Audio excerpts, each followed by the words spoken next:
Okay, എല്ലാവർക്കും നമസ്കാരം. നല്ലൊരു പ്രഭാതം എല്ലാവർക്കും നേരുന്നു. അപ്പോൾ ഇന്നിവിടെ നമ്മുടെ നീറ്റിൻ്റെ live session, all topics live സെഷൻ്റെ പ്രോഗ്രാമാണ് നടക്കുന്നത്. അപ്പോൾ ഇതിൽ ഫിസിക്സിൻ്റെ ക്വസ്റ്റ്യൻസ്, അത് സെക്കൻഡ് ഇയർ ടോപ്പിക്സ് ഉൾപ്പെടുത്തിയുള്ള ഒരു സെഷനാണ് സാർ ഇവിടെ സ്റ്റാർട്ട് ചെയ്യുന്നത്. സാറിൻ്റെ പേര് എല്ലാവർക്കും അറിയാമായിരിക്കും, ജിതേന്ദ്രകുമാർ എന്നാണ്, ഫിസിക്സ് ഫാക്കൽറ്റിയാണ്. അപ്പോൾ പിന്നെ നമ്മൾ ഡയറക്റ്റ് ക്വസ്റ്റ്യൻസിലോട്ട് പോവാണ്. ഇപ്പം നമുക്ക് എത്ര പേര് നമ്മുടെ ചാറ്റ് ബോക്സിലുണ്ടെന്നുള്ളത് സാറിന് അറിയാൻ വയ്യ. ഇപ്പോൾ രാവിലെയൊക്കെ ആയതുകൊണ്ട് ആൾക്കാരുടെ എണ്ണം കുറവായിരിക്കും. പക്ഷേ നമ്മുടെ കുട്ടികൾ പിന്നീടായിരിക്കും കാണുന്നത്. എനിവേ, പിന്നീട് കണ്ടാലും എന്ത് ചെയ്യണമെന്ന് വെച്ചാൽ സാർ പറയുന്നത്, പിന്നീട് ഇപ്പം വളരെ കുറച്ച് ആൾക്കാരെ മോർണിംഗിൽ സാർ എക്സ്പെക്റ്റ് ചെയ്യുന്നുള്ളൂ. കാരണം കഴിഞ്ഞ എക്സാം ഡേ ആണ്. അപ്പം പിന്നീട് കണ്ടാലും ചെയ്യുന്ന സാർ തരുന്ന ക്വസ്റ്റ്യൻസ് ഒന്ന് പോസ് ചെയ്യുക. പോസ് ചെയ്തിട്ട് അതൊന്ന് ആൻസർ ചെയ്യാൻ ശ്രമിച്ചതിന് ശേഷം മുന്നോട്ട് പോവുക കേട്ടോ. സാധാരണ നമ്മുടെ ലൈവ് ചാറ്റിലാകുമ്പോൾ അതങ്ങനെ നിർത്തി അങ്ങനെ ചെയ്ത് ലൈവ്ലി ആയിട്ട് കൊണ്ടുപോകുന്നതാണ്. ഇപ്പോൾ ആൾക്കാരുടെ എണ്ണം കുറവാണ്. എന്നാലും ആരുണ്ടെങ്കിലും നമ്മളത് ചെയ്യാം. അപ്പം അതല്ല, പിന്നീട് കാണുന്നവർ, റെക്കോർഡഡ് വേർഷൻ കാണുന്നവരുടെ കാര്യമാണ് സാർ പറഞ്ഞത്. ഓക്കെ, പോസ് ചെയ്യുക, ചെയ്ത് നോക്കുക, അതിനുശേഷം മുന്നോട്ട് പോവുക. ഓക്കെ, അപ്പോൾ നമുക്ക് സ്റ്റാർട്ട് ചെയ്യാം. അപ്പം വെരി ഫസ്റ്റ് ക്വസ്റ്റ്യൻ സാർ ഉദ്ദേശിക്കുന്നത്, ഇതിലെ ക്വസ്റ്റ്യൻസ് ഒരു രീതി എന്ന് പറഞ്ഞാൽ നീറ്റിന് ചോദിക്കാൻ സാധ്യതയുള്ള ക്വസ്റ്റ്യൻസുകൾ ഉൾപ്പെടുത്തിക്കൊണ്ടുള്ള ഒരു പ്രോഗ്രാമാണിത്. അപ്പോൾ നീറ്റിന് ചോദിച്ചതാവാം, ചോദിക്കാൻ സാധ്യതയുള്ളതാവാം, ചോദിച്ചതുപോലുള്ള ക്വസ്റ്റ്യൻസൊക്കെ ആവാം. അപ്പോൾ നമ്മൾ ആദ്യം സ്റ്റാർട്ട് ചെയ്യുകയാണ്. ഇലക്ട്രോസ്റ്റാറ്റിക്സ് തൊട്ട് സെമി കണ്ടക്ടർ വരെ, ഫിസിക്സ് വരെയുള്ള ക്വസ്റ്റ്യൻസാണ് നമ്മുടെ സെക്കൻഡ് ഇയറിലെ ടോപ്പിക്സിൽ ഉൾപ്പെടുത്തിയിരിക്കുന്നത്. ഓക്കെ, ഫസ്റ്റ് ക്വസ്റ്റ്യനിലേക്ക് നമുക്ക് കിടക്കാം. അപ്പോൾ ഇവർ പറഞ്ഞിരിക്കുന്ന ക്വസ്റ്റ്യൻ നോക്കുമ്പോൾ, a point charge Q is placed at the corner of a cube as shown in the figure. അപ്പോൾ നമുക്കൊരു ക്യൂബ് തന്നിട്ടുണ്ട്, അതിൻ്റെ കോർണറിലായിട്ട് ഒരു ചാർജ് ക്യൂബ് അവർ പ്ലേസ് ചെയ്തിട്ടുണ്ട്. എന്നിട്ട് പറയുന്നത്, electric flux across the shaded region A B C and C D F G are respectively. അപ്പോൾ രണ്ട് ഷെയ്ഡഡ് റീജിയൻ തന്നിട്ടുണ്ട്. ഏതൊക്കെയാണ്? എ ബി സി എന്ന് പറയുന്ന ഒരു ഷെയ്ഡഡ് റീജിയൻ, അത് ആ ക്യൂബിൻ്റെ ടോപ്പ് സൈഡാണ്. പിന്നെ പറഞ്ഞിരിക്കുന്ന ഏതാണ്? സി ഡി എഫ് ജി എന്ന് പറയുന്ന ഒരു ഫേസാണ്, അതൊരു ഫുൾ ഫേസാണ്. അപ്പം ഇങ്ങനെയുള്ള ചോദ്യങ്ങൾ വളരെ സർവ്വസാധാരണമാണ് ഇതിലല്ലേ. അപ്പം ഇതിൽ നമുക്ക് നോക്കാം ഇതെങ്ങനെയാണ് ചെയ്യുന്നത് നോക്കിയാൽ. എപ്പോഴും നോക്കുക, ഈ ഒരു ഫേസ് കണ്ടോ, ഏതാണ്? എ ബി സി ഡി എന്ന് പറയുന്നൊരു ഫേസ്. എയിലാണ് ആരിയ്ക്കുന്നത്? ക്യൂ ഇരിക്കുന്നത്. അപ്പോൾ അങ്ങനെയാണെങ്കിൽ എ ബി സി ഡിയിലെ ഫ്ലക്സ് എത്രയായിരിക്കും എന്ന് ചോദിച്ചാൽ നമുക്ക് റിഫ്ലക്സിൻ്റെ ഇക്വേഷൻ നമുക്കറിയാവുന്നതാണ്. ഫ്ലക്സിൻ്റെ ഇക്വേഷൻ എന്ന് പറഞ്ഞാൽ എന്താണ്? ഇലക്ട്രിക് ഫ്ലക്സിൻ്റെ ഇക്വേഷൻ എന്ന് പറഞ്ഞാൽ ഈ ഡോട്ട് എന്താണ്? A is the area vector അല്ലേ. അപ്പോൾ ഇവിടെ എന്ത് പോസിബിലിറ്റിയാണ് ഉണ്ടാവുക? ഇവിടെ ഫ്ലക്സ് എന്ന് പറയുന്നത് എത്രയായിരിക്കും? ഒരു എക്സാമ്പിൾ സാർ പറയാം. ഇത് ബോർഡ് ആണെന്നിരിക്കട്ടെ. ഇതെന്താണ്? ഈ ബോർഡിൽ ഇവിടെയാണ് ചാർജ് ഇരിക്കുന്നതെന്നിരിക്കട്ടെ. ഈ കോർണറിലാണ് ചാർജ് ഇരിക്കുന്നത്. ഇത് നമ്മുടെ ക്യൂബിൻ്റെ ഒരു ഫേസ് ആയിട്ട് നമ്മൾ അസ്യൂം ചെയ്യാം. ഇവിടെ സാർ ഒരു ചാർജ് കോർണറിൽ വയ്ക്കുക. അങ്ങോട്ടുണ്ട് ക്യൂബിൻ്റെ ഒരു ഫേസ് സാർ അസ്യൂം ചെയ്യും. അപ്പോൾ ഇവിടെ നിന്നും വരുന്ന ഇലക്ട്രിക് ഫീൽഡ് ലൈൻ എന്ന് പറയുന്നത് എവിടെയായിരിക്കും ഉണ്ടാവുക? ഈ ബോർഡിൽ തന്നെയായിരിക്കും ഉണ്ടാവുക. ശരിയല്ലേ? ഈ ഇലക്ട്രിക് ഫീൽഡ് ലൈൻ എന്ന് പറഞ്ഞാൽ ഈ ബോർഡിലായിരിക്കും ഉണ്ടാവുക. അപ്പോൾ ബോർഡിൽ ഇങ്ങനെ സാർ ഇലക്ട്രിക് ഫീൽഡ് ലൈൻ വരയ്ക്കുന്നു. This is electric field line. Okay, ഇനി ഇതിൻ്റെ ഏരിയ വെക്റ്റർ എന്ന് പറഞ്ഞാൽ എങ്ങോട്ടേക്കായിരിക്കും? ഈ ബോർഡിന് പെർപെൻഡിക്കുലർ ആയിരിക്കും. ബോർഡിന് പെർപെൻഡിക്കുലറായിട്ട് ഏരിയ വെക്റ്ററും വരുന്നു, ബോർഡിൽ ഇലക്ട്രിക് ഫീൽഡ് ലൈനും കിടക്കുന്നു. അപ്പോൾ ഫ്ലക്സ് എന്ന് പറഞ്ഞാൽ ഈ എ കോസ് 90 കിട്ടില്ലേ. അപ്പോൾ നമുക്ക് ഈ എ കോസ് 90 0 അല്ലേ. അപ്പോൾ ഈ ഒരു ബോർഡെന്ന് പറയുന്ന ഫേസിൽ കൂടിയുള്ള ഇലക്ട്രിക് ഫ്ലക്സ്, ടോട്ടൽ ഫ്ലക്സ് എന്ന് പറഞ്ഞാൽ എത്രയായിരിക്കും? 0 ആയിരിക്കും. ചുരുക്കി പറഞ്ഞാൽ ഇതുവഴി ഇവിടെ ഒരു ചാർജ് ഇരിക്കുന്നത് മൂലം ഉണ്ടാകുന്ന ഫീൽഡ് ലൈൻ ഒരിക്കലും ഈ ഒരു സർഫസിനെ പെനട്രേറ്റ് ചെയ്ത് കടക്കാൻ പറ്റുന്നില്ല. മനസ്സിലായോ? Number of electric field lines crossing A given area, അതിനെയാണ് നമ്മൾ എന്ത് വിളിക്കുക? ഇലക്ട്രിക് ഫ്ലക്സ് എന്ന് വിളിക്കുക. ഇവിടെ ക്രോസ് ചെയ്യാൻ പറ്റുന്നുണ്ടോ? ഇവിടെ ഒരു ചാർജ് വെച്ചാൽ അത് ഉണ്ടാക്കുന്ന ഇലക്ട്രിക് ഫീൽഡ് ലൈൻ ഒരിക്കലും എന്ത് ചെയ്യാൻ പറ്റുന്നില്ല? ഈ ഒരു ഫേസിനെ ക്രോസ് ചെയ്യാൻ പറ്റുന്നില്ല. അതുകൊണ്ട് ഈ കോർണറിലിരുന്നാൽ ഇതിൽ കൂടിയുള്ള ഇലക്ട്രിക് ഫ്ലക്സ് എത്രയായിരിക്കും? 0 ആയിരിക്കും. പിടികിട്ടിയോ? അപ്പം എ ബി സി ഡി എന്ന് പറയുന്ന ഈ ഫേസിൽ ഫ്ലക്സ് ഉണ്ടാവുമോ? ഇല്ല. അതേപോലെ തന്നെ എ ഇ എഫ് ഡി എന്ന് പറയുന്ന ഈ ഒരു ഫേസിലും എന്തുണ്ടാവില്ല? ഫ്ലക്സ് ഉണ്ടാവില്ല. അതുപോലെ തന്നെ പുറകിലുള്ള എ ബി എച്ച് എന്ന് പറയുന്ന ഫേസിലും എന്തുണ്ടാവില്ല? ഫ്ലക്സ് ഉണ്ടാവില്ല. പിടികിട്ടിയോ? അപ്പം നമുക്ക് നോക്കാം. ജനറലായിട്ട് നമ്മളൊരു ചെറിയ ഐഡിയ വെച്ചാൽ മതി. ഇപ്പം ചാർജ് ഏത് കോർണറിലാണോ ഇരിക്കുന്നത് ആ കോർണർ ഷെയർ ചെയ്യുന്ന ഒരു ഫേസിലും ഫ്ലക്സ് ഉണ്ടാവില്ല. ഫ്ലക്സ് എത്രയായിരിക്കും? 0 ആയിരിക്കും. ഈ കോർണർ ഷെയർ ചെയ്യുന്ന ഫേസുകൾ ഏതൊക്കെയാണ്? ADFE flux 0, ADCB flux 0, ABHE flux എത്രയായിരിക്കും? 0 ആയിരിക്കും. അപ്പോൾ ചുരുക്കി പറഞ്ഞാൽ ഈ ഫേസിൽ കൂടി ഫ്ലക്സ് 0 ആണ്. അതിൻ്റെ പകുതി ഏരിയ ആയാലും കൊള്ളാം, ക്വാർട്ടർ ഏരിയ ആയാലും കൊള്ളാം, 3/4 ആയാലും കൊള്ളാം, ഫുൾ ആയാലും കൊള്ളാം. ഫ്ലക്സ് എത്ര കിട്ടും? 0. അപ്പോൾ ഫ്ലക്സ് ത്രൂ ABC എന്ന് പറയുന്ന ഷെയ്ഡ് പോർഷനിലെ ഫ്ലക്സ് എത്രയായിരിക്കും? 0. ഇനി നമുക്ക് രണ്ടാമത് ചോദിച്ചിരിക്കുന്നത് എന്താണ്? CDFG ആണ്. അപ്പോൾ CDFGയിലുള്ള ഫ്ലക്സ് നമ്മൾ എങ്ങനെ കാണും? നമുക്ക് ഗോസ് ലോ അപ്ലൈ ചെയ്യണം. ഗോസ് ലോ അപ്ലൈ ചെയ്യണമെങ്കിൽ ചാർജിനെ നമുക്ക് എന്ത് ചെയ്യണം? എൻക്ലോസ് ചെയ്യണം. വേണ്ടേ? ഒരു ഗോസിയൻ സർഫസിൽ അത് എൻക്ലോസ് ചെയ്യണം. അപ്പം ഈ കോർണറിലിരിക്കുന്ന ചാർജിനെ എൻക്ലോസ് ചെയ്യണമെങ്കിൽ നമുക്ക് പ്രാക്ടിക്കലി 8 ക്യൂബുകൾ വേണം. എത്ര ക്യൂബുകൾ വേണം? 8 ക്യൂബുകൾ വേണം. സാർ ഒന്ന് കാണിച്ചു തരാം. നമുക്കറിയാവുന്നതാണ്. എനിവേ വേണ്ട, സാർ 4 ക്യൂബ് എടുത്തു കഴിഞ്ഞാൽ ഇത് ഇങ്ങനെ ഇരിക്കും. 4 ക്യൂബ് സാർ അറേഞ്ച് ചെയ്യുകയാണെങ്കിൽ നമുക്ക് കിട്ടുന്നത് ഏകദേശം ഇങ്ങനെയായിരിക്കും.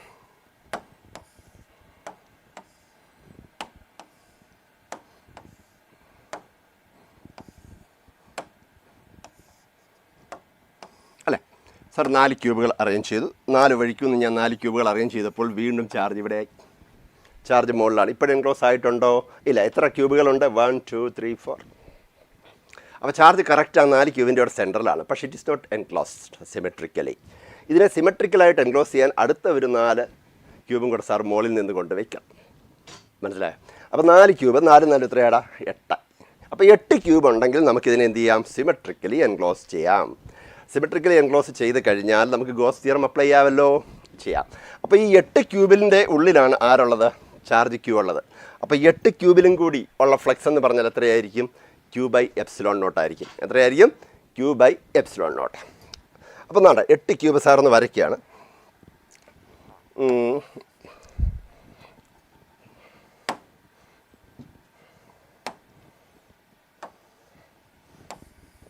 എട്ട് ക്യൂബ്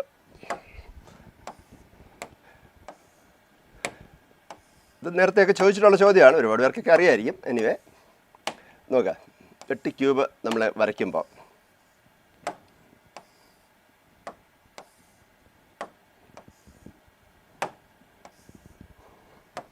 8 ക്യൂബ് വരച്ച് കഴിഞ്ഞ് ഇങ്ങനെയല്ലേ ഇരിക്കുക. അപ്പോൾ നമ്മളോട് ചോദിച്ചിരിക്കുന്നത് എന്താണ്? അതിലെ ഒരു സിംഗിൾ ഫേസ്, ഒരു ക്യൂബിൻ്റെ ഒരു സിംഗിൾ ഫേസിൽ കൂടിയുള്ള എന്താണ്? ഫ്ലക്സ് ആണ് ചോദിച്ചിരിക്കുന്നത്. ഫോർ എക്സാമ്പിൾ ഇതാണ് ഒരു സിംഗിൾ ഫേസ് എന്ന് പറയുന്നത്. അപ്പോൾ 8 ക്യൂബിൽ എത്ര ഇത്തരം ഫേസുകൾ വെളിയിലേക്കുണ്ട്? ഈ വെളിയിലോട്ടുള്ള ഫേസിൽ മാത്രമേ എന്തുള്ളൂ? ഫ്ലക്സ് ഉള്ളൂ. അപ്പോൾ ഫ്രണ്ടിൽ നോക്കിക്കഴിഞ്ഞാൽ ഇത്തരം 4 ഫേസുകളുണ്ട്. അതിൻ്റെ ബാക്ക് സൈഡിൽ 4 എണ്ണമുണ്ട്. 4 4 8 റൈറ്റ് സൈഡിൽ 4 ഉണ്ട്, ലെഫ്റ്റിൽ 4 ഉണ്ട്. 8 8 16 ടോപ്പിൽ 4 ഉണ്ട്, ബോട്ടം 4 ഉണ്ട്. ഇപ്പം എത്രയായി? 16 8 24. ഈ 24 ഫേസിൽ കൂടിയുള്ള ഫ്ലക്സ് എന്ന് പറയുന്നത് Q/ε0 ആണ്. അപ്പോൾ flux across 24 faces is equal to Q/ എത്ര കിട്ടും? ε0. അവർ ചോദിച്ചിരിക്കുന്നത് ഒരു സിംഗിൾ ഫേസിൽ കൂടിയുള്ളതല്ലേ.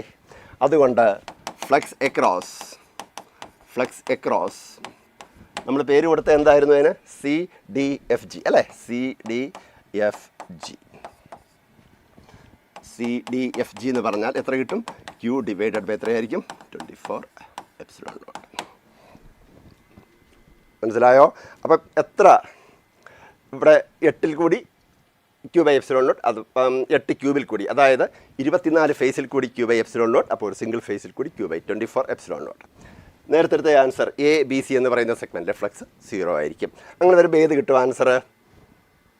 ഏതായിരിക്കും ആൻസർ വരിക? തിരിഞ്ഞു പോയവരുണ്ട്. ABC and CDFG are respectively. Actually ഇതാണ് ആൻസർ വരിക. ജസ്റ്റ് ഒന്ന് അങ്ങോട്ടും ഇങ്ങോട്ടും പോയിട്ടുണ്ട്. ABCയിൽ 0 ആണ്, മറ്റേ CDFGയിൽ എത്രയാണ്? Q/24ε0 ആണ്. ജസ്റ്റ് ഇതൊന്ന് റിവേഴ്സ് ചെയ്തേക്കണം കേട്ടോ. CDFG and ABC. Okay, understood? ഇനി അപ്പം കിട്ടിയോടെ ആൻസർ കിട്ടിയോ?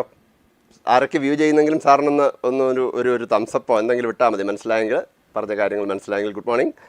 അപ്പം അന്ന ശോഭയുണ്ട്. കിട്ടിയോടാ? മനസ്സിലായോ? ഓക്കെ, അമൃതയുണ്ട്. ചെയ്ത് നോക്കണം കേട്ടോ. സാർ പറയുമ്പോൾ തന്നെ ചെയ്ത് നോക്കണം. എല്ലാവരും മെഡിക്കലായിട്ട് പഠിക്കണം. അപ്പോൾ ഈ കാര്യങ്ങളൊക്കെ മനസ്സിലാക്കണം. ഇതിനൊക്കെ ഒരുപാട് ക്വസ്റ്റ്യൻസ് നമുക്ക് പ്രതീക്ഷിക്കാവുന്നതാണ് ഇലക്ട്രോസ്റ്റാറ്റിക്സ് എന്ന് പറയുന്ന ചാപ്റ്ററിലൊക്കെ. ഓക്കെ, അപ്പോൾ അടുത്ത ക്വസ്റ്റ്യനിലോട്ട് നമ്മൾ പോവാണ്. അപ്പോൾ അവർ പറയുന്നത് uniformly charged ring of radius 4 meter and total charge 1 microcoulomb is placed in YZ plane with centre at the ഒറിജിനിലാണ് അതിൻ്റെ സെൻറ്റർ ഉള്ളത്. ആ റിങ്ങിൻ്റെ സെൻറ്റർ ഉള്ളത് ഒറിജിനിലാണ്, YZ പ്ലെയിനിലാണ്. ആ റിങ്ങിൻ്റെ ടോട്ടൽ ചാർജ് എന്ന് പറയുന്നത് 1 microcoulomb ആണ്. അതിൻ്റെ റേഡിയസ് നിന്നിട്ടുണ്ട് 4 meter. A particle of mass 10 gram and charge 1 microcoulomb is moving towards the ring along the x-axis and has a speed v at x equal to 3 meter. അപ്പം നമ്മുടെ റിങ്ങിൻ്റെ ആക്സിസിലുള്ള ഒരു പോയിൻ്റാണ് ഏത്? ഈ പോയിൻ്റ് അവർ തന്നിട്ടുണ്ട്. x equal to 3 meter അകലെയുള്ള ഒരു point തന്നിട്ടുണ്ട്. സെൻറ്ററിൽ നിന്നും 3 meter അകലെയുള്ള ഒരു പോയിൻ്റാണ് എക്സ്. അപ്പം അവിടെയുള്ള സ്പീഡ് തന്നിട്ടുണ്ട്. എത്രയാണ്? v ആണ്. അങ്ങനെയാണ് അവർ ചോദിച്ചിരിക്കുന്നത് എന്താണ്? The minimum value of v such that the particle just crosses the centre of the ring. ആ സെൻറ്റർ വരെ എത്താൻ ഈ വിയുടെ വാല്യൂ എന്തായിരിക്കണം? മനസ്സിലായോ? നമുക്കൊന്ന് നോക്കാം. ഒന്ന് ചെയ്ത് നോക്കിക്കുക, എല്ലാവരും ഒന്ന് ചെയ്ത് നോക്കാം. അമൃത, അന്ന ഉണ്ട്, അമൃത ഒന്ന് ചെയ്ത് നോക്ക്. ഇപ്പോൾ ഈ ക്വസ്റ്റ്യൻ കാൽക്കുലേഷൻസ് ഉണ്ട് അല്ലേ? അപ്പോൾ അതുകൊണ്ട് സാർ കുറച്ചുകൂടെ ഡയറക്റ്റായിട്ടുള്ള ക്വസ്റ്റ്യൻസ് നിങ്ങൾക്ക് തരാം. അപ്പോൾ ഇത് സാർ ചെയ്യാം. Okay, right. ഇത് വളരെ കോമൺ ആയിട്ടുള്ള ക്വസ്റ്റ്യനാണ്. കൺസർവേഷൻ ഓഫ് എനർജിയുടെ കോൺസെപ്റ്റ് ഉപയോഗിച്ചിട്ട് നമുക്ക് ചെയ്യാൻ പറ്റുന്നൊരു പ്രോബ്ലമാണ്. നോക്കുക, ഇതൊരു റിംഗ് ആണ്, ഇവർ തന്നിരിക്കുന്ന ഒരു റിംഗ് ആണ്. ഇത് YZ പ്ലെയിനിലാണ്. അപ്പം ഇത് എക്സ് ആക്സിസ് ആയിട്ട് നമുക്ക് എടുക്കാമല്ലോ. This is X axis.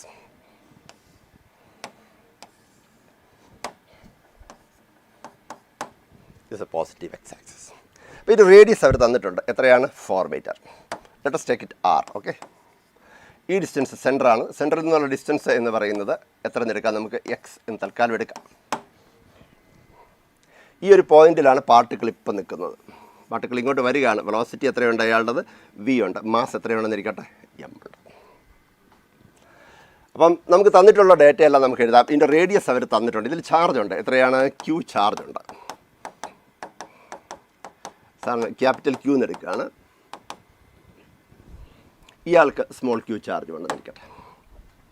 അപ്പോൾ റേഡിയസ് അവർ തന്നിരിക്കുന്നത് എത്ര മീറ്റർ ആണ് മക്കളെ? 4 meter ആണല്ലോ. ഇനി റേഡിയസ് തന്നിട്ടുണ്ട് 4 meter. ഈ ഡിസ്റ്റൻസ് തന്നിട്ടുണ്ട്. എത്രയാണ്? x ഈക്വൽ ടു 3 meter തന്നിട്ടുണ്ട്. ആ 3 meter അകലെ പാർട്ടിക്കിളിൻ്റെ വെലോസിറ്റി v ആണ്. മാസ് തന്നിട്ടുണ്ട്. എത്രയാണ്? Is equal to 10 gram. 10 gram എന്ന് പറയുമ്പോൾ 10 × 10⁻³ കിലോഗ്രാം ആണ്. 10⁻² കിലോഗ്രാം ആണ്. പിന്നെ അവർ തന്നിട്ടുള്ളത് എന്താണ്? q. ആ പാർട്ടിക്കിളിൻ്റെ ചാർജ് തന്നിട്ടുണ്ട്. എത്രയാണ്? 1 microcoulomb ആണ്. റിങ്ങിനും യൂണിഫോംലി ചാർജ് ഉണ്ട്. അത് എത്ര തന്നെയാണ്? 1 microcoulomb തന്നെയാണ്. അപ്പോൾ അങ്ങനെയാണെങ്കിൽ എത്ര മിനിമം സ്പീഡ് ഉണ്ടെങ്കിൽ ഇതിന് അറ്റ്ലീസ്റ്റ് സെൻറ്റർ വരെ എത്താൻ പറ്റും എന്നാണ് നമ്മുടെ ചോദ്യം. ഇപ്പോൾ ഇവിടെ കൺസർവേഷൻ ഓഫ് എനർജി എടുത്താൽ മതി. അപ്പോൾ ഇവിടുത്തെ ടോട്ടൽ എനർജിയും സെൻറ്ററിലെ ടോട്ടൽ എനർജിയും എന്തായിരിക്കണം? ഈക്വൽ ആയിരിക്കണം. What is the total energy at this point? This is O.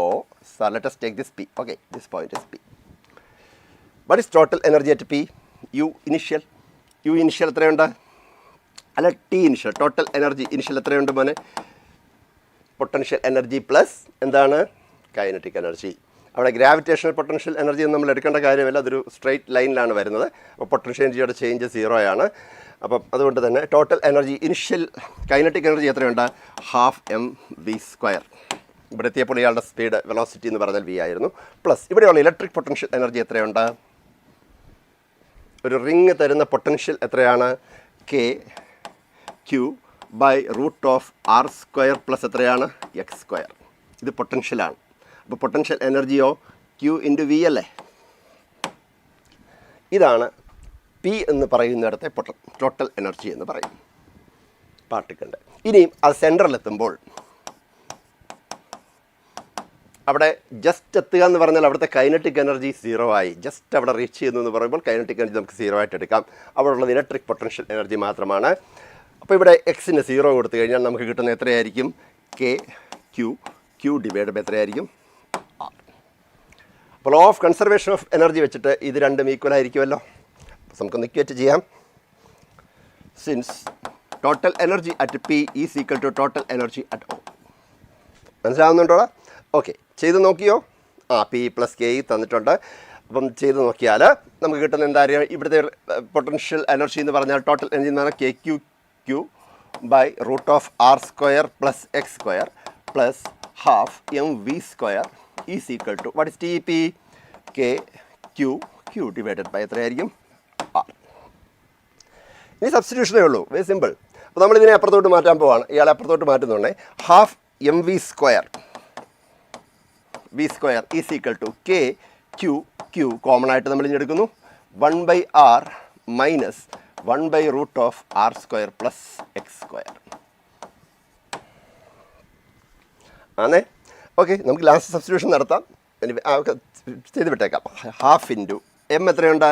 10⁻⁻² kilogram into V square is equal to കെയുടെ വാല്യൂ 9 ഇൻറ്റു 10 എത്രയാണ്?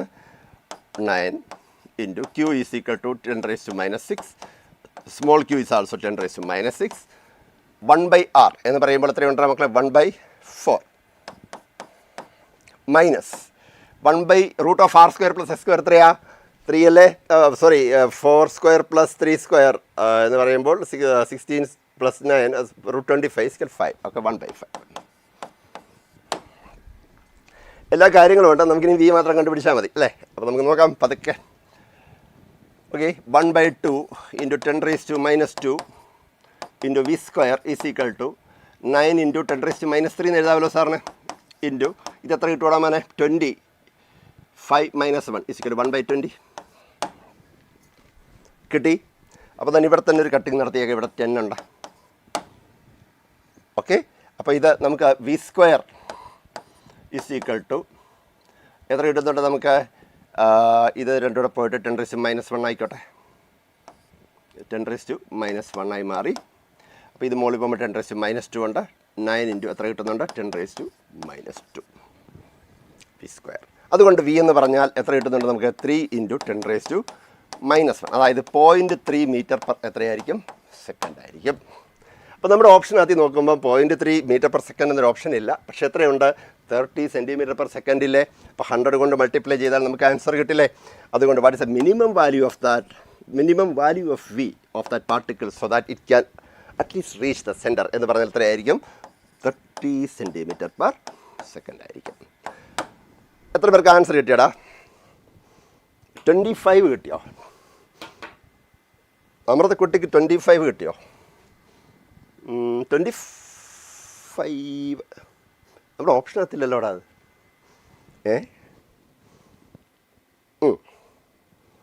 ചെയ്ത് പിടി കിട്ടിയോ? പിടി കിട്ടിയെങ്കിലൊന്ന് എസ് അടിച്ച് ഒന്ന് തംസപ്പ് അടിച്ചത് നോക്കട്ടെ. അഥവാ 25 കിട്ടിയെങ്കിൽ സാറിന് എവിടെയെങ്കിലും തെറ്റി നിങ്ങളും അറിയാമല്ലോ. 0.3 കിട്ടി. Good girl. Okay, option number 1. Very good, very good. അപ്പോൾ നമുക്ക് അടുത്ത ക്വസ്റ്റിനോട്ട് പോയാലോ? യെസ്. അപ്പോൾ ഇവിടെ നമ്മൾ മൂന്നാമത്തെ ക്വസ്റ്റ്യനിലേക്ക് വന്നിരിക്കുകയാണ്. n drops each having potential 1 volt coalesce to form a big drop of potential എത്രയാണ്? 25 volt. The ratio of capacitance of big drop to small drop എന്നാണ്. നമ്മളെപ്പോഴും നമ്മൾ ഒരു നീറ്റിൻ്റെ ക്വസ്റ്റ്യൻ പേപ്പർ എടുത്തു കഴിഞ്ഞാൽ ഓരോ 3 വർഷം കൂടുമ്പോഴും നമുക്ക് ഇതേ ഒരു ക്വസ്റ്റ്യൻ കിട്ടും. കോയലസൻസ് ഓഫ് ചാർജ്ഡ് ഡ്രോപ്സ് എന്ന് പറഞ്ഞിട്ട് അല്ലേ? അപ്പം എപ്പോഴും ചെന്നുകിൽ കപ്പാസിറ്റൻസ് അല്ലെങ്കിൽ ഇലക്ട്രിക് ഫീൽഡ് അല്ലെങ്കിൽ പൊട്ടൻഷ്യൽ എനർജി ഇതൊക്കെ പറഞ്ഞു.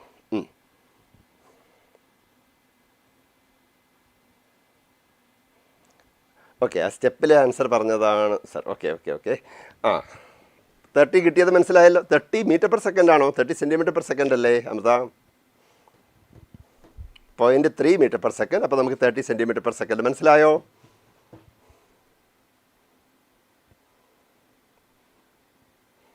അത് സ്റ്റെപ്പിലെ ആൻസർ പറഞ്ഞത് ആൻസർ. ഓക്കെ മനസ്സിലായി. ഇത് കിട്ടിയോ? കിട്ടിയെന്ന് സാർ വിചാരിക്കുന്നു. അപ്പം അടുത്ത question. n drops of each having potential 1 volt coalesce to form a big drop of potential എത്രയാണ്? 25 volt. The ratio of capacitance of big drop to small drop. അപ്പോൾ ഇത് ഇങ്ങനത്തെ ക്വസ്റ്റ്യൻസ് വരികയാണെങ്കിൽ നമുക്ക് ഒരു ടേബിൾ തന്നെ നമ്മൾ ക്ലാസ്സിൽ തരാറുണ്ട് അല്ലേ? പൊട്ടൻഷ്യൽ വന്നാൽ എന്ത്, ബിഗ് ഡ്രോപ്പിൻ്റെ എത്രയാണ്, സ്മോൾ ഡ്രോപ്പിൻ്റെ എത്രയാണ്, ഇലക്ട്രിക് ഫീൽഡ് എത്രയാണ്, അല്ലെങ്കിൽ പൊട്ടൻഷ്യൽ എനർജി എത്രയാണ്. വളരെ ഒരു ഈസി റെഫറൻസിന് വേണ്ടി നമ്മൾ എൻ്റെ ടൈംസിൽ തരാറുണ്ട്. സാർ ജസ്റ്റ് ഒന്ന് പറയാം. അപ്പോൾ നമുക്ക് ഒരുപാട് ഡ്രോപ്പുകൾ ചേർന്നിട്ടാണ് നമുക്കൊരു ബിഗ് ഡ്രോപ്പ് ഉണ്ടാകുന്നതെന്ന് അവർ പറയുന്നത്. കുറേ ഡ്രോപ്സുകൾ ഇങ്ങനെ നമ്മൾ ചേർക്കുന്നു. ഓക്കെ, കുറേ സ്മോൾ ഡ്രോപ്സുകൾ ചേർക്കുകയാണ്. അപ്പോൾ ഓരോന്നിൻ്റെയും ചാർജ് Q ആണെന്നിരിക്കട്ടെ. അവരുടെ റേഡിയസ് എത്രയാണ്, സ്മോൾ ഡ്രോപ്പിൻ്റെത് സ്മോൾ ആർ ആണെന്ന് നമുക്ക് എടുക്കാം. ഓക്കെ, ഇവരെല്ലാം കൂടെ ചേർന്നിട്ടൊരു ബിഗ് ഡ്രോപ്പ് അങ്ങോട്ട് ഉണ്ടാവുകയാണ്. അയാളുടെ റേഡിയസ് നമുക്ക് എത്ര എടുക്കാം, ക്യാപിറ്റൽ ആറെന്നും അയാളുടെ ചാർജിനെ നമുക്ക് ക്യാപിറ്റൽ ക്യൂ എന്നും കൊടുക്കാം. അപ്പോൾ അങ്ങനെയാണെങ്കിൽ ഇത് ക്വയറീസ് ചെയ്ത് കമ്പൈൻ ചെയ്തൊരു ബിഗ് ഡ്രോപ്പ് ഉണ്ടാകുമ്പോൾ വോളിയത്തിൽ മാറ്റമില്ലല്ലോ. അപ്പോൾ നമുക്ക് ആറും ക്യാപിറ്റൽ ആറും തമ്മിൽ റിലേഷൻ ഉണ്ടാക്കിയെടുക്കാം. അപ്പോൾ ഇവരുടെ ഓരോരുത്തരുടെയും വോളിയം എന്ന് പറഞ്ഞാൽ 4/3 പൈ ആർ ക്യൂബാണ്. എത്ര എണ്ണം ഉണ്ട്, എൻ ഉണ്ട്. ഈ സീക്വൽ ടു എത്ര കിട്ടും നമുക്ക്, 4/3 പൈ ക്യാപിറ്റൽ ആർ ക്യൂബ് എന്ന് കിട്ടില്ലേ. 4/3 പൈയും 4/3 പൈയും ക്യാൻസലായി പോകുന്നു. അപ്പോൾ ക്യാപിറ്റൽ ആർ ഈ സീക്വൽ ടു നമുക്ക് എത്ര കിട്ടി, n⁻⁴ സ്മോൾ ആർ കിട്ടി. ഓക്കെ, അപ്പോൾ ഇനി നമ്മൾ ആറിൻ്റെ റിലേഷൻ കിട്ടി. ഇനി ക്യൂ എന്ന് പറഞ്ഞാൽ അഡിറ്റീവ് പ്രോപ്പർട്ടി വെച്ചിട്ട് ക്യാപിറ്റൽ ക്യൂ എന്ന് പറഞ്ഞു കഴിഞ്ഞാൽ is equal to N Q ആയിരിക്കും. ഇത്ര ഇൻഫർമേഷൻ ഉണ്ട്, ഇതിൽ ഏത് ക്വസ്റ്റ്യൻസ് നമുക്ക് ഹാൻഡിൽ ചെയ്യാൻ പറ്റും. ഇനി കുഞ്ഞു ഡ്രോപ്പിൻ്റെ പൊട്ടൻഷ്യലിനെ സാർ സ്മോൾ വി എന്നും വലിയ ഡ്രോപ്പിൻ്റെ പൊട്ടൻഷ്യലിനെ വി ഡാഷ് എന്നും എടുക്കും. ഓക്കെ, കുഞ്ഞു ഡ്രോപ്പിൻ്റെ potential V equal to K Q by എത്രയായിരിക്കും, ആറായിരിക്കും. വലിയ ആളിൻ്റെ പൊട്ടൻഷ്യൽ എത്രയായിരിക്കും മക്കളെ, K Q by capital R ആയിരിക്കത്തില്ലേ. അപ്പോൾ നമുക്ക് ഈ സബ്സ്റ്റിറ്റ്യൂഷൻസ് നടത്താം. ക്യൂവിന് മാറിന് വേണ്ടിയുള്ള സബ്സ്റ്റിറ്റ്യൂഷൻ നടത്തി കഴിഞ്ഞാൽ K into N Q divided by n⁻⁴ R എന്ന് എഴുതാമല്ലോ. n/n⁻⁴ എന്ന് പറഞ്ഞാൽ n⁻² അല്ലേ, into K Q by R. ഇത് വി അല്ലേ.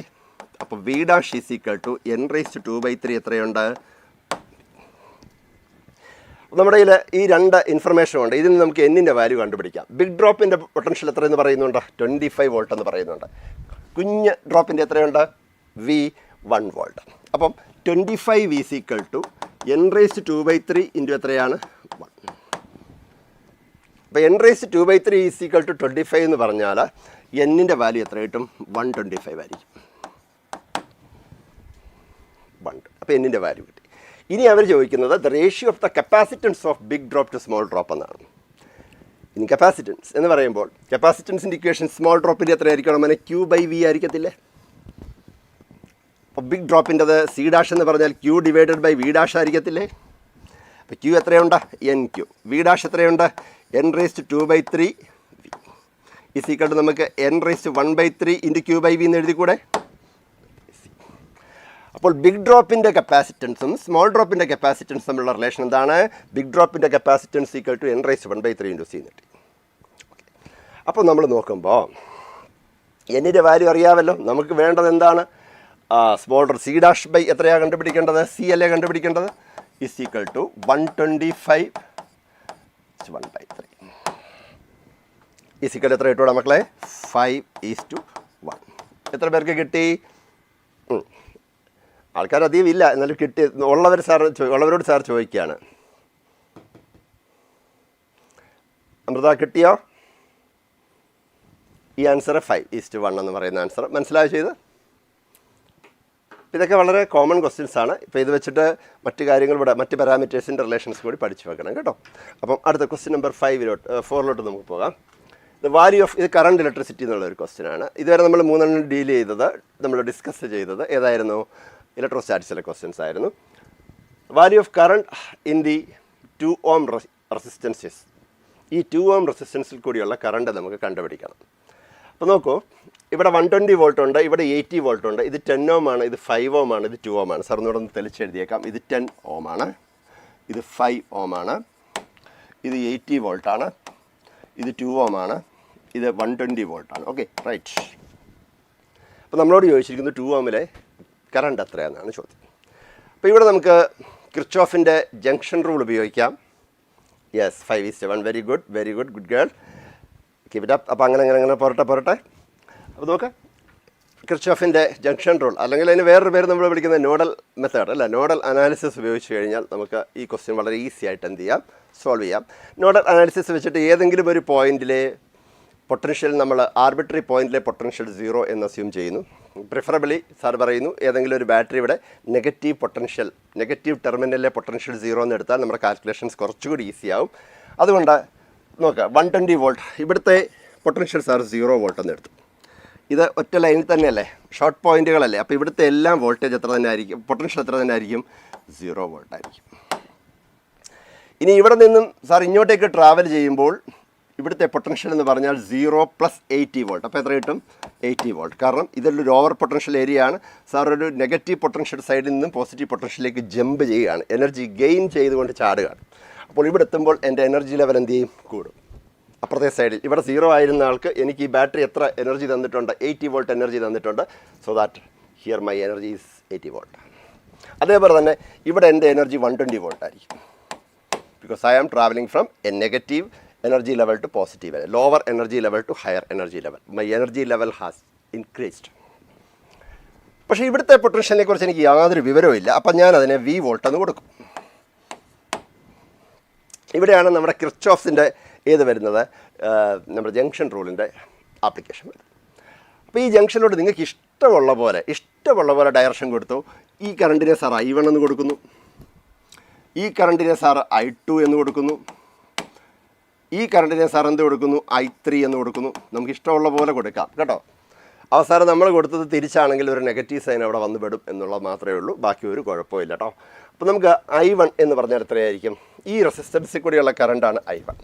അപ്പോൾ കറണ്ട് നമുക്ക് ഓംസ് ലോ വെച്ചിട്ട് അറിയാം, കറണ്ട് എന്ന് പറഞ്ഞാൽ വോൾട്ടേജ് ഡിവൈഡഡ് ബൈ എന്താണ്? റെസിസ്റ്റൻസ് ആണ്. അപ്പോൾ I1 എന്ന് പറഞ്ഞാൽ എത്ര കിട്ടുമോ മക്കളെ? What is the voltage? 120 - V. Sir എന്താ 120 - V എടുത്തതെന്ന് പറഞ്ഞാൽ കറണ്ട് ഡയറക്ഷൻ സാർ ഇങ്ങോട്ടാണ് കാണിച്ചിരിക്കുന്നത്. അപ്പോൾ ഇത് ഹൈ പൊട്ടൻഷ്യൽ, ഇത് ലോ പൊട്ടൻഷ്യൽ എന്ന് നമ്മൾ അസ്യൂം ചെയ്യുന്നു. ഡിവൈഡഡ് ബൈ, ഇപ്പോൾ വോൾട്ടേജ് കിട്ടി, ഡിവൈഡഡ് ബൈ എത്രയാണ്? 10. What is I2? I2 എത്രയുണ്ടെന്ന് പറഞ്ഞാൽ I2 എത്രയുണ്ട്? അമൃത I2 എത്രയുണ്ട്? സാർ I2 എടുത്തിരിക്കുന്നത് എത്രയുണ്ടെന്ന് പറഞ്ഞേ. സാർ ഇങ്ങോട്ടാണ് കറണ്ട് ഡയറക്ഷൻ കൊടുത്തിരിക്കുന്നത്. അപ്പം നമുക്ക് I2 എത്ര എടുക്കാം?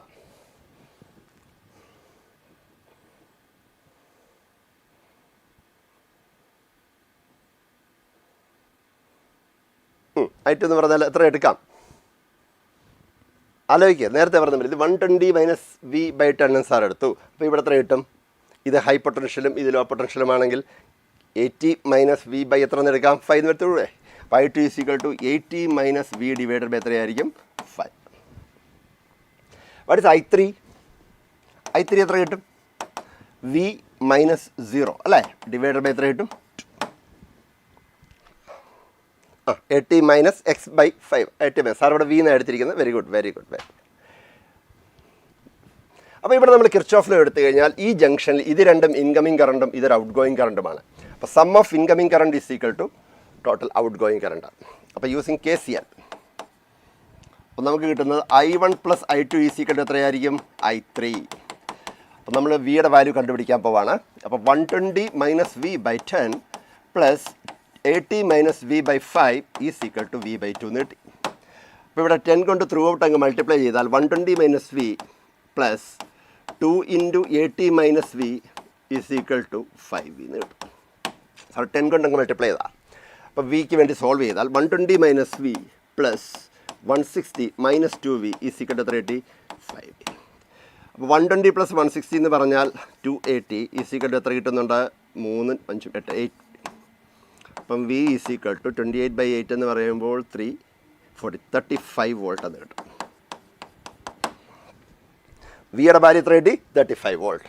അപ്പോൾ ഇവിടെ 35 വോൾട്ടാണ് ഇവിടുത്തെ പൊട്ടൻഷ്യൽ ഡിഫറൻസ്. അതുകൊണ്ട് കറണ്ട് ത്രൂ I3 എന്ന് പറഞ്ഞാൽ, അതായത് 2 ohm എന്ന് പറഞ്ഞു കഴിഞ്ഞാൽ എത്ര കിട്ടുന്നുണ്ട്? 35 / 2 ഈസ് ഈക്വൽ ടു എത്രയാണ്? 17.5 ആമ്പിയർ.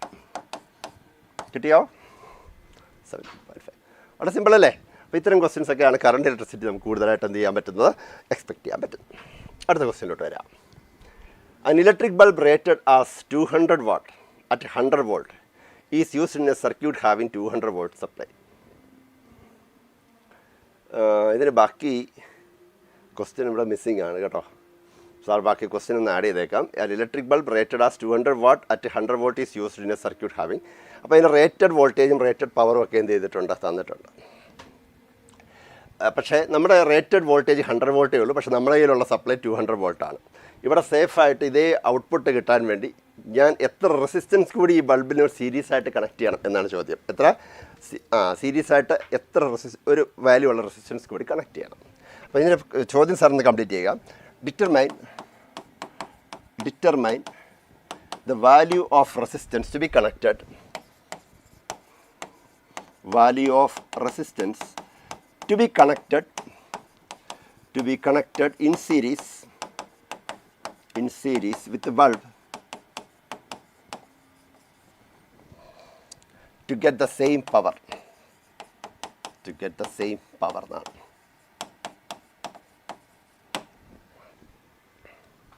മനസ്സിലായല്ലോ? Same power. നോക്കാം, സാർ ചോദിക്കുന്നത് റേറ്റഡ് പവർ എത്രയുണ്ട്? 200 വാട്ട് ഉണ്ട്. റേറ്റഡ് വോൾട്ടേജ് എത്രയുണ്ട്? 100 വോൾട്ട് ഉണ്ട്. അങ്ങനെയാണെങ്കിൽ റെസിസ്റ്റൻസ് ഓഫ് ബൾബ് എത്ര കിട്ടും? അമ്മനെ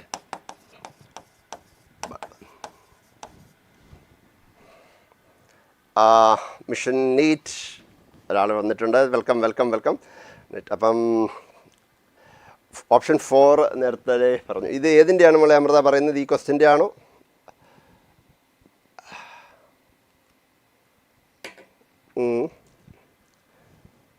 $100 എന്ന് പറഞ്ഞിട്ടുണ്ട്. നമുക്ക് ലെറ്റ്സ് ചെക്ക്. അപ്പോൾ റെസിസ്റ്റൻസ് ഓഫ് ബൾബ് എന്ന് പറഞ്ഞാൽ എത്ര കിട്ടും? നമുക്കറിയാം പി എന്ന് പറഞ്ഞാൽ V0² ഡിവൈഡ് ബൈ എത്രയായിരിക്കും? R. അപ്പോൾ resistance of the filament of bulb എന്ന് പറഞ്ഞാൽ V0² ഡിവൈഡ് ബൈ P0 അല്ലേടാ, അല്ലേ? അപ്പോൾ നമുക്ക് V0² അറിയാം. എത്രയുണ്ട്? 100 into 100 divided by rated power എത്രയുണ്ട്? 200. പോയി എത്ര ഓം ഉണ്ട്? 50 ഓം. അപ്പം നമ്മൾ അതിൻ്റെ റേറ്റഡ് കറണ്ട് എന്ന് പറഞ്ഞാൽ അതിൽ കൂടി എത്ര കറണ്ട് പോയാൽ നമുക്ക് ബെസ്റ്റ് പെർഫോമൻസ് കിട്ടും? എത്രയായിരിക്കും? നമുക്കറിയാം റേറ്റഡ് കറണ്ട് കാണാൻ എന്ന് വെച്ചാൽ rated power is equal to rated voltage into rated current എന്നാണ്. V ഇൻറ്റു I ആണല്ലോ പവർ. അപ്പം ഇതിൽ കൂടി I0 എന്ന് പറയുന്ന റേറ്റഡ് കറണ്ട് പോയാലായിരിക്കും നമുക്ക് ഏത് ഔട്ട്പുട്ട് കിട്ടുക? 200 വാട്ട് കിട്ടുക. ഓക്കെ, അപ്പോൾ നമുക്ക് P0 നമുക്കറിയാം എത്രയുണ്ട്? 200. V0 എത്രയുണ്ട്? 100 ഇൻറ്റു എത്രയാണ്? I0. അപ്പോൾ I0 എന്ന് പറഞ്ഞാൽ എത്ര ആംപിയർ കിട്ടി? 2 ആംപിയർ കിട്ടി. 2 ആംപിയർ കറണ്ട് അതുവഴി എന്ത് ചെയ്യണം? പാസ് ചെയ്യണം. മനസ്സിലായല്ലോ? പക്ഷേ നമ്മുടെ കയ്യിൽ ഇനി എത്ര വോൾട്ട് സപ്ലൈ ഉള്ളത്? 200. എത്രയാണ്? 200. അപ്പോൾ നമ്മൾ സാർ അങ്ങ് അസ്യൂം ചെയ്യാണ് let R B the resistance. നമ്മൾ എത്രയാണ് കണക്ട് ചെയ്യാൻ പോകുന്നത്? R B the resistance connected in series വിത്ത് എന്താണ്? ബൾബ്, അല്ലേ? ബൾബ് വേട്ട. അപ്പോൾ ടോട്ടൽ റെസിസ്റ്റൻസ് എന്ന് പറഞ്ഞാൽ എത്ര കിട്ടും? R + 50. അവൈലബിൾ വോൾട്ടേജ് എത്രയാണ്? 200 വോൾട്ട്. കറണ്ട് എത്ര വേണം? 2 ആംപിയർ. അപ്പോൾ നമുക്ക് 2 ampere is equal to 200 divided by എത്രയായിരിക്കും? R + 50. മനസ്സിലാവുണ്ടോ? അപ്പോൾ എത്ര കിട്ടും നമുക്ക്? 2R + 100 ഈസ് ഈക്വൽ ടു എത്ര കിട്ടും? 200. അപ്പോൾ 2R ഈസ് ഈക്വൽ ടു എത്ര കിട്ടി? 100. അതുകൊണ്ട് R ഈസ് ഈക്വൽ ടു എത്ര കിട്ടും? 50 ഓം. 50 ഓമാണ് ആൻസർ. ഇത് നേരത്തെ ചോദിച്ചിട്ടുള്ള ചോദ്യങ്ങളാണ്, പ്രീവിയസ് ക്വസ്റ്റ്യൻ ആണ്. ഓക്കെ, മനസ്സിലായോ? അപ്പോൾ 100 ഓം അല്ല, എത്രയാണ്? 50 ഓമാണ്. എന്താ മനസ്സിലായോ? മിഷൻ പേരെന്താണ് സാർ അറിയില്ല, മിഷൻ നീറ്റ്. ഓക്കെ, ആ മിഷൻ ഏതായാലും അച്ചീവ് ചെയ്യട്ടെ സാർ പ്രാർത്ഥിക്കുകയാണ്. Okay, very good. അപ്പോൾ 100 ക്വസ്റ്റ്യൻ ട്രൈ ചെയ്തല്ലോ, അത് വലിയ കാര്യം. അപ്പം അതാണ് മെയിൻ വേണ്ടത്. ആദ്യം നമുക്കൊന്ന് ശ്രമിക്കാനുള്ള ഒരു എടുത്ത് ചാടാനുള്ള, അല്ലേ? നമ്മൾ ഇങ്ങനെ പേടിച്ച് നിന്നിട്ട് കാര്യമുണ്ടോ? ശരിയായിക്കോട്ടെ തെറ്റായിക്കോട്ടെ, ലെറ്റ്സ് ട്രൈ. അതാണ് ഇത് മെയിൻ കാര്യം. Right, very good. കിട്ടി നമുക്ക് കിട്ടിയിട്ടുണ്ട്. Very good. അപ്പോൾ അടുത്ത ക്വസ്റ്റ്യനിലോട്ട് സാർ പൊക്കോട്ടെ. അപ്പം നമ്മുടെ കറക്റ്റ് ആൻസർ എന്ന് പറഞ്ഞാൽ ഏതാണ്? 50 ഓം ആണ്. A current of 1.5 ampere is flowing through a triangle of side 9 cm. ഒരു ഇക്വിലാറ്ററൽ ട്രയാങ്കിളാണ്. The magnetic flux density at the centroid of triangle is. ഇതൊക്കെ നീറ്റിൻ്റെ കോമൺ ക്വസ്റ്റ്യൻസ് ആണ്. ഒരുപാട് നീറ്റുമായിട്ട് ചേർന്ന് പോകാനുള്ള രീതിയിലുള്ള ക്വസ്റ്റ്യൻസാണിത്. വളരെ സിമ്പിൾ ക്വസ്റ്റ്യനാണ്. ഒന്ന് ട്രൈ ചെയ്തേ, ഒന്ന് ശ്രമിച്ച്. ഒരു ട്രയാങ്കിളാണ്, അതിൻ്റെ സൈഡ് A ആണെന്നിരിക്കട്ടെ, ബാക്കി നമുക്ക് പിന്നീട് ഇതെല്ലാം സബ്സ്റ്റിറ്റ്യൂഷൻ നടത്താം. ഇത് നമ്മൾ ക്ലാസ്സിൽ പറയാറുണ്ട്, ഇതൊന്ന് കാണാതെയും കൂടെ പഠിച്ചു വെച്ചേക്കണം. ട്രയാങ്കിളിൻ്റെത്, ഹെക്സാഗണിൻ്റെത്, സ്ക്വയറിൻ്റെത്. ഇതൊരു മൂവിങ് ചാർജസ് ആൻഡ് മാഗ്നറ്റിസം എന്ന് പറയുന്ന ചാപ്റ്ററിലെ ക്വസ്റ്റ്യനാണ്. അപ്പോൾ നോക്കുന്നുണ്ടേ, ട്രയാങ്കിളുണ്ട്, സൈഡ് A ഉണ്ട്, അല്ലേ? അപ്പോൾ എല്ലാ ആംഗിളും 60 ഡിഗ്രി ആണല്ലോ, ഇക്വിലാറ്ററൽ ട്രയാങ്കിളാണ്, എല്ലാ സൈഡും 60 ആണ്. അപ്പോൾ ഇതുവഴി ഏത് കറണ്ട് പോകുന്നുണ്ട്? I കറണ്ട് പാസ് ചെയ്യുന്നുണ്ട്.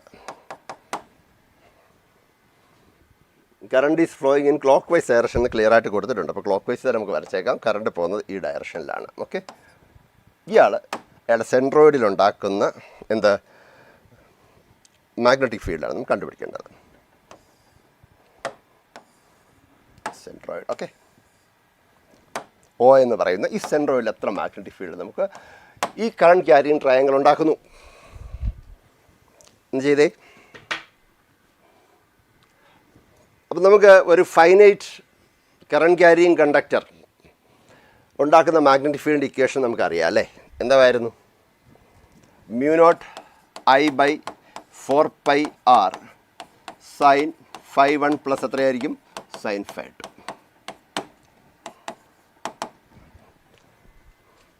അല്ലേ? അപ്പോൾ ഇത് ആറായിട്ട് എടുക്കാം അല്ലേ? ഈ ആംഗിളിനെ φ1 എന്നും ഈ ആംഗിളിനെ നമുക്ക് എത്ര എന്നും എടുക്കാം? φ2 എന്നും എടുക്കാം. സാറ് ഒരിടത്ത് എടുത്തു കഴിഞ്ഞാൽ × 3 ചെയ്ത് കഴിഞ്ഞാൽ, കാരണം മാഗ്നറ്റിക് ഫീൽഡ് എന്ന് പറയുന്നത് 3 സെഗ്മെൻറ്റും കൊടുക്കുന്നത് ഒരേ ഡയറക്ഷനിലാണ്. അതുകൊണ്ട് ഒരാളുടെ എടുത്തിട്ട് നമുക്ക് 3 കൊണ്ട് മൾട്ടിപ്ലൈ ചെയ്താൽ മതി.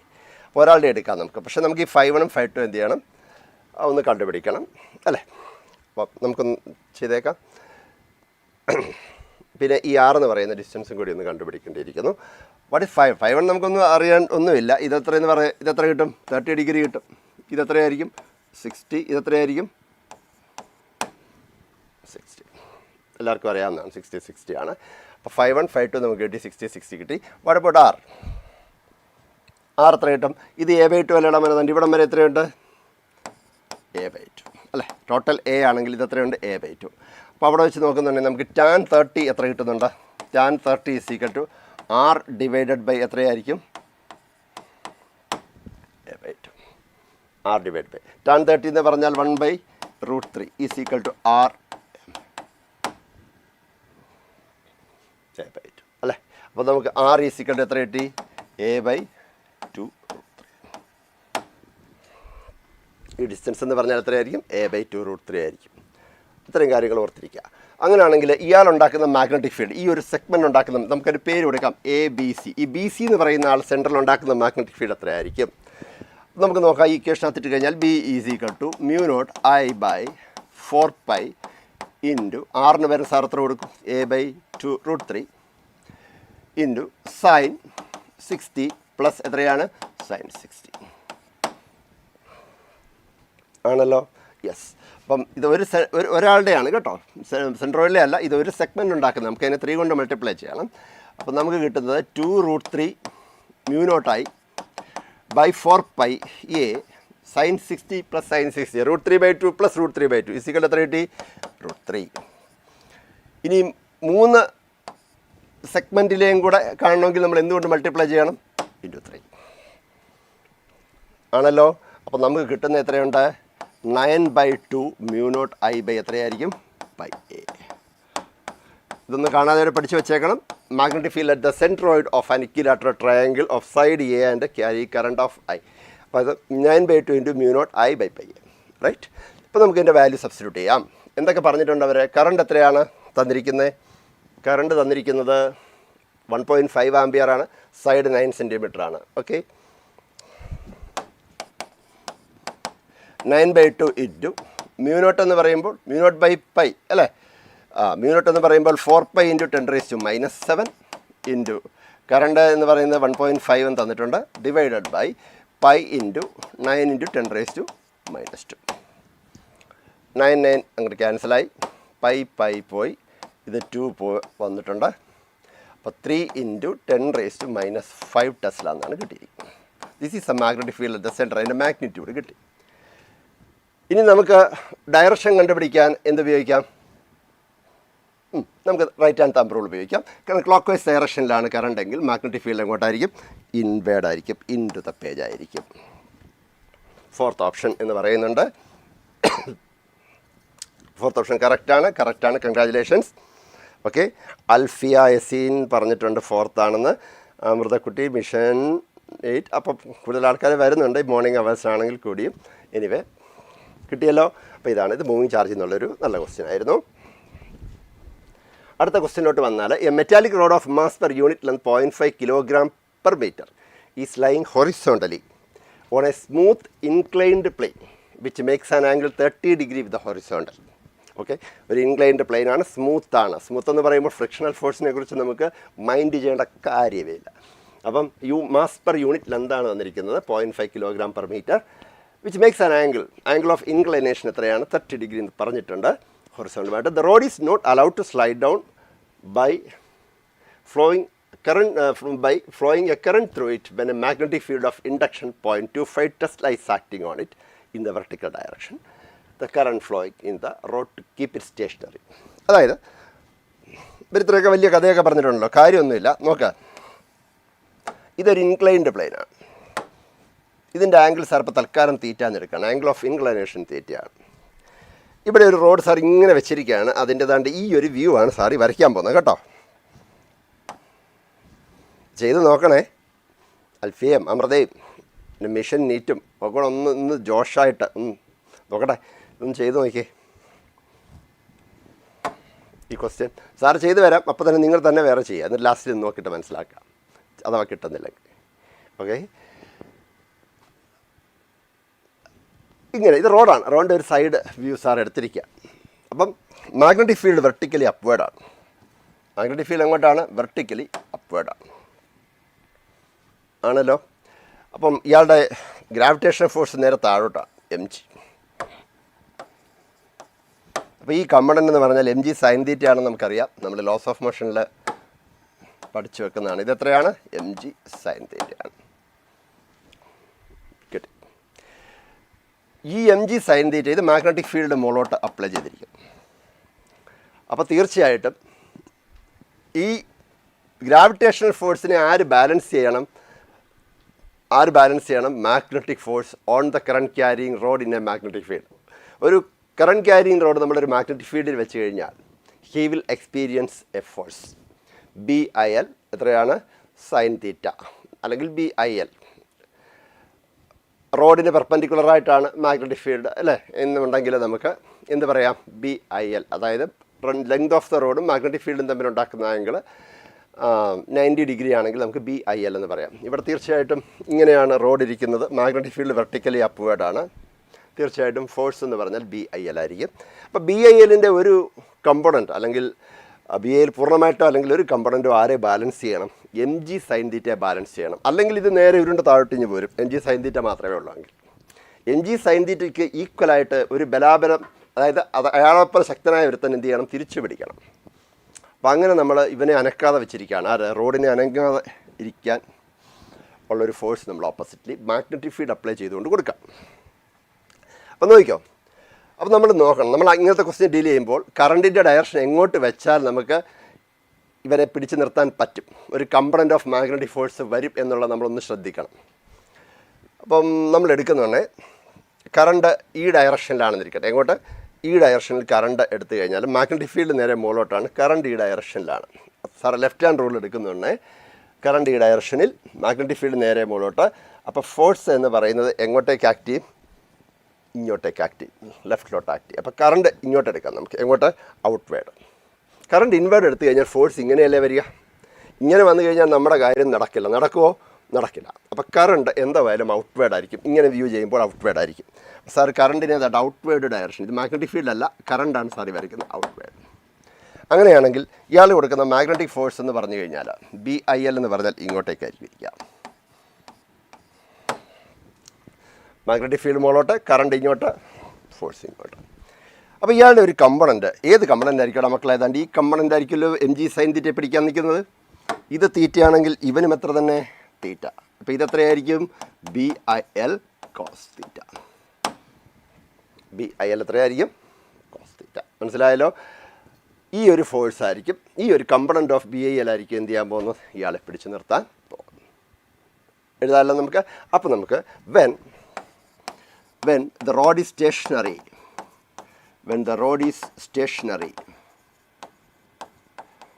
what we can write?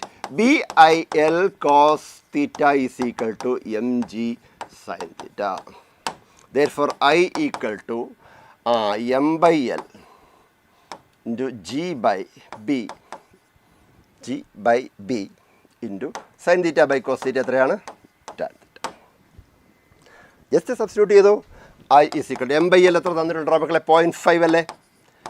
g നമുക്ക് തൽക്കാലം 9.8 എടുത്ത് നോക്കാം. 9.8 10 എടുത്താലും മതി, അതിൻ്റെ അടുത്ത് വരുന്ന വാല്യൂ എടുത്താൽ മതി. ഓക്കെ സാർ 9.8 എടുക്കുന്നു. ഇൻറ്റു ടാൻ എത്രയുണ്ട്, എത്ര ഡിഗ്രിയാണ്, ടാൻ 30 ഡിവൈഡഡ് ബൈ ബി എന്ന് പറഞ്ഞാൽ എത്രയുണ്ട്, 0.25 ഉണ്ടല്ലോ. അപ്പോൾ ഇത് കട്ട് ചെയ്ത് പോയി. അപ്പോൾ നമുക്ക് ഒന്നുകൂടെ എഴുതാം. 0.5 ഇൻറ്റു 9.8 ഇൻറ്റു ഡിവൈഡഡ് ബൈ ഇത് 1/√3 ആണ്. 0.25 ഇൻറ്റു 1.73 എന്ന് കിട്ടും. എത്ര കിട്ടൂടാ, ഇത് കട്ട് ചെയ്താൽ 2 കിട്ടും. അപ്പോൾ 19.6 ഡിവൈഡഡ് ബൈ 1.73 1.73 19.6 പകുതി എടുത്താൽ തന്നെ 9.8 സ്വല്പം കൂടുതൽ. ഏതായാലും ഇവന്മാർ രണ്ടുപേരും അല്ല, പ്രോബബ്ലി ഇവരാണ് സാധ്യത. എത്രയായിരിക്കും അത്, 11 എത്രയായിരിക്കും 32. ഒന്ന് കാൽക്കുലേറ്റ് ചെയ്ത് നോക്കിക്കോണം കേട്ടോ. 11.32 കിട്ടിയോടാ.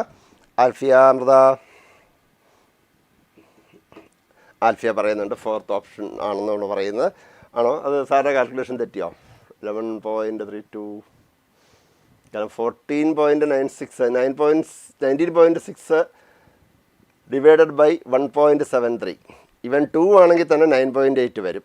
അപ്പം 1.73 എന്ന് പറഞ്ഞാൽ 9.8 കുറച്ചുകൂടി കൂടുതൽ എന്നുള്ളതല്ലേ ഉള്ളൂ. അപ്പോൾ 11.32 വരാനാണ് സാധ്യത. ഒന്നുകൂടെ നോക്കിയേ, ഒന്നുകൂടെ ഒന്ന് നോക്കിക്കേ, ഒന്ന് ചെക്ക് ചെയ്തേ. സാറിന് തെറ്റ് വരാം.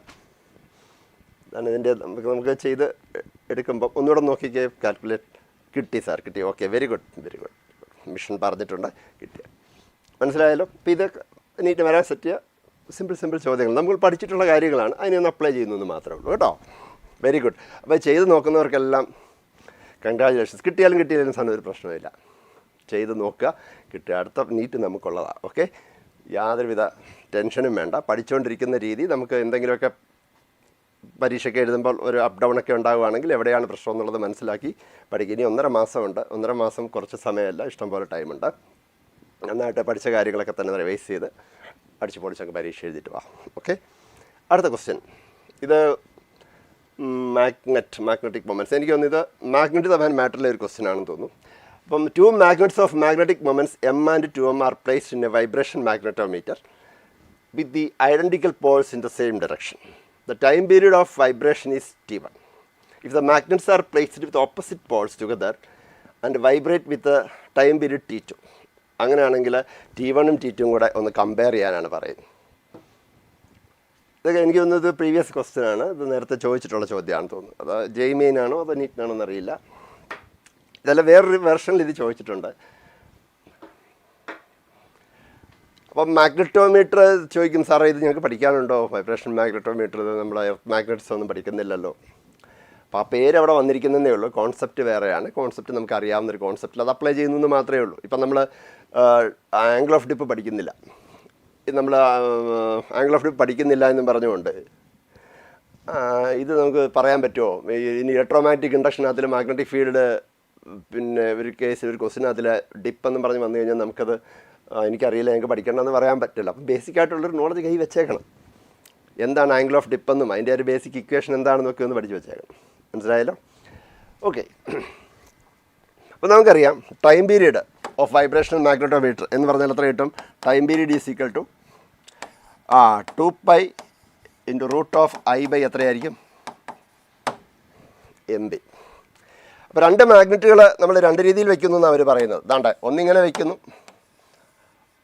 രണ്ടിൻ്റെയും ഐഡൻറ്റിക്കലാണ് അവർ. അപ്പം 2 പേരുടെ കൂട്ടിയുള്ള മൊമെൻ്റ് ഓഫ് ഇനേർഷ്യ സാറിന് I എന്ന് കൊടുക്കുക. അതിപ്പോൾ എങ്ങനെ വെച്ചാലും മൊമെൻ്റ് ഓഫ് ഇനേർഷ്യ എത്ര തന്നെ ആയിരിക്കും? I' എന്നിരിക്കുന്നു സാർ.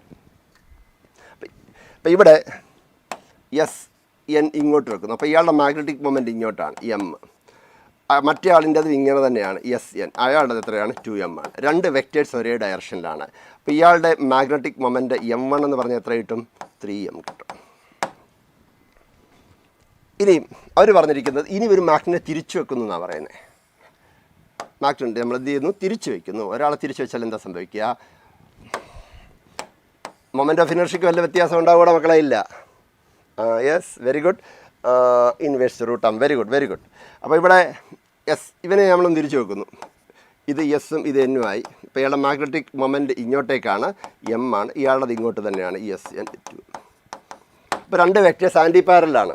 അപ്പം അയാളുടെ മാഗ്നിറ്റ്യൂഡ് വലുതിൽ നിന്ന് ചെറുത് കുറയ്ക്കണ്ടേ? അപ്പം M2 എന്ന് പറഞ്ഞാൽ എത്ര കിട്ടും നമുക്ക്? 2m മൈനസ് m = എത്ര കിട്ടും? m കിട്ടും. ഓക്കെ അല്ലേ? അപ്പം നമുക്കിവിടെ നോക്കാം. ബി കോൺസ്റ്റൻ്റ് ആണ്, ഐ കോൺസ്റ്റൻ്റ് ആണ്. അപ്പോൾ time period is inversely proportional എത്രയാണ്? √m ആണ്. അപ്പോൾ T1/T2 എന്ന് പറഞ്ഞാൽ √m2 എത്രയായിരിക്കും? 1. √m2 എത്രയുണ്ടോ മക്കളെ? m1 എത്രയുണ്ട്? 3m. അപ്പോൾ T1/T2 എന്ന് പറഞ്ഞാൽ എത്ര കിട്ടുന്നുണ്ട്? 1/3. So T2 is equal to √3 into എത്രയായിരിക്കും? T1. ആരാ വലുത്? T2 അല്ലേ വലുത്? T2 will be greater than എന്തായിരിക്കും? T1. മനസ്സിലായോ? അപ്പോൾ ഇങ്ങനത്തെ ക്വസ്റ്റ്യൻസ് വളരെ സിമ്പിൾ അല്ലേ? ഇതിപ്പോൾ നമുക്ക് മാഗ്നറ്റോമീറ്ററുമായിട്ട് ബന്ധമൊന്നുമില്ല. ആക്ച്വലി ഇത് നമ്മൾ അല്ലാതെ തന്നെ പഠിക്കുന്നതാണ്. വെക്റ്റർ അല്ലേ? മാഗ്നറ്റിക് മൊമെൻറ്റ്സ് ഒരു ഡയറക്ഷനിലാണെങ്കിൽ അത് അതിൻ്റെ മാഗ്നിറ്റ്യൂഡ് എന്ന് പറഞ്ഞാൽ സിംപ്ലി ആഡ് ചെയ്യുക, മറ്റേതെന്ന് പറഞ്ഞു കഴിഞ്ഞാൽ പരിധി ഒന്ന് ചിലത് കുറയ്ക്കുക എന്നുള്ളതേ ഉള്ളൂ. ഓക്കെ അല്ലേ? മനസ്സിലായെന്ന് സാർ വിചാരിക്കുന്നു. അടുത്ത ക്വസ്റ്റിലോട്ട് പോട്ടോ. യെസ്, അമൃത പറഞ്ഞിട്ടുണ്ട് answer T2 greater than T1. Good girl, good girl. അപ്പം ദേവൻ വന്നിട്ടുണ്ട്. ദേവ ഹായ്, വെൽക്കം. അപ്പം എത്ര? ഓപ്ഷൻ 3 എന്ന് പറയുന്നത് ഏതിലെയാ? ഇവിടെ കറക്റ്റ്.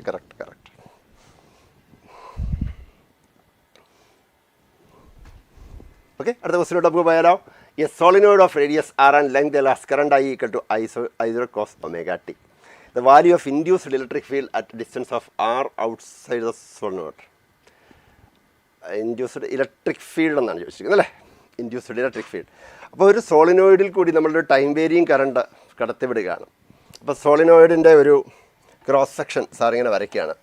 ഇത് സോളിനോയിഡാണ്, ക്രോസ് സെക്ഷനാണ്. ഇവിടെ ഞാനൊരു ടൈം വേരിയിങ് കറണ്ട് കടത്തിവിടുകയാണ്. di/dt കൂടുന്നു തന്നെ ഇരിക്കട്ടെ. dy/dt ഗ്രേറ്റർ ദാൻ എത്രയാണ്?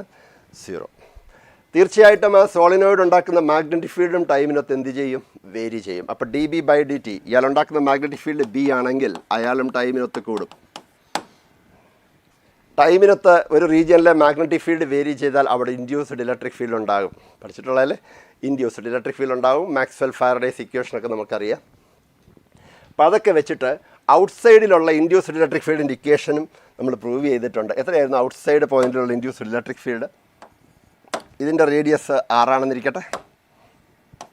അങ്ങനെയാണെങ്കിൽ സ്മോളാർ ഡിസ്റ്റൻസ്, സെൻട്രൽ നിന്നും സ്മോളാർ ഡിസ്റ്റൻസ്, ഇവിടുത്തെ മാഗ്നറ്റിക് ഫീൽഡ് ടൈമിനൊത്ത് എന്ത് ചെയ്തുകൊണ്ടിരിക്കുകയാണ്? വേരി ചെയ്തുകൊണ്ടിരിക്കുകയാണ്. അപ്പോൾ തീർച്ചയായിട്ടും ഇവിടെ ഇങ്ങനെ ക്ലോസ്ഡ് ലൂപ്സ് ആയിട്ട് ഇലക്ട്രിക് ഫീൽഡ് അങ്ങ് ഇൻഫിനിറ്റി വരെ ഉണ്ടാവും. അപ്പം അങ്ങനെ ഒരു ഇലക്ട്രിക് ഫീൽഡ് ഔട്ട്സൈഡ് പോയിൻ്റായ പിയിലുമുണ്ട്. അത് സെൻട്രൽ നിന്നും എത്ര ഡിസ്റ്റൻസ് അകലെയാണ്? r ഡിസ്റ്റൻസ് അകലെയാണ്. എത്രയായിരുന്നു അതിൻ്റെ ഔട്ട്സൈഡിലുള്ള induced electric field equation? r² divided by 2r dB by എത്രയായിരിക്കും? dt. എൻ്റെ ഡെറിവേഷൻസിലോട്ടും സാറ് പോകുന്നില്ല, അതിനുള്ള സമയം നമുക്കിവിടെ ഇല്ല. നമ്മൾ ക്ലാസ്സിൽ പഠിക്കുന്നതാണ്. Okay, r is a radius, small r is a distance from the centre അല്ലേ? Centre to that point. dB/dt എന്ന് പറഞ്ഞാൽ rate of change of magnetic field. അപ്പോൾ സാറ് ചോദിക്കട്ടെ, ഒരു സോളിനോയിഡ് ഉണ്ടാക്കുന്ന മാഗ്നറ്റിക് ഫീൽഡിൻ്റെ ഇക്വേഷൻ നമുക്കറിയാം. എത്രയായിരുന്നു? അപ്പം r² divided by 2r into d/dt μ0 n I എന്നല്ലേ? μ0 n I. This is a magnetic field produced by a solenoid carrying current I, and n is the turn density, number of turns per unit length. അപ്പോൾ സർവീരെല്ലാം ഇപ്പുറത്തോട്ട് എടുക്കുകയാണ്. അപ്പം μ0 n r² divided by 2r d/dt. ഐയുടെ value നമുക്ക് തന്നിട്ടുണ്ട്. I0 sin omega t എന്നല്ലേ? I0 is A constant അല്ലേ? അപ്പം μ0 n I0 r² divided by 2r d/dt sin omega t. നോക്കട്ടെ നമ്മുടെ പിള്ളേർ ചെയ്യുന്നോന്ന്. നോക്കട്ടെ നമ്മുടെ കുട്ടികൾ cos omega t ആണോ? cos omega t, very good. I0 cos omega t അല്ലേ? ഇവിടെ നെഗറ്റീവ് സൈൻ ഉണ്ട് ആക്ച്വലി, മൈനസ്. അതിട്ടില്ല കുഴപ്പമൊന്നുമില്ല. Anyway I0 cos omega t അല്ലേ? അപ്പോൾ I0 cos omega t എന്ന് പറയുമ്പോൾ ഇവിടെ I0 സാർ വെളിയിലെടുത്ത് കോൺസ്റ്റൻ്റ് ആണ്. അപ്പോൾ ഇവിടെ cos omega t എന്ന് വരും. What is d/dt cos omega t minus omega sin omega t അല്ലേ? അപ്പോൾ ഇവിടെ -ω sin ωt എടുക്കും. ഈ മൈനസ് ഇവിടെ അങ്ങോട്ട് പോകും. അപ്പോൾ നമുക്ക് ഇൻഡ്യൂസ്ഡ് ഇലക്ട്രിക് ഫീൽഡ് ഇക്വേഷൻ എത്ര ഇട്ടോടാ മോനെ? μ0 n I0 r square divided by 2r into എത്രയായിരിക്കും? ω ഇൻറ്റു sin ωt. ഏതാണ് നമ്മുടെ ഓപ്ഷൻ കറക്റ്റായിട്ട് വരുന്നത്? ഓപ്ഷൻ 1 എന്ന് പറയുന്നുണ്ട്. Very good. ദേവൻ മിഷൻ നമുക്ക് എല്ലാവരും പറയുന്നുണ്ട് ഓപ്ഷൻ 1. അപ്പോൾ ഈ ഒരു കോൺസെപ്റ്റ് നിങ്ങൾക്ക് കൃത്യമായിട്ട് അറിയാം അല്ലേ? ഇതിൻ്റെ ഒരു ഗ്രാഫൊക്കെ ഉണ്ടല്ലോ. ഗ്രാഫൊക്കെ എങ്ങനെയായിരുന്നു? അതാണ്ട് variation of induced electric field from the centre. ഇതായിരുന്നു ഗ്രാഫ്. അതെപ്പോഴും ചോദിക്കുന്ന കേട്ടോ, അത് പഠിച്ചു വെച്ചോണേ. ഈ ഗ്രാഫ് ഒന്ന് അനലൈസ് ചെയ്യാൻ പഠിച്ചു വെച്ചോണം. ഇങ്ങനെയാണ്. ഇവിടെ is inversely proportional to R ആണ്. ഇവിടെ ഈസ് പ്രൊപ്പോർഷണൽ ടു എന്താണ്? This outside. ഇത് ആർ ഈസ് ഈക്വൽ എത്രയായിരിക്കും? ആർ. ഓക്കെ, ഈ ഗ്രാഫ് ഇടയ്ക്ക് നോക്കി വെച്ചാൽ. അടുത്ത ക്വസ്റ്റ്യനിലോട്ട് സാർ പോകും. അടുത്ത question. When the current through a solenoid increases at constant rate the induced current. ഒരു സോളിനോയിഡിലെ കറണ്ട് കൂടുകയാണ്, കോൺസ്റ്റൻറ്റ് റേറ്റിൽ കൂടുകയാണ് അല്ലേ? കോൺസ്റ്റൻറ്റ് റേറ്റിലെ കറണ്ട് എന്ത് ചെയ്തുകൊണ്ടിരിക്കുകയാണ്? കൂടിക്കൊണ്ടിരിക്കുകയാണ്. അങ്ങനെ ആകുമ്പോൾ മാഗ്നറ്റിക് ഫീൽഡ് കൂടുന്നതും കോൺസ്റ്റൻറ്റ് റേറ്റിലായിരിക്കുമല്ലോ. അപ്പോൾ അങ്ങനെയാണെങ്കിൽ ഇൻഡ്യൂസ്ഡ് കറണ്ട് എന്ന് പറഞ്ഞു കഴിഞ്ഞാൽ നമുക്കറിയാം ഇൻഡ്യൂസ്ഡ് EMF ഡിവൈഡഡ് ബൈ എത്രയായിരിക്കും? ആർ. അപ്പോൾ 1/r d5 എത്രയായിരിക്കും? dt. അപ്പോൾ 1/r a ഇൻറ്റു എത്ര എന്ന് എഴുതാം നമുക്ക്? dB/dt. നെഗറ്റീവ് സൈൻ ഒന്നും സാർ മൈൻഡ് ചെയ്തില്ല, ലെൻസിലൊക്കെ സൈഡിലോട്ട് വെച്ചിട്ടാണ് a dB/dt. ഓക്കെ, ലെൻസിൽ നമുക്ക് അല്ലാതെ അപ്ലൈ ചെയ്യാം. ഇവിടെ dB/dt എന്ന് പറഞ്ഞാൽ എന്താണ്? കൂടുകയാണ് അല്ലേ? dB/dt. di/dt എന്ന് പറഞ്ഞു കഴിഞ്ഞാൽ ഗ്രേറ്റർ ദാൻ 0 ആണ്, പോസിറ്റീവാണ്. അതുകൊണ്ട് dB/dt എന്ത് തന്നെയാണ്? 0 ആണ്. ഓക്കെ, സാർ ഇത് വരച്ചേക്കാം. അപ്പോൾ ഇത് സോളിനോയിഡിൻ്റെ ക്രോസ് സെക്ഷനാണ്. This is A current. അപ്പോൾ di/dt ഗ്രേറ്റർ ദാൻ 0 എന്ന് പറയുന്നുണ്ട്. അപ്പോൾ ഇതുണ്ടാക്കുന്ന മാഗ്നറ്റിക് ഫീൽഡ് സപ്പോസ് വെളിയിലോട്ടായിരിക്കുമല്ലോ.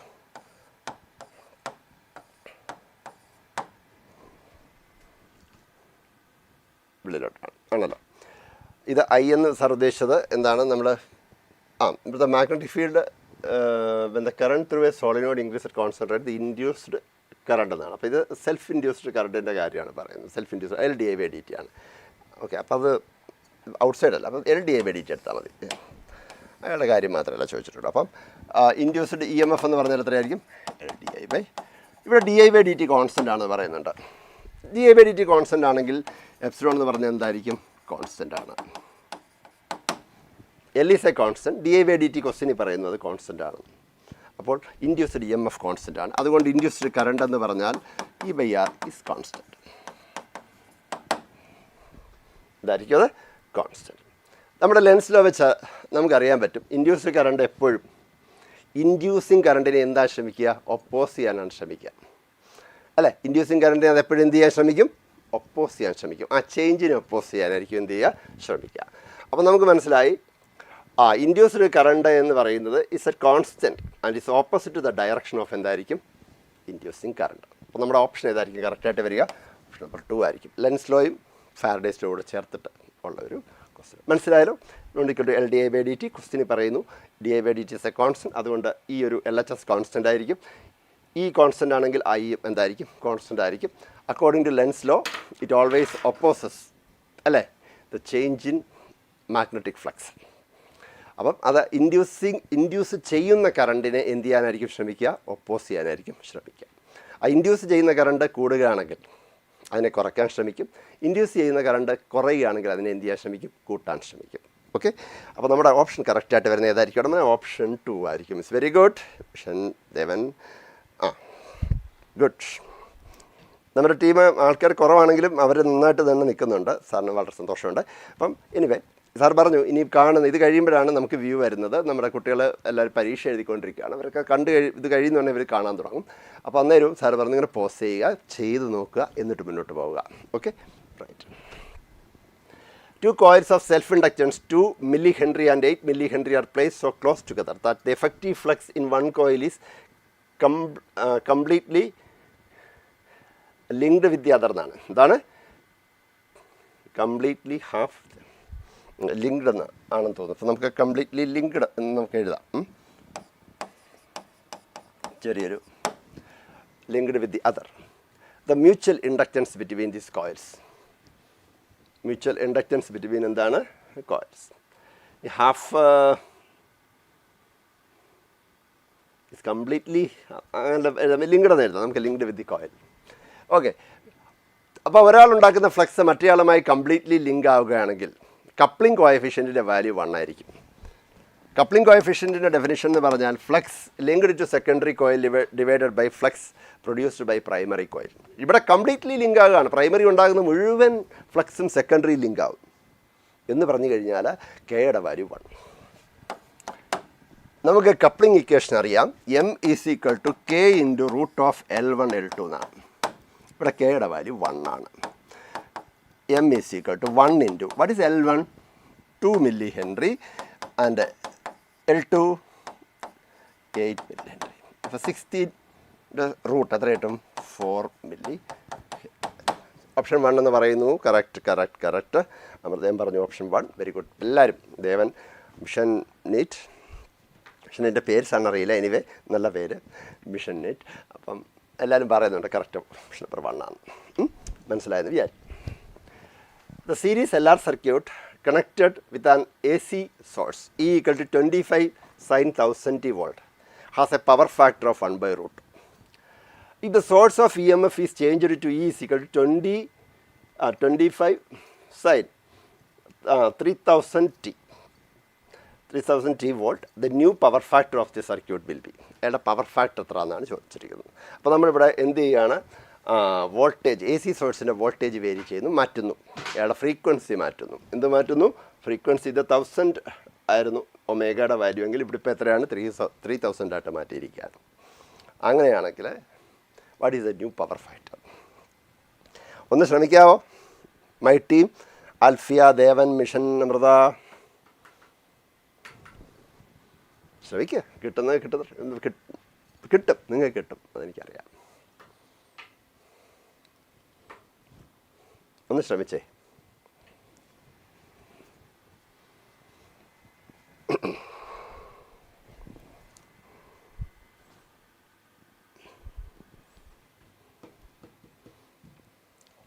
പോരട്ടെ. ഇതൊരു ഈസി ക്വസ്റ്റ്യനാണ്, പക്ഷേ ഒരു ട്വിസ്റ്റഡ് ക്വസ്റ്റ്യനാണ് അല്ലേ? നമ്മൾ സാധാരണ ക്വസ്റ്റ്യന് ചെറിയൊരു മാറ്റം ഇതിനകത്തുണ്ട്. ഇതൊരു നല്ല ക്വസ്റ്റ്യൻ എന്ന് പറയാം, കാരണം നമുക്ക് ഒറ്റയടിക്ക് അങ്ങോട്ട് നമ്മൾ ചെയ്ത ശീലമുള്ളൊരു ക്വസ്റ്റ്യൻ അല്ല. But it is very easy question.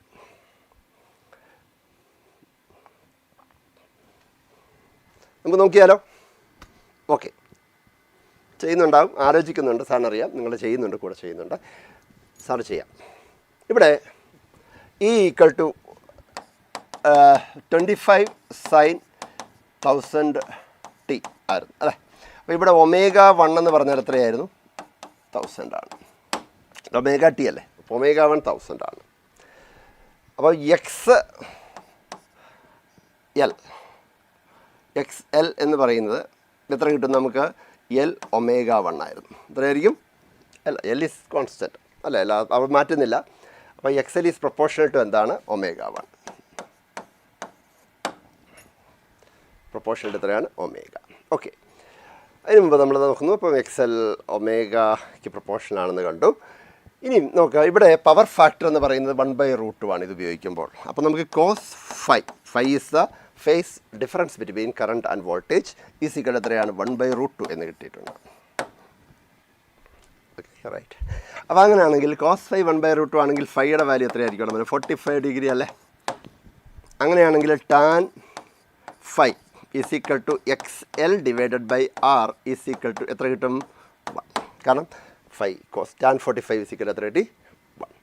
അപ്പോൾ XL by Rൻ്റെ വാല്യൂ ഇനിഷ്യലി എത്രയാണ്? 1 ആണ് ഇത് ഉപയോഗിക്കുന്ന സമയത്ത്. ബ്രീഡിയോ XL by R റേഷ്യോ എത്രയാണ്? 1 ആണ്. അപ്പോൾ കറണ്ടും വോൾട്ടേജും 45 ഡിഗ്രിയുടെ ഫേസ് ഡിഫറൻസിലാണ്. ഇനി രണ്ടാമത്തെ കേസിലോട്ട് വരാം. രണ്ടാമത്തെ കേസിൽ E ഡാഷ് എന്ന് പറയുന്നത് 20 whatever സൈൻ എത്ര കിട്ടി നമുക്ക്? 3000. എനിക്കൊന്ന് 25 തന്നെയാണെന്നാണ് തോന്നുന്നത്. 1000t. ഇവിടെ ω2 എന്ന് പറയുന്നത് എത്ര കിട്ടിയിട്ടുണ്ട്? 3000t എന്ന് കിട്ടിയിട്ടുണ്ട് ആണല്ലോ. അപ്പം ഈ ω2 എന്ന് പറയുന്നത് 3ω1 അല്ലേ? 3000 omega 2 എന്ന് പറഞ്ഞാൽ 3000 ആണ്. 3000 റേഡിയൻ പെർ സെക്കൻഡ് ആണ്. omega 2 എന്ന് പറയുന്നത് omega 1ൻ്റെ 3 ടൈംസ് ആണ്. അതുകൊണ്ട് XL ഡാഷ് എന്ന് പറയുന്നത് എത്രയായിരിക്കും? 3XL ആയിരിക്കും അല്ലേ? ഒമേഗ കൂടി, omega 3 ടൈംസ് ആയി മാറി. അപ്പോൾ തീർച്ചയായിട്ടും പുതിയ റിയാക്റ്റൻസ് വാല്യൂ എന്ന് പറയുന്നത് എത്രയായിരിക്കും? 3 ടൈംസ് ഓഫ് ഇനിഷ്യൽ വാല്യൂ ആയിരിക്കും. ആയിരിക്കത്തില്ലയോ? ആയിരിക്കും. അങ്ങനെയാണെങ്കിൽ സാർ ചോദിക്കുന്നു tan phi dash is equal to എത്ര കിട്ടും? 3x XL dash divided by R എന്ന് സാറിന് എഴുതാമല്ലോ. XL ഡാഷ് ഡിവൈഡഡ് ബൈ എത്രയായിരിക്കും? R is equal to 3XL by R എന്ന് എഴുതാമല്ലോ. XL ബൈ R വാല്യൂ നമുക്കറിയാം എത്രയാണ്? 1 ആണ്. അപ്പോൾ tan phi dash is equal to നമുക്ക് എത്ര കിട്ടി? 3 കിട്ടി. ടാൻ ഫൈവ് ഡാഷിൻ്റെ വാല്യൂ എത്ര കിട്ടി? 3. കാരണം XL ബൈ R 1 ആണ് നമ്മൾ നേരത്തെ കണ്ടിട്ടുണ്ട്. ഓക്കെ, ഇനി സാർ ഒരു ട്രയാങ്കിൾ കൊണ്ടുണ്ടാക്കും. ഇത് 5 ഡാഷാണ്. ഓക്കെ, ഇത് ടാൻ എന്ന് പറയുമ്പോൾ opposite side divided by adjacent side. അങ്ങനെയാണെങ്കിൽ ഹൈപ്പോട്ടന്യൂസ് √3² + 1 എത്ര കിട്ടും? √10. Therefore, new power factor is equal to എത്ര കിട്ടും? അങ്ങനെ cos 5 ഡാഷ് അല്ലേ? ഈസ് ഈക്വൽ ടു എത്ര കിട്ടും? cos 5 dash 1/√10.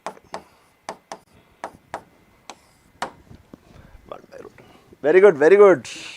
ആൽഫിയ ചെയ്തു. അമൃത പോലെ എവിടെയാണ് എനിക്ക് പഠിച്ചതെന്ന് നോക്കി. ക്വസ്റ്റ്യൻ നമ്പർ ഓപ്ഷൻ 3 ആണ് കൊടുത്തത്. പക്ഷെ പ്രശ്നമില്ല, ചെയ്തതിൽ ഓപ്ഷൻ √5 അത് 3 ആണ്, 2 അല്ല. എനിക്കൊന്ന് 2 ഇട്ട് ചെയ്തിട്ടുണ്ടാവും, അതുകൊണ്ടാണ് ഓപ്ഷൻ 3 എന്ന് വന്നത്. ഇതൊക്കെ നേരത്തെ ചോദിച്ചിട്ടുള്ള പലതരത്തിൽ ചോദിച്ചിട്ടുള്ള ക്വസ്റ്റ്യൻസുകളാണ്. അപ്പം നമ്മുടെ ചിലപ്പോൾ അത് APMDക്ക് ആയിരിക്കാം, ജെയ്ക്കായിരിക്കാം, അങ്ങനെയൊക്കെയുള്ള ഇത്, അല്ലെങ്കിൽ ഇതേപോലുള്ള ക്വസ്റ്റ്യൻസൊക്കെ ഉണ്ടാവും. ഈ ക്വസ്റ്റ്യൻ ഒരു നല്ല ക്വസ്റ്റ്യനാണ്. കാരണം ഇത്തരം ക്വസ്റ്റ്യൻസ് വന്നു കഴിഞ്ഞാൽ നമ്മൾ പെട്ടെന്ന് എന്ത് ചെയ്യുമെന്ന് ഇങ്ങനെ ആലോചിക്കുന്ന ഒരു ക്വസ്റ്റ്യനാണ് പരീക്ഷാ ഹാളിലൊക്കെ. അപ്പോൾ ഇത് നേരത്തെ കണ്ട് പരിചയം ഉണ്ടെങ്കിൽ നമുക്ക് എളുപ്പമായിരിക്കും. ഓക്കെ, അടുത്ത ക്വസ്റ്റ്യനോട് sir. An alternating voltage 220 sin 100 pi t volt is applied to a purely resistive load of 50 ohm. The time taken for the current to rise from half of the peak value to peak value. ഇപ്പോൾ ഇത് AC-യിലെ ചോദ്യങ്ങളാണ് ഇപ്പോൾ കഴിഞ്ഞതും ഇതും അല്ലേ. അപ്പം നമുക്ക് V തന്നിട്ടുണ്ട്. എത്രയാണ്?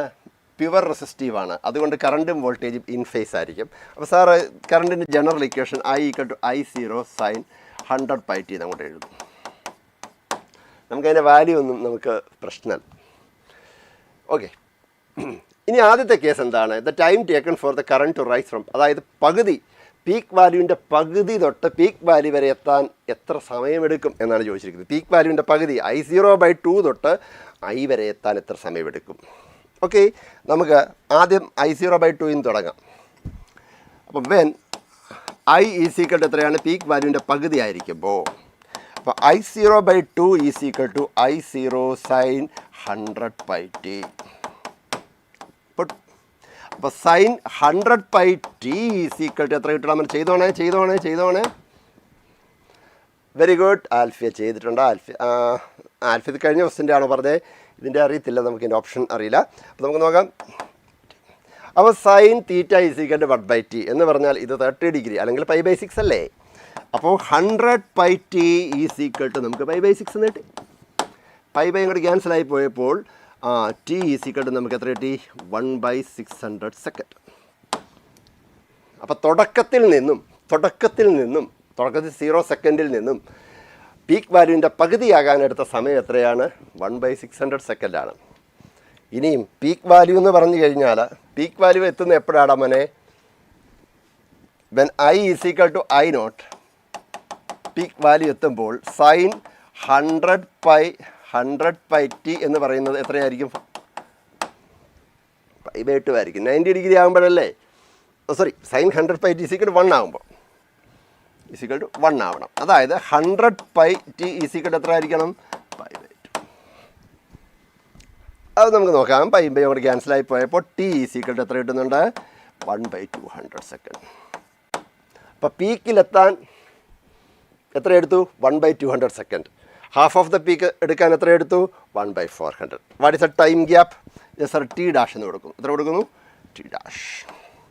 അതുകൊണ്ട് റിക്വയർഡ് ടൈം എന്ന് പറഞ്ഞാൽ T ഡാഷ് മൈനസ് എത്രയായിരിക്കും? T 1/200 - 1/600.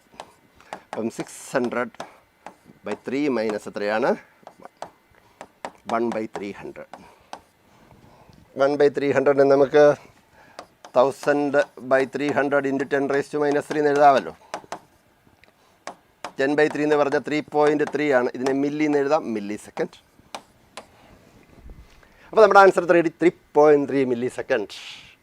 ഇത്രയും ടൈം വേണം ഹാഫിൽ നിന്നും അവിടെ എത്താൻ വേണ്ടി. മനസ്സിലായോ? ആൽഫിയ സെക്കൻഡ് എന്ന് പറഞ്ഞിട്ടുണ്ട്. കിട്ടിയ ആൻസർ. വെരി ഗുഡ് മിഷൻ പറഞ്ഞു. സമതക്കുട്ടി നേരത്തെ ട്രൈ ചെയ്തു. Okay, good. ദേവൻ കാണുന്നില്ല. ദേവൻ എന്തിയടാ, പോയോ? മനസ്സിലായല്ലോ. അടുത്ത ക്വസ്റ്റ്യനോട്ട് പോട്ടെ. അടുത്തത് EM വേവ്സ് എന്നുള്ളൊരു ചോദ്യമാണ്. The electric field associated with an EM wave in vacuum is given by E is equal to 40 cos kz minus 6 × 10⁸ I cap എന്നാണ്. അപ്പോൾ ഇലക്ട്രിക് ഫീൽഡ് I cap ഡയറക്ഷനിലാണ്. It is propagating in Z direction. Okay, where E, Z and T are in volt per meter and seconds respectively. The value of wave vector K എന്നാണ് ചോദിച്ചിരിക്കുന്നത്. Wave vector കണ്ടുപിടിക്കാം. എന്തായിരുന്നു wave വെക്ടറിൻ്റെ equation in vacuum? K vector in vacuum എന്ന് പറഞ്ഞാൽ ω/c ആണ്. മീഡിയത്തിലാണെങ്കിൽ ω/v.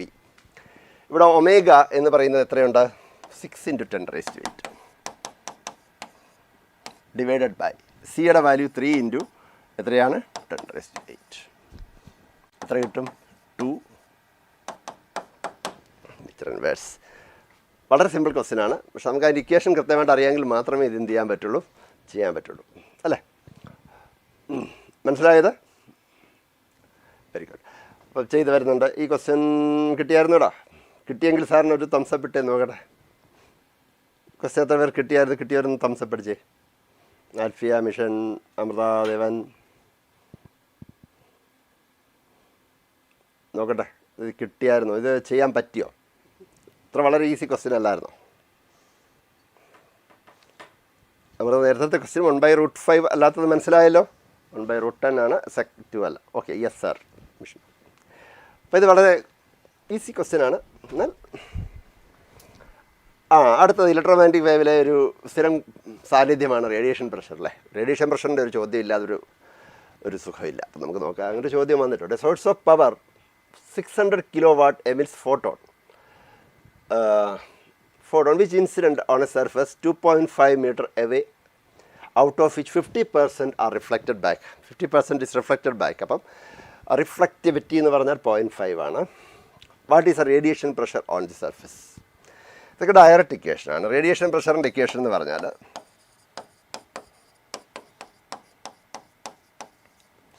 Radiation pressure P എന്ന് പറഞ്ഞാൽ I/ എത്രയായിരുന്നു? C × 1 + കോഎഫിഷ്യൻ്റ് ഓഫ് റിഫ്ലക്ഷൻ എന്നാണ് നമുക്കറിയാം. കോഎഫിഷ്യൻ്റ് ഓഫ് റിഫ്ലക്ഷൻ അല്ലെങ്കിൽ റിഫ്ലക്റ്റിവിറ്റി എന്ന് പറയും. മനസ്സിലായാലോ? അപ്പം I എന്ന് പറഞ്ഞാൽ എന്താണ്? പവർ ഡിവൈഡഡ് ബൈ ഏരിയ ആണ്. പവർ ഡിവൈഡഡ് ബൈ എന്താണ്? ഏരിയ. അതിങ്ങനെ പോവാണ്. പോയിൻറ്റ് സോഴ്സ് ആണ്. അപ്പോൾ ഒരു സ്ഫെറിക്കൽ വേവ് ഫ്രണ്ടായിട്ടാണ് ഇത് പോകുന്നത്, അല്ലേ? ഒരു സ്ഫിയറിൻ്റെ ഏരിയ കൊണ്ട് നമ്മൾ എന്ത് ചെയ്യണം? പവറിനെ ഡിവൈഡ് ചെയ്താൽ നമുക്ക് ഇൻറ്റൻസിറ്റി കിട്ടും. പവർ എന്ന് പറഞ്ഞാൽ തന്നിട്ടുണ്ട്. എത്രയായിരുന്നു? 6 × 10⁻³ watt divided by watt is area? 4πr², അല്ലേ? Radiation pressure 4πr². ഇത് പവറാണ് ബൈ 4πr². അപ്പോൾ നമുക്ക് 600 × 10⁻³ by 4 × 3.14 × 2.5 × 2.5 5/2 is equal to 25 4 × 4. Sir 5/2 square ആട്ടം എടുത്താണ്. മീറ്റർ തന്നെയല്ലേ പറയുന്നത്. അപ്പോൾ ഇത് കാൽക്കുലേറ്റ് ചെയ്യുമ്പോൾ എത്ര കിട്ടും നോക്കാം നമുക്ക്. കാൽക്കുലേഷൻ നിർത്തണമല്ലോ. ഇത് എത്ര കിട്ടുമെന്ന് സാറിന് കാൽക്കുലേറ്റ് ചെയ്ത് പറയാമോ? എന്നാലും നമുക്ക് കാരണം പോയിന്റിലൊക്കെ വന്നിരിക്കുന്നുണ്ട്. ഇതൊന്ന് പെട്ടെന്ന് കാൽക്കുലേറ്റ് ചെയ്ത് പറയാമോ? കാൽക്കുലേറ്റർ എടുത്തുണ്ടെങ്കിൽ.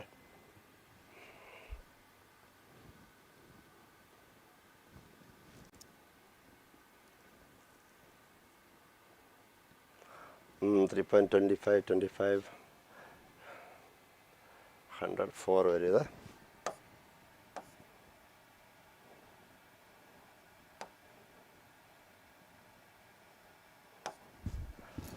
പിന്നെ 1000/25 എന്ന് പറയുമ്പോൾ നമുക്ക് 40 × 4 എത്ര കിട്ടുന്നുണ്ട്? r². എന്തോ 10⁻³ ഇല്ല, 3 നിർത്തി കഴിഞ്ഞാൽ നമുക്ക് നോക്കാം. ഇത് 6 × 4 6 × 16 എന്ന് പറഞ്ഞാൽ എത്ര കിട്ടും? 16 × 5 96. 16 × 6 96 ഡിവൈഡഡ് ബൈ 25 × 3.14.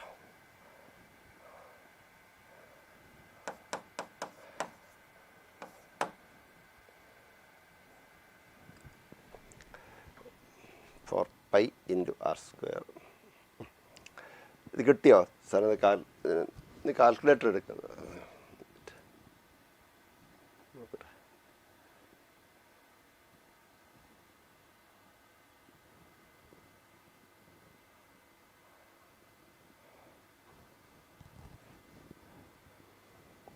കിട്ടിയ ആർക്കെങ്കിലും ഇതിൻ്റെ ഒന്ന് കാൽക്കുലേറ്റർ ഉണ്ടെങ്കിൽ മൊബൈലോ വല്ല ഉണ്ടെങ്കിൽ ഒന്ന് സാധനം ചെയ്തു തരാമോ?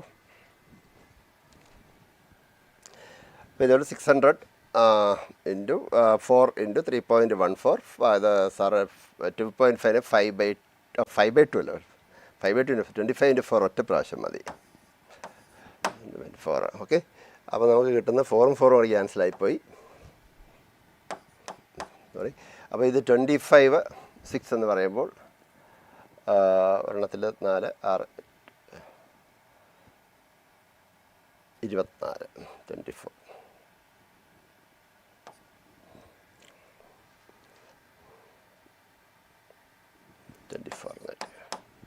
24/3.14 എന്ന് പറയുമ്പോൾ സംതിങ് 7 something കിട്ടി. ഓക്കെ. അപ്പോൾ 25/3 7.5 7.4 × 10⁻³ സാർ ഇങ്ങനെ എടുക്കും. 4 നും 5 നും ഇടയ്ക്ക് വരും. ഇത്രയും കിട്ടും. ഇൻറ്റൻസിറ്റി കിട്ടി 7/3. അങ്ങനെയാണെങ്കിൽ ഇതെത്രയുണ്ട്? I/C അല്ലേ?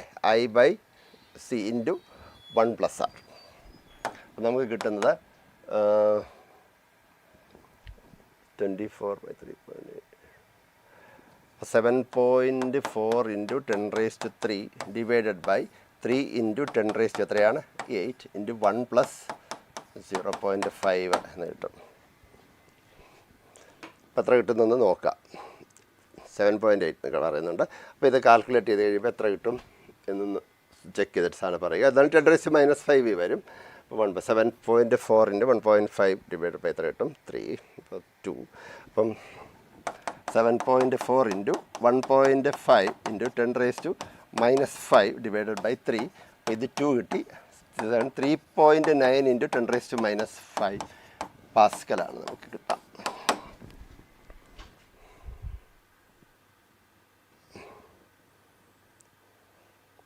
വൺ പ്ലസ് ആർ എന്ന് പറഞ്ഞു കഴിഞ്ഞാൽ അപ്പോൾ നമ്മളതിൻ്റെ ഡെറിവേഷനുണ്ട്. ഡെറിവേഷൻ ആർ എന്ന് പറഞ്ഞു കഴിഞ്ഞാൽ റിഫ്ലക്റ്റിവിറ്റിയാണ്. എന്താണത്?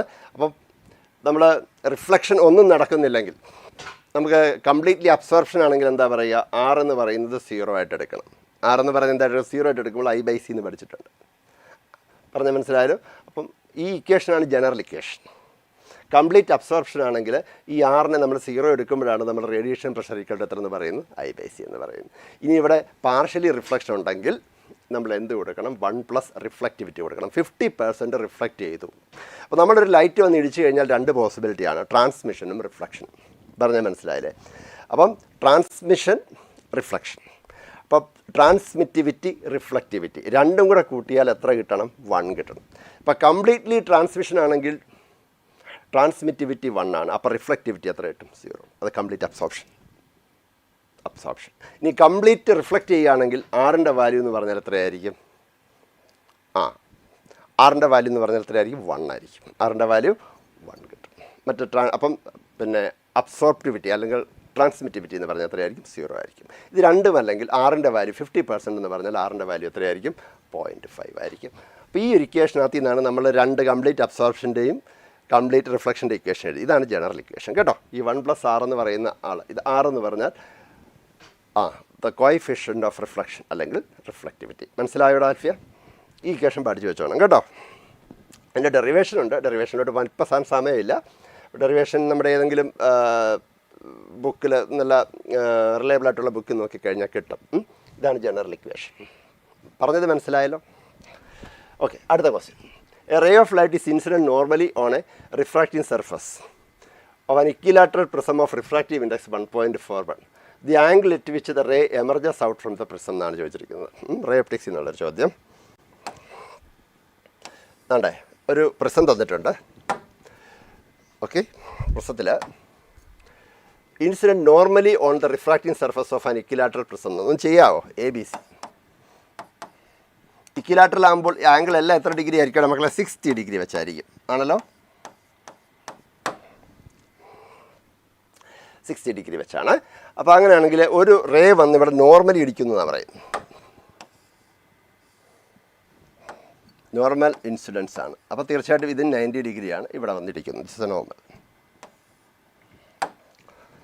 അങ്ങനെയാണെങ്കിൽ ഈ റേ ഈ പ്രസത്തിൽ നിന്നും ആംഗിൾ ഓഫ് എമർജൻസ് എത്രയായിരിക്കും എന്നാണ് ചോദ്യം. പ്രസത്തിൽ നിന്ന് വെളിയിൽ പോകുന്നത് എത്ര ആംഗിളിലായിരിക്കും എന്നൊരു ചോദ്യമാണിത്.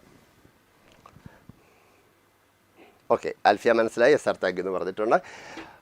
ഇത് നോക്കുക, വളരെ സിമ്പിൾ ചോദ്യമാണ്. ഇതിൻ്റെ റിഫ്രാക്റ്റീവ് ഇൻഡെക്സ് 1.41.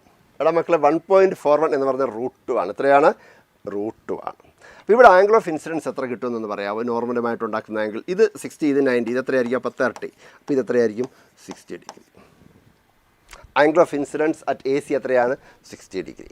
പക്ഷേ ഉടനെ നമുക്ക് ഇങ്ങോട്ടേക്ക് വരച്ച് കളയരുത് കേട്ടോ. കാരണം ഇതൊരു ഡെൻസർ ടു റെയർ ഇൻ്റർഫേസ് ആണ്. ഇവിടെ ടോട്ടൽ ഇൻറ്റേർണൽ റിഫ്ലക്ഷൻ്റെ സാധ്യതയുണ്ടോ എന്ന് നമുക്ക് നോക്കണം. നമുക്കറിയാം ഇതിൻ്റെ ക്രിട്ടിക്കൽ ആംഗിൾ സാറൊന്ന് കണ്ടുപിടിക്കാൻ പോവാണ്. sin θc = 1/μ എന്നല്ലേ? അപ്പോൾ sin θc = 1/√2. 1/41 വരും സാർ. √2 കൊടുത്തു. എത്ര ഡിഗ്രിയാണ്? 1/√2. അതുകൊണ്ട് θc എന്ന് പറഞ്ഞാൽ എത്ര ഡിഗ്രിയാണ്? 45 ഡിഗ്രി.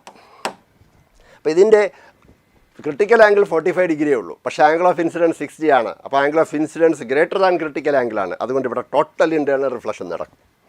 അപ്പോൾ ടോട്ടൽ ഇൻറ്റേർണൽ റിഫ്ലക്ഷൻ നടന്നു കഴിഞ്ഞാൽ ഇവൻ ഇങ്ങോട്ടേക്ക് വരും. മനസ്സിലായോ? ഇതും എത്ര തന്നെ ആയിരിക്കും? 60. അപ്പോൾ ഇതെത്രയായിരിക്കും? 30. ഇപ്പോൾ ഇതെത്ര കിട്ടും? 90. ഒരു കാര്യം ഞാൻ ഒരു പിന്നെ ക്വസ്റ്റ്യനകത്ത് കൃത്യമായിട്ട് പറഞ്ഞിട്ടുണ്ട്. ഇത് ബേസ് ആണല്ലോ. വിത്ത് റെസ്പെക്റ്റ് ബേസ് എന്നാണ് ചോദ്യമെങ്കിൽ എത്ര ഡിഗ്രിയാണത്? 90 ഡിഗ്രി. ഒന്നും പറഞ്ഞിട്ടില്ലെങ്കിൽ നമ്മൾ ആംഗിൾ മെഷർ ചെയ്യേണ്ടത് നോർമലുമായിട്ടാണ്. എന്തുമായിട്ട് മെഷർ ചെയ്യണം? നോർമലുമായിട്ട്. നോർമൽ ഇങ്ങനെയല്ലേ നിൽക്കുന്നത്? നോർമലുമായിട്ട് ഈ ഇതുണ്ടാക്കുന്ന ആംഗിൾ എന്ന് പറഞ്ഞാൽ എത്ര ഡിഗ്രി ആയിരിക്കും? 0 ഡിഗ്രി ആയിരിക്കും. വ്യക്തമായോ? 0 ഡിഗ്രി ആയിരിക്കും. 90 ഡിഗ്രി കണ്ട് ഒട്ടന്നെ ചാടിക്കയറി 90 എന്ന് എഴുതി കളയരുത്. അവർ ചോദിക്കുകയാണ് the ray with respect to base എന്ന് ചോദിച്ചു കഴിഞ്ഞാൽ എത്ര എന്ന് എഴുതാം? 90 എന്ന് എഴുതാം. അല്ലെങ്കിൽ വിത്ത് റെസ്പെക്ട് ടു നോർമൽ ഉള്ള ആംഗിൾ വേണം എഴുതാൻ. അത് എത്ര ഡിഗ്രിയാണ്? 0 ഡിഗ്രിയാണ്. മനസ്സിലായല്ലോ? അപ്പോൾ നമ്മുടെ ഓപ്ഷൻ ഏതാണ്? 0 ഡിഗ്രി. എല്ലാവർക്കും മനസ്സിലായോ? ഓക്കെ, അടുത്ത ക്വസ്റ്റ്യൻ. ഓക്കെ, ഒരു 2 ക്വസ്റ്റ്യൻ. അടുത്ത ഒരു ക്വസ്റ്റ്യനോട് സാർ പോവാണ്.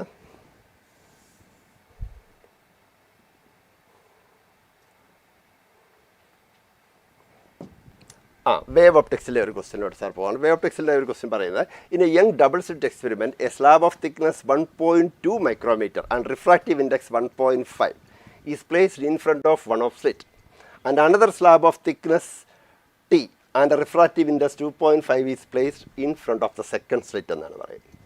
If the position of the central fringe remains unaltered, then the thickness is. അപ്പോൾ നമുക്കറിയാം ഏതെങ്കിലും ഒരു ലൈറ്റ് വേവിൽ നമ്മളൊരു കൊണ്ടുപോയി ഏതെങ്കിലും ഒരു മെറ്റീരിയൽ വെച്ച് കഴിഞ്ഞാൽ, ഏതെങ്കിലും ഒരു മീഡിയം വെച്ച് കഴിഞ്ഞാൽ തീർച്ചയായിട്ടും അവനൊരു ഷിഫ്റ്റ് ഉണ്ടാകും. ഉണ്ടാകത്തില്ലയോ? ആ റേക്ക് എന്തുണ്ടാവും? ഒരു പാത്ത് ഡിഫറൻസ്. നേരത്തെ സെൻട്രലിൽ വന്ന് പാത്ത് ഡിഫറൻസ് 0 ആയിട്ട് ഇൻ്റർഫെയർ ചെയ്തുകൊണ്ടിരുന്ന റേസ് ലൈറ്റ് വേവ്സ് ആണ്. ഇപ്പം ഏതെങ്കിലും ഒരു ലൈറ്റ് വേവിൽ ഞാൻ കൊണ്ട് ഒരു മെറ്റീരിയൽ കൊണ്ട് ഇൻട്രൊഡ്യൂസ് ചെയ്താൽ, ഒരു മീഡിയം കൊണ്ട് ഇൻട്രൊഡ്യൂസ് ചെയ്താൽ അയാൾക്ക് എന്തുണ്ടാകും? ഷിഫ്റ്റ് ഉണ്ടാകും in the direction in which the ray in which the material is introduced. അപ്പോൾ ഇവിടെ മാത്രമേ ഉള്ളൂ എങ്കിൽ ഈ റേ നേരത്തെ ഇവിടെ വന്ന് മീറ്റ് ചെയ്തുകൊണ്ടിരുന്നതാണ്, രണ്ടുപേരും ഇവിടെ വന്ന് മീറ്റ് ചെയ്തുകൊണ്ടിരുന്നതാണ്. പക്ഷേ ഇതിൽ മാത്രം വെച്ചാൽ ഇവൻ മേലോട്ട് പോകും. ഇനി ഇപ്പുറത്തൂടെ വെച്ച് കഴിഞ്ഞാൽ താഴോട്ട് വരും. അതിൻ്റെ അർത്ഥം ഇവൻ ആൾട്ടേഡ് ആകണമെങ്കിൽ രണ്ടുപേരും ഉണ്ടാക്കുന്ന ഷിഫ്റ്റ് എന്തായിരിക്കണം? സെയിം ആയിരിക്കണം എന്നല്ലേടാ? സെയിം ആയിരിക്കണം എന്നല്ലേ? അപ്പോൾ നമുക്ക് നോക്കാം. സെയിം ആയിരിക്കണം എന്ന് പറഞ്ഞാൽ shift due to medium introduced. Shift due to medium introduce എത്ര കിട്ടും? ഷിഫ്റ്റ് എന്ന് പറഞ്ഞു കഴിഞ്ഞാൽ μ-1 എത്രയായിരിക്കും? ടി. നമ്മൾ പഠിച്ചിട്ടുള്ളതാണ്. μ-1 ടി ആയിരിക്കും. Mu is the refractive index, T is the thickness. അപ്പോൾ ഇവിടെ നോ ഷിഫ്റ്റ് എന്ന് പറഞ്ഞു കഴിഞ്ഞാൽ ഇയാളുണ്ടാക്കുന്ന ഷിഫ്റ്റും ന്യൂമറിക്കലി എന്തായിരിക്കും? ഈക്വൽ ആയിരിക്കും. പക്ഷേ ഡയറക്ഷൻ ഓപ്പോസിറ്റ് ആയിരിക്കും. അതുകൊണ്ട് നമുക്ക് എഴുതാം μ1-1 into T1 is equal to μ2-1 into എത്രയായിരിക്കും? T2. ഇത് ഒന്നാമത്തെ ആളുണ്ടാക്കുന്ന ഷിഫ്റ്റും ഇത് രണ്ടാമത്തെ ആളുണ്ടാക്കുന്ന ഷിഫ്റ്റും. അപ്പോൾ μ1 തന്നിട്ടുണ്ട് എത്രയാ? 1.5 -1. അയാളുടെ തിക്നെസ് തന്നിട്ടുണ്ട് എത്രയാണ്? 1.2 മൈക്രോമീറ്റർ ഈസ് ഈക്വൽ ടു μ2 എത്രയാ?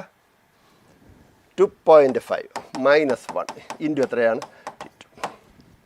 അപ്പോൾ 1.5 -1 നമുക്കറിയാം 0.5 into 1.2 micrometre is equal to എത്ര കിട്ടുന്നുണ്ട്? ഇത് 1.5 അല്ലേ? Therefore, T2 is equal to 0.5 into 1.2 micrometer divided by എത്രയായിരിക്കും? 1.5. ഓക്കെ, അപ്പോൾ നമുക്ക് കിട്ടുന്നതെന്ന് പറഞ്ഞാൽ ഇത് എത്ര കിട്ടുന്നുണ്ട്? 3. ഇത് കട്ട് ചെയ്താൽ 3 കിട്ടും. 1.2 ഡിവൈഡ് ബൈ 3 എന്ന് പറഞ്ഞാൽ എത്രയായിരിക്കും? 4 മൈക്രോമീറ്റർ ആയിരിക്കും. അപ്പോൾ രണ്ടാമത്തെ ആളുടെ തിക്നെസ് എന്ന് പറഞ്ഞാൽ 0.4 മൈക്രോമീറ്റർ. മനസ്സിലായടാ? ഓക്കെ, അപ്പം ഒരു കുഞ്ഞു ചോദ്യം കൂടെ നമുക്ക് നോക്കിയേക്കാം. അപ്പോൾ ഇത് ഡ്യുവൽ നേച്ചർ എന്ന് പറയുന്ന മോഡേൺ ഫിസിക്സിലെ ഒരു ക്വസ്റ്റ്യൻ ആണ്.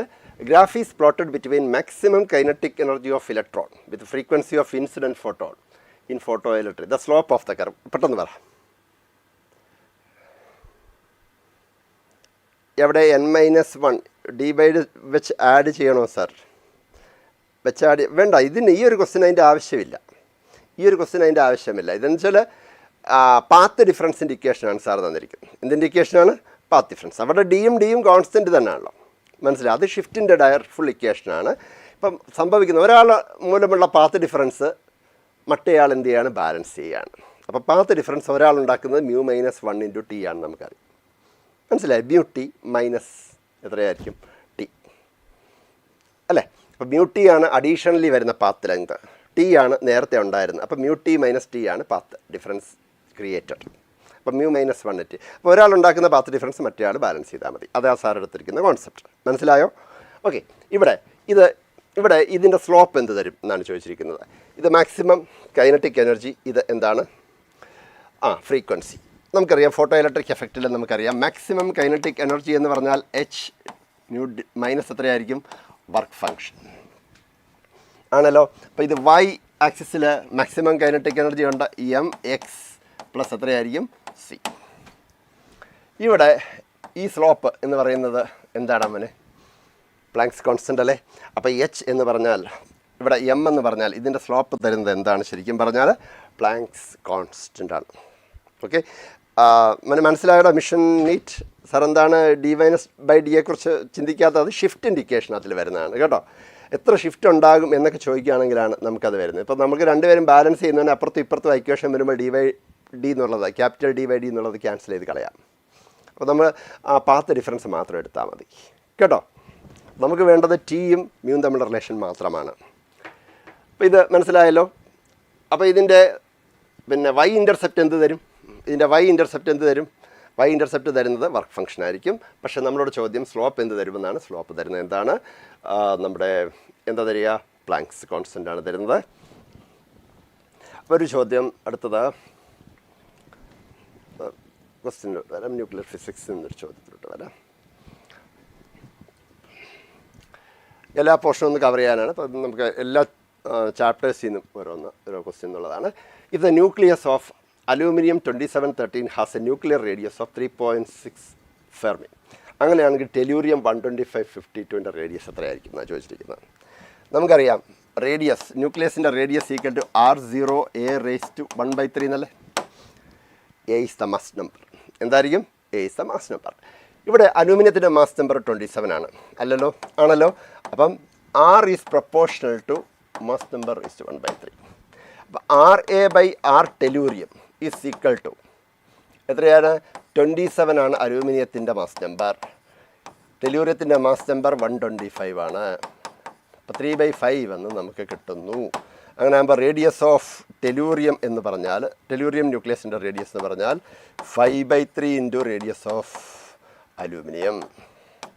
എത്ര കിട്ടും? 5/3 ഇൻറ്റു റേഡിയസ് ഓഫ് അലൂമിനിയം എത്ര തന്നിട്ടുണ്ട്? ഇസ് ഈക്വൽ ടു എത്രയാണ്? 3.6 ഫെർമി തന്നിട്ടുണ്ട്. അപ്പോൾ 3.6 ഡിവൈഡഡ് ബൈ 3 എത്രയാണ്? 1.2. 1.2 ഇൻറ്റു 5 എത്ര കിട്ടുന്നുണ്ട്? 1.2 into 5 is equal to 6 fermi എന്ന് കിട്ടുന്നുണ്ട്. മനസ്സിലായോ? ഈ ക്വസ്റ്റ്യനൊക്കെ വളരെ സിമ്പിളാണ്. പക്ഷേ സിമ്പിളാണെങ്കിൽ ഇതൊക്കെ ചോദിച്ചു കഴിഞ്ഞാൽ എഴുതിയാൽ മാർക്കാണ്. നമ്മൾ ഓരോരോ ക്വസ്റ്റ്യൻ കഴിയുമ്പോഴും നമ്മളിങ്ങനെ മെഡിക്കൽ കോളേജിൻ്റെ ഗെറ്റിൻ്റെ അടുത്തോട്ട് ഇങ്ങനെ എത്തിക്കൊണ്ടിരിക്കും. The last question of our session.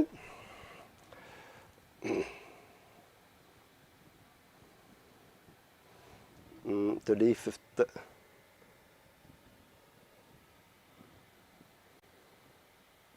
ഇതൊരു ക്വസ്റ്റ്യൻ മിസ്സിംഗ് ആണ്.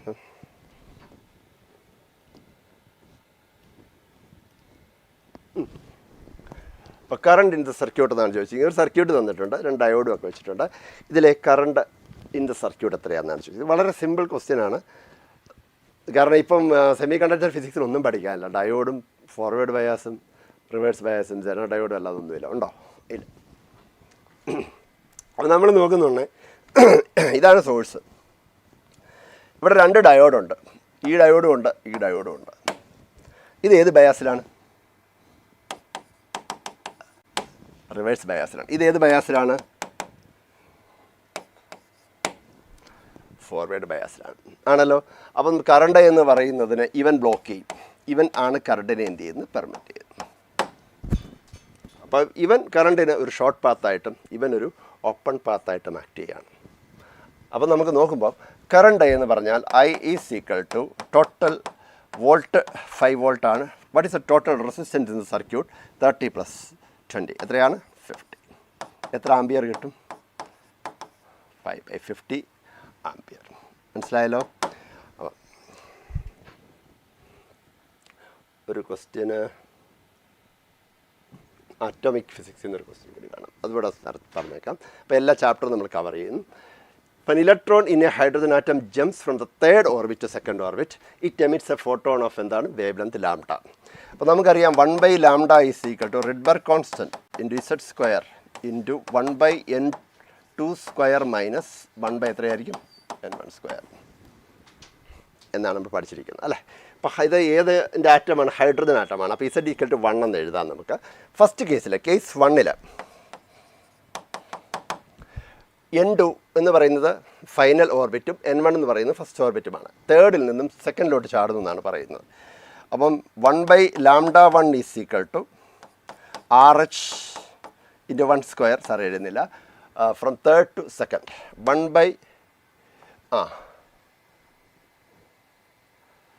2nd 1/2 എന്ന് പറയുമ്പോൾ 4 മൈനസ് എത്രയായിരിക്കും? 1/9.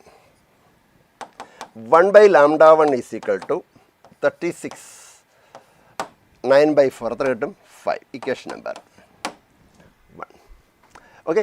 Now let us go for the second jump. Second jump എന്ന് പറഞ്ഞാൽ 4th ഓർബിറ്റിൽ നിന്ന് ഇങ്ങോട്ടേക്കാണ് 3rd ഓർബിറ്റേക്കാണ്. അപ്പോൾ കേസ് 2ൽ അവിടെ എമിറ്റ് ആകുന്ന ഫോട്ടോണിൻ്റെ വേവിലാണ് 1/λ2 is equal to Rydberg constant.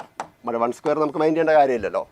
4th to 3rd ആണ്. ഇപ്പോൾ 1/9 മൈനസ് എത്രയായിരിക്കും? ഫ്രം 4th ആണ്. അപ്പോൾ എത്ര കിട്ടും?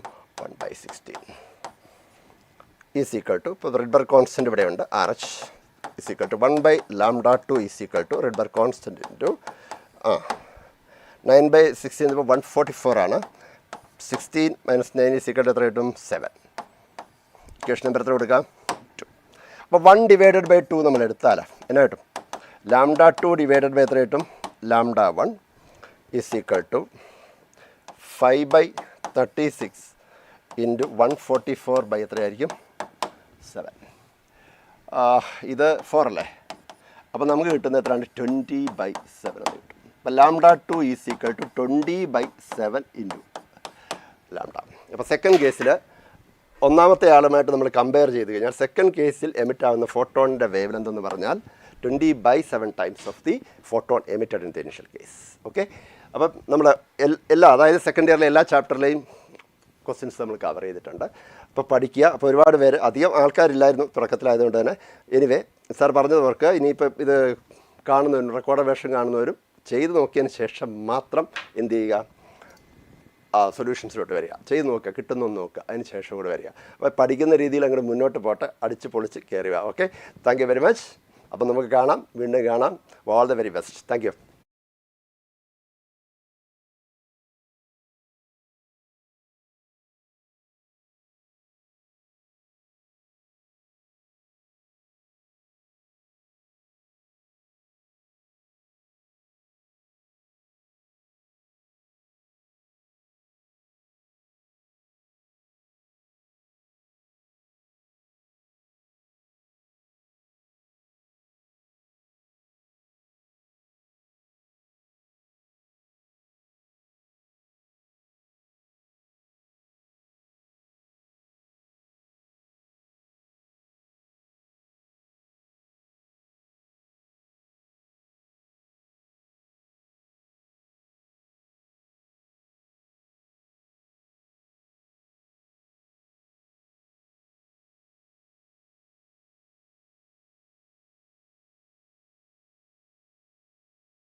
Hello, good morning all. നമ്മൾ second year topics botany topics ആണ് ഇന്ന് കവർ ചെയ്യാൻ പോകുന്നത്. അപ്പം സെക്കൻഡ് ഇയറിലെ ബോട്ടണി എന്ന് പറയുമ്പോഴത്തേക്കും ഏതൊക്കെ ചാപ്റ്റേഴ്സ് ഉണ്ടെന്നുള്ളത് ഞാൻ ആദ്യം പറയാം. Sexual reproduction in flowering plants നമ്മൾ കവർ ചെയ്യും. പിന്നെ ബയോടെക് 1 and 2. അപ്പം ഏതാണെന്ന് വെച്ചാൽ ബയോടെക്നോളജി പ്രിൻസിപ്പിൾസ് ആൻഡ് പ്രോസസ്സസ് ഒരു ചാപ്റ്റർ. രണ്ടാമത്തത് ബയോടെക്നോളജി ആൻഡ് ഇറ്റ്സ് ആപ്ലിക്കേഷൻസ്. പിന്നെ organism and population and ecosystem.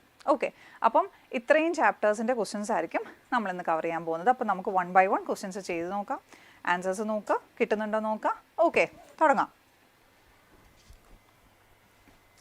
ഒന്നാമത്തെ ക്വസ്റ്റ്യൻ ഞാൻ ചാപ്റ്റർ വൈസ് ആണേ, ഓരോ ചാപ്റ്റർ വൈസ് ആയിരിക്കും ക്വസ്റ്റ്യൻസ്. ഒരു സെറ്റ് ഓഫ് ക്വസ്റ്റ്യൻസ് ഒരു ചാപ്റ്ററിലായിരിക്കും. അങ്ങനെയാണ് ക്വസ്റ്റ്യൻസ് കൊണ്ടുവന്നിരിക്കുന്നത്. ഓക്കെ, അപ്പോൾ നമുക്ക് നോക്കാം.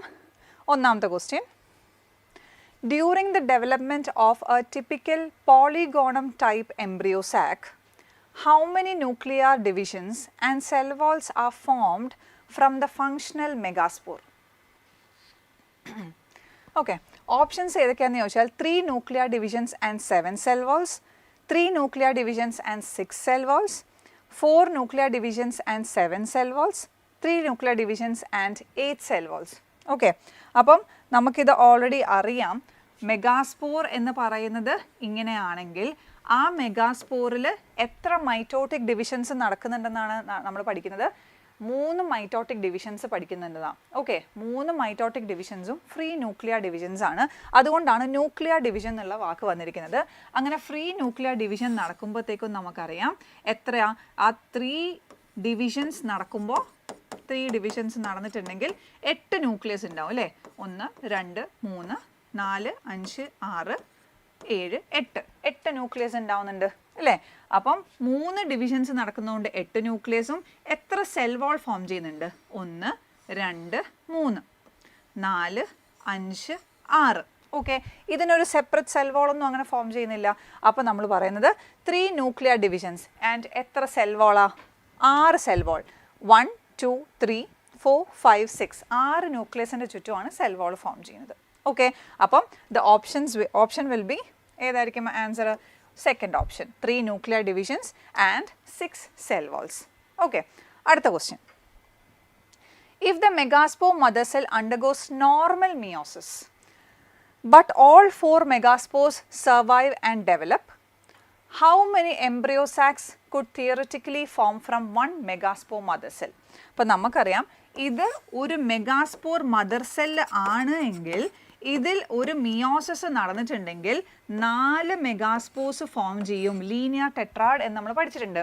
നമ്മൾ പഠിച്ച രീതി വെച്ചിട്ടാണെങ്കിൽ 4 എണ്ണത്തിൽ 3 എണ്ണം ഡീജനറേറ്റ് ചെയ്ത് ഒരെണ്ണം മാത്രം ഫങ്ഷണൽ ആകുകയും ഇതിനകത്തു നിന്നാണ് എന്തുണ്ടാകുക? എംബ്രിയോ സാക്ക് ഫോം ചെയ്യാം. എംബ്രിയോ സാക്ക് അല്ലേ? അപ്പം ഇവർ പക്ഷേ പറയുന്നത് മെഗാസ്പോർ മദർ സെൽ മിയോസിസ് നടത്തി, നോർമൽ മിയോസിസ്, 4 മെഗാസ്പോർസ് ഫോം ചെയ്തു, 4ഉം സർവൈവ് ചെയ്തു. 4ഉം സർവൈവ് ചെയ്തെങ്കിൽ എത്ര എംബ്രിയോ സാക്ക് ആയിരിക്കും ഫോം ചെയ്യുക? അങ്ങനെയല്ല ചോദിച്ചേക്കുന്നത്. ഒരു മെഗാസ്പോർ ആണ് സർവൈവ് ചെയ്യുന്നതെങ്കിൽ ഒരു എംബ്രിയോ സാക്ക് ഫോം ചെയ്യും. 4 മെഗാസ്പോർസും സർവൈവ് ചെയ്താൽ 4 എംബ്രിയോ സാക്ക് ഫോം ചെയ്യും അല്ലേ? നമ്മൾ പഠിച്ചിരിക്കുന്നത് ഇങ്ങനെയാണെങ്കിലും വേറെ ടൈപ്സ് ഉണ്ട്. ഓക്കെ, 2 മെഗാസ്പോറിൽ നിന്നാണെങ്കിൽ അത് നമ്മൾ ബൈസ്പോറിക് എന്ന് പറയും. ഓക്കെ, അതുപോലെ 4 മെഗാസ്പോർസും സർവൈവ് ചെയ്യാനുള്ള ചാൻസും ഉണ്ട്, അതിൽ നിന്ന് എംബ്രിയോ സാക്ക് ഫോം ചെയ്യാനുള്ള ചാൻസും ഉണ്ട്. നമ്മൾ പഠിക്കുന്നത് പക്ഷേ ഒരെണ്ണം സർവൈവ് ചെയ്യുന്ന കേസാണ്. അപ്പം എത്ര എംബ്രിയോ സാക്ക് ആയിരിക്കും ഫോം ചെയ്യുന്ന? ഓപ്ഷൻ 4. ഓക്കെ, 4 എണ്ണം. അടുത്ത ക്വസ്റ്റ്യൻ നോക്കാം. Which of the following does not occur during microsporogenesis? Microsporogenesis എന്ന് പറഞ്ഞാൽ the formation of microspore, the process of formation of microsporesനെയാണ് നമ്മൾ microsporogenesis എന്ന് പറയുന്നത്. അതിൻ്റെ ഒരു ഭാഗമല്ലാത്ത പ്രോസസ്സാണ് ചോദിച്ചേക്കുന്നത്. Meiosis of pollen mother cell. Pollen mother cell എന്ന് പറയുന്നത് PMC, അതിനെ തന്നെയാണ് നമ്മൾ മൈക്രോസ്പോർ മദർ സെൽ എന്നും പറയുന്നത്, MMC ഇല്ലേ? അപ്പം അതിൽ മിയോസിസ് നടന്നാൽ, ഈ MMCയിൽ മിയോസിസ് നടന്നിട്ടുണ്ട് എങ്കിൽ എന്തുണ്ടാകും? മൈക്രോസ്പോർസ് ഉണ്ടാവും ആണല്ലോ. അപ്പോൾ ഈ ഫസ്റ്റ് സ്റ്റേറ്റ്മെൻറ്റ് എന്ന് പറയുന്നത് എന്ത് തന്നെയാണ്? മൈക്രോസ്പോറോജെനസിൻ്റെ കാര്യം തന്നെയല്ലേ? നോക്കിയാൽ അടുത്തത് ഫോർമേഷൻ ഓഫ് മൈക്രോസ്പോർ ടെട്രാഡ്. ആദ്യം PMC എന്ന് പറയുന്ന ആ ഒരു മദർ സെല്ലിൽ നിന്ന് മിയോസിസ് നടന്ന് മൈക്രോസ്പോർസ് ഇൻഡിവിജ്വൽ ആയിട്ടല്ല, ആദ്യം ടെട്രാഡായിട്ട് ഉണ്ടാവും. ഇങ്ങനെ ആയിരിക്കും ഉണ്ടാവുക. ഇതിൽ നിന്ന് ടെട്രാഡായിട്ട് എങ്ങനെയായിരിക്കും ഉണ്ടാവുക? 4 എണ്ണം ഉണ്ടാവും. ഓക്കെ, എന്നിട്ടാണ് അത് ഇൻഡിവിജ്വലായിട്ട് സെപ്പറേറ്റ് ചെയ്ത് പോകുന്നത്. അപ്പോൾ ഇതും സ്പോറോജെനസിസിലെ ഒരു പോയിന്റ് തന്നെയല്ലേ? Okay, differentiation of vegetative and generative cell. നമുക്കറിയാം മൈക്രോസ്പോർസ് ഉണ്ടായി കഴിഞ്ഞ് ആ മൈക്രോസ്പോർസിൽ വോളും കൂടെ ഫോം ചെയ്ത് എക്സൈൻ ഇൻടൈൻ ആ വോളില്ലേ, ആ വോളും കൂടെ ഫോം ചെയ്ത് കഴിഞ്ഞ് ആ മൈക്രോസ്പോറിൽ മൈറ്റോസിസ് നടന്ന് ജനറേറ്റീവ് വെജിറ്റേറ്റീവ് സെൽ ഉണ്ടാവില്ലേ? ഓക്കെ, ഇതെപ്പോഴാണ് ഉണ്ടാവുന്നത്? മൈക്രോസ്പോർ ഉണ്ടാവുന്നതിന് മുമ്പാണോ അതോ മൈക്രോസ്പോർ ഉണ്ടായതിന് ശേഷമാണോ? മൈക്രോസ്പോർ ഉണ്ടായതിന് ശേഷം. അപ്പോൾ മൈക്രോസ്പോറോജെനസിസിലെ ഒരു പോയിന്റ് ആണോ അത്? അല്ല. അപ്പം which of the following does not occur during microsporogenesis? ഇതായിരിക്കണം answer. Okay, formation of haploid microspores. Formation of haploid മൈക്രോസ്പോർസും ടെട്രാഡ് എന്ന് പറഞ്ഞ എല്ലാം ഒന്ന് തന്നെയാണ് അല്ലേ? അപ്പം അത് ഏതായിരിക്കും answer? Third one. Okay, next question. If the haploid chromosome number is 12, okay, അവർ N = 12 എന്ന് തന്നിട്ടുണ്ട്. Okay, what will be the chromosome number in the following? ബാക്കിയുള്ള കുറേ കാര്യങ്ങൾ തന്നിട്ടുണ്ട്, അതിലൊക്കെ ക്രോമസോം നമ്പർ എങ്ങനെ ആയിരിക്കും എന്നാണ് ചോദിച്ചേക്കുന്നത്. അപ്പോൾ നമുക്ക് ഓരോ സ്ട്രക്ചർ തരുമ്പോഴും നമുക്ക് അതിൻ്റെ പ്ലോയിഡി അറിയണം. ഓക്കെ, നോർമലായിട്ടുള്ള പ്ലോയിഡി അറിയണം, പിന്നെ സെപ്പറേറ്റ് എന്തെങ്കിലും കേസ് തന്നിട്ടുണ്ടെങ്കിൽ അപ്പോൾ അതിൻ്റെ പ്ലോയിഡി കണ്ടുപിടിക്കാനും പറ്റണം. ഓക്കെ, നോർമലി നമുക്കറിയാം എക്സെല്ലിൻ്റെ പ്ലോയിഡി ഈസ് N, സൈനർജിൻ്റെ ploidy is also N, antipodal സെൽസിൻ്റെ ploidy is also N, but എൻഡോസ്പേമിൻ്റെ പ്ലോയിഡി ഈസ് 3N ആണല്ലോ. അങ്ങനെയാണെങ്കിൽ എക്സെല്ലിൻ്റെ എന്തായിരിക്കും? എക്സെല്ല് N ആണ്. N 12 ആണെങ്കിൽ എക്സെല്ലും 12 ആയിരിക്കും ആണല്ലോ. സൈനർജിറ്റും 12 ആയിരിക്കും, ഇതും 12 ആയിരിക്കും. പക്ഷേ ഇത് എത്ര ആയിരിക്കും? 3N, ദാറ്റ് ഇസ് 3 × 12 എത്രയായിരിക്കും? 36 ആയിരിക്കും വരുന്നത്. അപ്പോൾ option will be option 1. Okay, അടുത്ത question. In most angiosperms, the embryo sac is monosporic. Already ഞാൻ ആ ടേം ഇന്ന് പറഞ്ഞായിരുന്നു, മോണോസ്പോറിക്. അപ്പം എംബ്രിയോ സാക് മോണോസ്പോറിക് എന്ന് പറഞ്ഞാൽ എന്താണെന്ന് അവർ ചോദിച്ചേക്കുന്നത്? only 1 megaspore is formed. അങ്ങനെയാണോ? ഒരെണ്ണേ ഫോം ചെയ്തുള്ളൂ. ഒരു മെഗാസ്പോർ മദർ സെല്ലിൽ നിന്ന് MMCയിൽ നിന്ന് 4 മെഗാസ്പോർസ് ഫോം ചെയ്യുന്നുണ്ട്. ഒരെണ്ണം ഫോം ചെയ്യുന്നതിനാണോ പറയുന്നത്? അല്ല.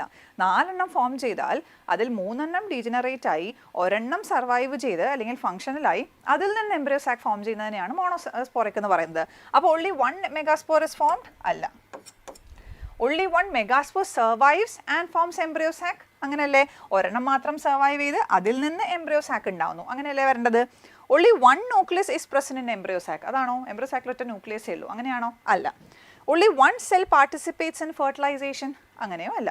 അപ്പം മോണോസ്പോറിക് എന്ന് പറഞ്ഞാൽ മിയോസിസ് കഴിഞ്ഞ് 4 മെഗാസ്പോർസ് ഉണ്ടായി, ഒരെണ്ണം മാത്രം സർവൈവ് ചെയ്യുന്നു, അതിൽ നിന്ന് എംബ്രിയോ സാക്ക് ഫോർമേഷൻ നടക്കുന്നു. ഓക്കെ, അപ്പം ഓപ്ഷൻ 2. അടുത്ത question, endosperm is dash and formed dash fertilization in gymnosperms. Okay, നമ്മൾ പഠിക്കുന്ന ചാപ്റ്റർ ആൻജിയോസ്പേംസിൻ്റെ ആണെങ്കിലും പ്ലാൻ കിങ്ഡം എന്ന് പറഞ്ഞ +1 ചാപ്റ്ററിൽ നമ്മൾ ജിംനോസ്പേംസിൻ്റെ കാര്യം കൂടെ പഠിക്കുന്നുണ്ട്. അതുകൊണ്ട് കമ്പാരിസൺ വരാൻ ചാൻസ് ഉണ്ട്, കമ്പയർ ചെയ്ത് ചോദിക്കാൻ ചാൻസ് ഉണ്ട്.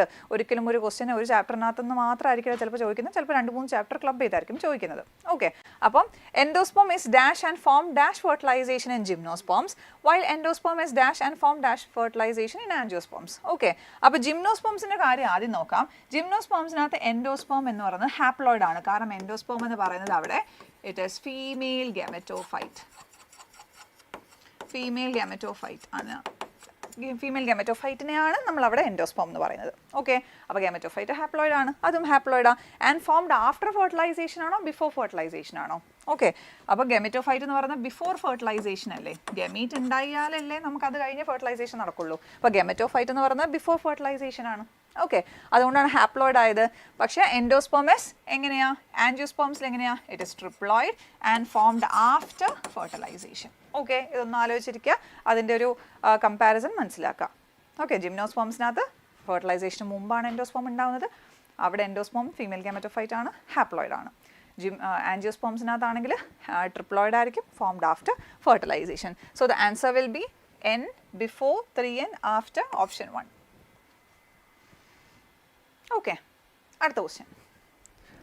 Which type of pollination ensures genetic diversity the most? അപ്പോൾ ഏത് ടൈപ്പ് ഓഫ് പോളിനേഷൻ നടന്നാലാണ് അവിടെ ഫെർട്ടിലൈസേഷൻ കഴിഞ്ഞ് ഉണ്ടാവുന്ന സീഡ്സിനൊക്കെ മോസ്റ്റ് ജനറ്റിക് ഡൈവേഴ്സിറ്റി അല്ലെങ്കിൽ വേരിയേഷൻ വരാൻ ചാൻസ് ഉള്ളത്? ഓട്ടോഗമി എന്ന് പറയുന്നത് സെൽഫ് പോളിനേഷനാണ്. Autogamy is self pollination. ഇവിടെ എങ്ങനെയായിരിക്കും? വേരിയേഷൻ ഉണ്ടോ ഇല്ലയോ? ഇല്ലയെന്ന് നമുക്ക് തീർത്ത് പറയാൻ പറ്റില്ല, കാരണം autogamy is still sexual reproduction. അപ്പം സെൽഫ് പോളിനേഷൻ ആണെന്ന് വിചാരിച്ച് ഉണ്ടാവുന്ന പ്രോജനി എല്ലാം exactly similar to the parent ആയിരിക്കണം നിർബന്ധമില്ല, ഇല്ലേ? അവിടെ സെൽഫ് പോളിനേഷൻ ആണെങ്കിലും ഗമീറ്റ് ഫോർമേഷൻ നടക്കുന്നുണ്ട്. And gamete formation is by meiosis. Meiosis എന്ന് പറയുമ്പോൾ ഉറപ്പായിട്ടും ജനറ്റിക് വേരിയേഷൻ ഉണ്ടാവും. ഒരുപാട് ജനറ്റിക് വേരിയേഷൻ ഇല്ലാന്നേ ഉള്ളൂ. ഓക്കെ, ഇനി ജീറ്റോണോഗമി എന്ന് പറഞ്ഞാലും അവിടെ നമുക്കറിയാം ഒരു പ്ലാന്റിൽ തന്നെയാണ് പോളിനേഷൻ നടക്കുന്നത്, ഒരു പ്ലാന്റിൽ ഡിഫറെൻറ്റ് ഫ്ലവേഴ്സ്. അപ്പോൾ അത് ശരിക്കും പറഞ്ഞാൽ ജനറ്റിക്കലി നോക്കുവാണെങ്കിൽ സെൽഫ് പോളിനേഷൻ പോലെ തന്നെയാണ്. അപ്പം കുറച്ച് ജനറ്റിക് വേരിയേഷൻ ഉണ്ട് നമുക്ക് പറയാം, അല്ലേ? ഇല്ല എന്ന് നമുക്കൊരു സ്റ്റേറ്റ് ചെയ്യാൻ പറ്റില്ല. ഓക്കെ, അടുത്ത സീനോഗമി ക്രോസ് പോളിനേഷൻ തന്നെയാണ്. 2 ഡിഫറെൻറ്റ് പ്ലാന്റ്സ് തമ്മിലാണ്, 2 ഡിഫറെൻറ്റ് ഇൻഡിവിജ്വൽസ് തമ്മിലാണ്. അപ്പോൾ ഉറപ്പായിട്ടും അവിടെയാണ് ജനറ്റിക് ഡൈവേഴ്സിറ്റി ഏറ്റവും കൂടുതലാകാൻ പോകുന്നത്. അടുത്ത നോക്കിയാൽ ക്ലീസ്റ്റോഗമി. ക്ലീസ്റ്റോഗമി എന്ന് പറഞ്ഞാൽ ക്ലോസ്ഡ് ഫ്ലവറിനകത്ത് നടക്കുന്ന പോളിനേഷൻ. അപ്പോൾ അവിടെ എന്ത് തന്നെയാണ്? ഓട്ടോഗമി തന്നെയാണ് നടക്കുന്നത്. അപ്പം ജനറ്റിക് വേരിയേഷൻ കുറവായിരിക്കും. ഓക്കെ, അപ്പോൾ answer will B xenogamy. Okay, അടുത്ത question. The secondary nucleus of the embryo sac is formed by the fusion of, നമുക്കറിയാം എംബ്രിയോ സാക്ക് ഇങ്ങനെയാണ്. ഇവിടെ ചെലാസൽ എൻഡിൽ 3 ആൻറ്റിപോഡൽസ് ഉണ്ട്, മൈക്രോപൈലാർ എൻഡിൽ എഗ് അപ്പാരറ്റസ് ഉണ്ട്, സെൻട്രൽ സെല്ലിൽ 2 പോളാർ ന്യൂക്ലിയസ് ഉണ്ട്. ഈ 2 പോളാർ ന്യൂക്ലിയസും ഹാപ്ലോയിഡ് ആണ്. പക്ഷേ ചില സമയത്ത് ആ 2 പോളാർ ന്യൂക്ലിയസ് ഫ്യൂസ് ചെയ്ത് ഒരു ഡിപ്ലോയിഡ് സെക്കൻഡറി ന്യൂക്ലിയസ് ആയിട്ട് മാറും, ഇല്ലേ? അപ്പോൾ secondary nucleus of the embryo sac is formed by the fusion of എന്ന് ചോദിച്ചാൽ എന്താ? എഗ് പ്ലസ് പോളാർ ന്യൂക്ലിയസ് ആണോ? ഇതാണോ ഫ്യൂസ് ചെയ്യുന്നത്? അല്ല, 2 പോളാർ ന്യൂക്ലിയൈ ആണ് ഫ്യൂസ് ചെയ്യുന്നത്. ഓക്കെ, 2 പോളാർ ന്യൂക്ലിയൈ ആയിരിക്കും അവിടെ ഫ്യൂഷൻ നടക്കുക. മനസ്സിലായെന്ന് വിചാരിക്കണം. അടുത്ത ക്വസ്റ്റ്യനിലേക്ക് പോവാം. Which pollination type guarantees seed formation even without pollinators? Pollinators ഇല്ലെങ്കിൽ പോലും അവിടെ ഉറപ്പായിട്ടും സീഡ് ഉണ്ടാവുന്ന ഏത് പോളിനേഷൻ, ഏത് ടൈപ്പ് ഓഫ് പോളിനേഷനിലാണ്. സീനോഗമി എന്ന് പറയുമ്പോൾ അവിടെ പോളിനേറ്റേഴ്സ് വേണം ഇല്ലേ, കാരണം ഒരു ഫ്ലവറിൽ നിന്ന് വേറൊരു ഫ്ലവറിലേക്ക് പോകണമെങ്കിൽ പോളൻ ഗ്രെയിൻസ് പോകണമെങ്കിൽ അവിടെ എന്തെങ്കിലും ഒരു എക്സ്റ്റേണൽ ഏജൻറ്റ് ഓഫ് പോളിനേറ്റർ ഉണ്ടാവണം ആണല്ലോ. ജീറ്റോണോഗമി എന്ന് പറഞ്ഞാൽ പോലും ഒരു ഫ്ലവറിന് വേറെ ഫ്ലവറിലേക്ക് അത് പോകുന്നുണ്ട് ഇല്ലേ, ഒരു പ്ലാന്റിലെ ഒരു ഫ്ലവറിന് വേറെ ഫ്ലവറിലേക്ക് പോകുന്നുണ്ട്, അവിടെയും ഒരു പോളിനേറ്റിംഗ് ഏജൻറ്റ് എന്തെങ്കിലും വേണം ആണല്ലോ. ക്ലീസ്റ്റോഗമി എന്ന് പറയുമ്പോൾ അവിടെ ക്ലോസ്ഡ് ഫ്ലവറാണ്. ക്ലോസ്ഡ് ഫ്ലവറിനകത്ത് ഒരു പോളിനേറ്റിംഗ് ഏജൻറ്റിനൊന്നും കയറാനൊന്നും പറ്റില്ല. അപ്പോൾ എന്താണ്, അവിടെ പോളിനേറ്റേഴ്സ് ഇല്ല. പക്ഷേ ആ ഫ്ലവറിനകത്തുള്ള സ്റ്റേമൻ്റെ ആന്തർ ബ്രേക്ക് ചെയ്ത് പോളൻ ഗ്രെയിൻസ് റിലീസ് ചെയ്താൽ അവിടുത്തെ സ്റ്റിഗ്മയിൽ വന്ന് വീഴുകയും ചെയ്യും. അവിടെ ഉറപ്പായിട്ടും സീഡ് ഉണ്ടാവും. നമുക്ക് ഷുവറാണ്. അഷ്വർഡ് സീഡ് സെറ്റ് എന്ന് പറഞ്ഞ ടെക്സ്റ്റ് ബുക്കിലൊരു വാക്കുണ്ട്. ഓക്കെ, സീഡ് സെറ്റ് ഉറപ്പായിട്ടും ഉണ്ടാവും, സീഡ് സെറ്റ് ചെയ്യും ആണല്ലോ. അപ്പോൾ ഏതായിരിക്കും ആൻസർ? പോളിനേറ്റേഴ്സ് ഇല്ലാതെയും സീഡ് ഫോർമേഷൻ നടക്കുന്നത് ക്ലീസ്റ്റോഗമിയാണ്. പോറോഗമി എന്ന് പറയുമ്പോഴത്തേനും അത് പോളിനേഷൻ അല്ല, മൈക്രോപൈലാർ എൻഡിൽ കൂടെ പോളൻ ട്യൂബ് കയറുന്നതിനെയാണ് നമ്മൾ എന്ത് പറയുന്നത്, പോറോഗമി എന്ന് പറയുന്നത് ഇല്ലേ. ഓക്കെ, അപ്പം the answer is 3. If n equal to 7, chromosome number in the egg apparatus collectively will be. അപ്പോൾ ഹാപ്ലോയിഡ് നമ്പർ 7 ആണെന്ന് പറയുന്നുണ്ട്. അപ്പോൾ എഗ് അപ്പാരറ്റസ് എന്ന് പറയുമ്പോൾ ഒരു സൈനർജിഡ്, ഒരു എഗ്ഗ്, വേറൊരു സൈനർജിഡ്, ഇങ്ങനെയല്ലേ. അപ്പം ഇതും ഹാപ്ലോയിഡ് ആണ്, ഇതും ഹാപ്ലോയിഡ് ആണ്, ഇതും ഹാപ്ലോയിഡ് ആണ്. അപ്പം ഒരു n equal to 7 എന്ന് പറഞ്ഞിട്ടുണ്ടെങ്കിൽ അതിൻ്റെ അർത്ഥം ഒരു സെല്ലിനകത്ത് ന്യൂക്ലിയസ്, ഇത് ന്യൂക്ലിയസ് ആണെങ്കിൽ അതിനകത്ത് 7 ക്രോമസോം ഉണ്ട് എന്നല്ലേ. 7 ക്രോമസോം ഉണ്ട്. n equal to 7 എന്ന് പറയുമ്പോൾ 7 ക്രോമസോം ഉണ്ട്. അപ്പോൾ ഇതിലും 7 ക്രോമസോം ഉണ്ട്, ഇതിലും 7 ക്രോമസോം ഉണ്ട്, ഇതിലും 7 ക്രോമസോം ഉണ്ട്. അങ്ങനെയാണെങ്കിൽ ആൻസർ എന്തായിരിക്കും? 7 + 7 + 7 21. ഓക്കെ, എഗ് അപ്പാരറ്റസിനകത്ത് കളക്റ്റീവ്ലി എത്ര ക്രോമസോംസ് ഉണ്ടാവും എന്നാണ് ചോദിച്ചേക്കുന്നത്. അപ്പോൾ ഓരോന്നിനകത്തും ന്യൂക്ലിയസിനകത്ത് എത്ര ഉണ്ടെന്നുള്ളത് നോക്കണം. അപ്പോൾ നമ്മൾ പറഞ്ഞ ഹാപ്ലോയിഡ് എന്ന് പറയുമ്പോഴത്തേനും ഒരു സെറ്റേ ഉള്ളൂ ഇല്ലേ, 7 എണ്ണം. മനസ്സിലായോ? Okay, if the polar nuclei are diploid, അതായത് എംബ്രിയോ സാക്ക് പോളാർ ന്യൂക്ലിയൈ എന്ന് പറയുന്നത് ഡിപ്ലോയിഡ് ആണെങ്കിൽ, സാധാരണ അത് ഹാപ്ലോയിഡ് ആണ്, അവർ പറയുക, ഒരു കേസ് പറയുകയാണ് ഡിപ്ലോയിഡ് ആണെങ്കിൽ എന്താണ്, what will be the ploid of endosperm after triple fusion. Okay, triple ഫ്യൂഷനിൽ എന്താ സംഭവിക്കുന്നത്, ഒരു ഹാപ്ലോയിഡ് ആയിട്ടുള്ള മെയിൽ ഗമീറ്റും കൂടെ വരുന്നുണ്ട്. ഹാപ്ലോയിഡ് ആയിട്ടുള്ള മെയിൽ ഗമീറ്റ് വരുന്നു, എന്തുമായിട്ട് ഫ്യൂസ് ചെയ്യുന്നു, ഇതുമായിട്ട് ഫ്യൂസ് ചെയ്യുന്നു. അപ്പോൾ ഡിപ്ലോയിഡ് ആയിട്ടുള്ള ഒരു പോളാർ ന്യൂക്ലിയായി, ഡിപ്ലോയിഡ് ആയിട്ടുള്ള വേറൊരു പോളാർ ന്യൂക്ലിയായി പ്ലസ് ഹാപ്ലോയിഡ് ആയിട്ടുള്ള ഒരു മെയിൽ ഗമീറ്റും കൂടെ കൂടുമ്പോൾ എന്താ കിട്ടുകയെന്ന് ചോദിച്ചിട്ടുണ്ടെങ്കിൽ 5n ആണല്ലോ, 5n. അപ്പം ploid of endosperm will be 5n. Okay, അങ്ങനെയാണെങ്കിൽ ഒരു കേസ് വരുമ്പോഴത്തേനും അങ്ങനെ ആണെങ്കിൽ എന്താണ്, ഇതും ഡിപ്ലോയിഡ് ആണെങ്കിൽ ഒരു മെയിൽ ഗമീറ്റിൻ്റെ കാര്യം അവിടെ പറഞ്ഞിട്ടില്ലെങ്കിൽ നമ്മൾ നോർമൽ എടുക്കുക, നോർമൽ കേസ് എടുക്കുക, മെയിൽ ഗമീറ്റ് ഹാപ്ലോയിഡ് ആയിട്ട് തന്നെ എടുക്കുക. അപ്പം ഇത് മൂന്നും കൂടെ ചേരുമ്പോൾ ഒരു 5n ആയിട്ടുള്ള എൻഡോസ്പേം ആയിരിക്കും നമുക്ക് 3n എൻഡോസ്പേമിന് പകരം കിട്ടുന്നത്. ഓക്കെ, അടുത്ത question. In an angiosperm ovule, if the megaspore mother cell undergoes mitosis instead of meiosis, the ploidy of the egg cell will most likely be. Okay, അപ്പം ഒരു മെഗാസ്പോർ മദർ സെൽ എന്ന് പറയുന്നത് ഇങ്ങനെയാണെങ്കിൽ ഇത് സാധാരണഗതിയിൽ നമ്മൾ പഠിച്ചേക്കുന്നത് ഡിപ്ലോയിഡ് ആണ്, ഡിപ്ലോയിഡ് സെല്ലാണ്. മദർ സെൽ എന്ന് പറഞ്ഞാൽ ഡിപ്ലോയിഡ് ആണ്. അപ്പം ഈ ഡിപ്ലോയിഡ് ആയിട്ടുള്ള മദർ സെല്ല് മിയോസിസ് നടന്നിട്ടാണ് സാധാരണ, യൂഷ്വൽ എങ്ങനെയാണ്, മിയോസിസ് നടക്കുന്നു. മിയോസിസ് നടന്നിട്ട് ഒരു 4 മെഗാസ്പോസിൻ്റെ ലീനിയർ ടെട്രാഡ് ഉണ്ടാവുന്നു. ഇങ്ങനെയല്ലേ ഡീജനറേറ്റ് ചെയ്യുന്നു, ഡീജനറേറ്റ് ചെയ്യുന്ന കാണിക്കുന്നില്ല. ഇത് ഹാപ്ലോയിഡ്, ഓരോന്നും ഹാപ്ലോയിഡ്. ഇതാണ് യൂഷ്വൽ കേസ്. പക്ഷെ അവർ ചോദിച്ചേക്കാം, if the megaspore mother cell undergoes mitosis, അപ്പോൾ മെഗാസ്പോർ മദർ സെൽ ആണ് ഇതെങ്കിൽ, അത് ഡിപ്ലോയിഡ് ആണ് എങ്കിൽ, അതിൽ മൈറ്റോസിസ് ആണ് നടക്കുന്നതെങ്കിൽ എന്ത് പറ്റും, the ploid of the egg cell will be. Okay, അപ്പോൾ ഇങ്ങനെയായിരുന്നെങ്കിൽ ഇത് എന്ത് പറ്റുന്നു, ഡീജനറേറ്റ് ചെയ്യുന്നു. ഈ ഒരു മെഗാസ്പോറിൽ നിന്ന് ഒരു ഹോൾ എംബ്രിയോ സാക്ക് ഉണ്ടാവുന്നു, ഹാപ്ലോയിഡ് ആയിട്ടുള്ള എഗ് ഉണ്ടാവുന്നു, ഇവിടെ ഹാപ്ലോയിഡ് ആയിട്ടുള്ള എഗ് ഉണ്ടാവുന്നു, അങ്ങനെയല്ലേ. അപ്പോൾ ഇവിടെ പറഞ്ഞ മൈറ്റോസിസ് നടന്നിട്ടുണ്ടെങ്കിൽ ഇവിടെ എന്താ സംഭവിക്കുക, മൈറ്റോസിസ് നടന്നിട്ടുണ്ടെങ്കിൽ ഡിപ്ലോയിഡ് ആയിട്ട് ഉള്ള മെഗാസ്പോസ് ഉണ്ടാവും. ഡിപ്ലോയിഡ് ആയിട്ടുള്ള മെഗാസ്പോസിൽ വീണ്ടും മൈറ്റോസിസ് തന്നെയാണ് നടക്കുന്നത്, എന്തുണ്ടാകാൻ വേണ്ടിയിട്ട്, എംബ്രിയോ സാക്ക് ഉണ്ടാകാൻ വേണ്ടിയിട്ട്. ഓക്കെ, അപ്പോൾ ഡിപ്ലോയിഡ് ആയിട്ടുള്ള മൈറ്റോസിസ് നടന്നാൽ ഡിപ്ലോയിഡ് ആയിട്ടുള്ള എഗ് തന്നെയല്ലേ ഉണ്ടാവുള്ളൂ. ഓക്കെ, അപ്പോൾ എന്തായിരിക്കും, ploid of the egg cell will most likely be, ഇങ്ങനെ നടന്നാൽ എന്തായിരിക്കും, ഡിപ്ലോയിഡ് തന്നെ ആയിരിക്കും. ഓക്കെ, അടുത്ത ക്വസ്റ്റ്യൻ പറയട്ടെ. A pollen grain germinates on stigma. Okay, അപ്പം ഇങ്ങനെയാണ് നമ്മൾ കാർപ്പൽ വരയ്ക്കുന്നതെങ്കിൽ ഇവിടെയാണ് പോളൻ ഗ്രെയിൻ ഉള്ളതെങ്കിൽ ആ പോളൻ ഗ്രെയിൻ ജെർമിനേറ്റ് ചെയ്തു. ഇങ്ങനെയല്ലേ പോളൻ ഗ്രെയിൻ ജെർമിനേറ്റ് ചെയ്യാം. But pollen tube fails to reach the ovule. Ovule എവിടെ ഉണ്ട്? ഇത് പ്ലാസൻറ്റ ആണെങ്കിൽ ഇത് ഓവ്യൂൾ ആണെങ്കിൽ ഇങ്ങനെയാണ് ഓവ്യൂൾ ഉണ്ടാവുക ആണല്ലോ. ഇത് ഓവ്യൂളിന് അവിടെ വരെ എത്തുന്നില്ല. അപ്പോൾ ഏത് stage, which stage is affected? Pollination, germination, fertilization, microsporogenesis. ഏതായിരിക്കും എഫക്റ്റഡ് ആവാന്ന് ചോദിച്ചിട്ടുണ്ടെങ്കിൽ എന്താ? പോളിനേഷൻ ആണോ? പോളിനേഷൻ ആയിരുന്നെങ്കിൽ പോളൻ ഗ്രെയിൻ ഇവിടെ വന്ന് വീഴുമോ? അപ്പോൾ അതല്ല അല്ലേ. ജെർമിനേഷൻ ആണോ? അപ്പോൾ ചിലവരൊക്കെ ജെർമിനേഷൻ ആണോ? ജെർമിനേറ്റ് ചെയ്തു എന്ന് ഓൾറെഡി ക്വസ്റ്റ്യനിൽ പറഞ്ഞിട്ടുണ്ട്. അപ്പോൾ ജെർമിനേഷൻ അല്ല. പിന്നെ ജെർമിനേറ്റ് ചെയ്തു പക്ഷേ ഇവിടം വരെ എത്തിയില്ല. അപ്പോൾ ഏതാ? ഇവിടം വരെ എത്താത്തത് കൊണ്ട് ഏത് നടക്കുന്നില്ല? ഫെർട്ടിലൈസേഷൻ നടക്കുന്നില്ല. ഓക്കെ, മനസ്സിലായി? മൈക്രോസ്പോറോജെനസിസ് ആണോ? മൈക്രോസ്പോറോജെനസിസ് ഒക്കെ കഴിഞ്ഞിട്ടാണ് അത് മൈക്രോസ്പോർ ഉണ്ടായി പോളൻ ഗ്രെയിൻ ആയിട്ടാണ് ഇവിടെ വന്ന് വീണേക്കുന്നത്. അപ്പോൾ പിന്നെ മൈക്രോസ്പോറോജെനസിസും അല്ല. ആൻസർ ഏതായിരിക്കും വരുന്നത്? ഫെർട്ടിലൈസേഷൻ. ഓക്കെ, അടുത്ത question. Question number 14. Apomixes is considered advantageous in hybrid plants because Apomixes എന്ന് പറഞ്ഞാൽ നമുക്കറിയാം വിത്തൗട്ട് ഫെർട്ടിലൈസേഷൻ സീഡ് ഉണ്ടാവുന്നതിനെയാണ് അപ്പോമിക്സസ് എന്ന് പറയുന്നത് ആണല്ലോ. അപ്പം അവർ പറഞ്ഞു വിത്തൗട്ട് ഫെർട്ടിലൈസേഷൻ ഇല്ലാതെ എന്താണ് ഒരു ഡിപ്ലോയിഡ് ആയിട്ടുള്ള എഗ്ഗ് ഉണ്ടായിട്ടുണ്ടെങ്കിൽ ആ ഡിപ്ലോയിഡ് ആയിട്ടുള്ള എഗ്ഗ്, സാധാരണ മിയോസിസ് നടന്ന് ഹാപ്ലോയിഡ് ആയിട്ടുള്ള എഗ്ഗ് ഒക്കെ ഉണ്ടാവണം അല്ലേ. ഇവിടെ ഡിപ്ലോയിഡ് ആയിട്ടുള്ള എഗ്ഗ് തന്നെ ഉണ്ടായി, അത് ഫെർട്ടിലൈസേഷൻ വേണ്ടല്ലോ, ഡിപ്ലോയിഡ് ആയിട്ടുള്ള എഗ്ഗ് അല്ലേ. അപ്പോൾ എന്ത് സംഭവിക്കും? അത് തന്നെ ഫെർട്ടിലൈസേഷൻ ഇല്ലാതെ സൈഗോട്ടായിട്ട് മാറുന്നു, എംബ്രിയോ ആയിട്ട് മാറുന്നു. അതിനല്ലേ, അല്ലെങ്കിൽ അത് കഴിഞ്ഞിട്ട് സീഡ് ഉണ്ടാവുന്നു.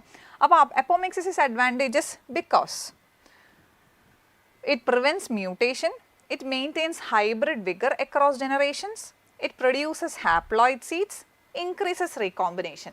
ഓക്കെ, ഏതായിരിക്കും ആൻസർ?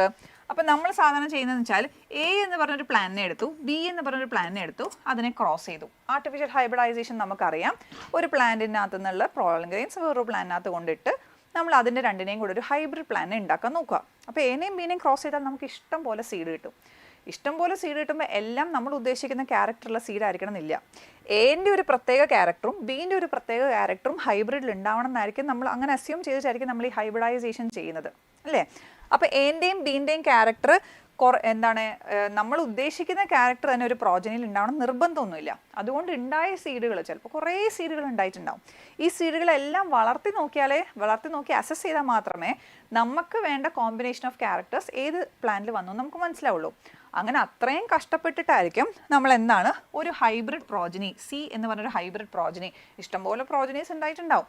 അതിൽ നിന്ന് നമുക്ക് വേണ്ട കോമ്പിനേഷൻ ഏത് പ്ലാനിലാണെന്നുള്ളത് വളരെ കഷ്ടപ്പെട്ടിട്ടായിരിക്കും നമ്മൾ ഇങ്ങനൊരു പ്ലാനെ ഉണ്ടാക്കിയെടുത്തത്. ഓക്കെ, അപ്പോൾ നമുക്ക് എന്താ ഈ സി എന്ന് പറഞ്ഞതിനെ കിട്ടി. ഇത് ഹൈബ്രിഡ് ആണ്.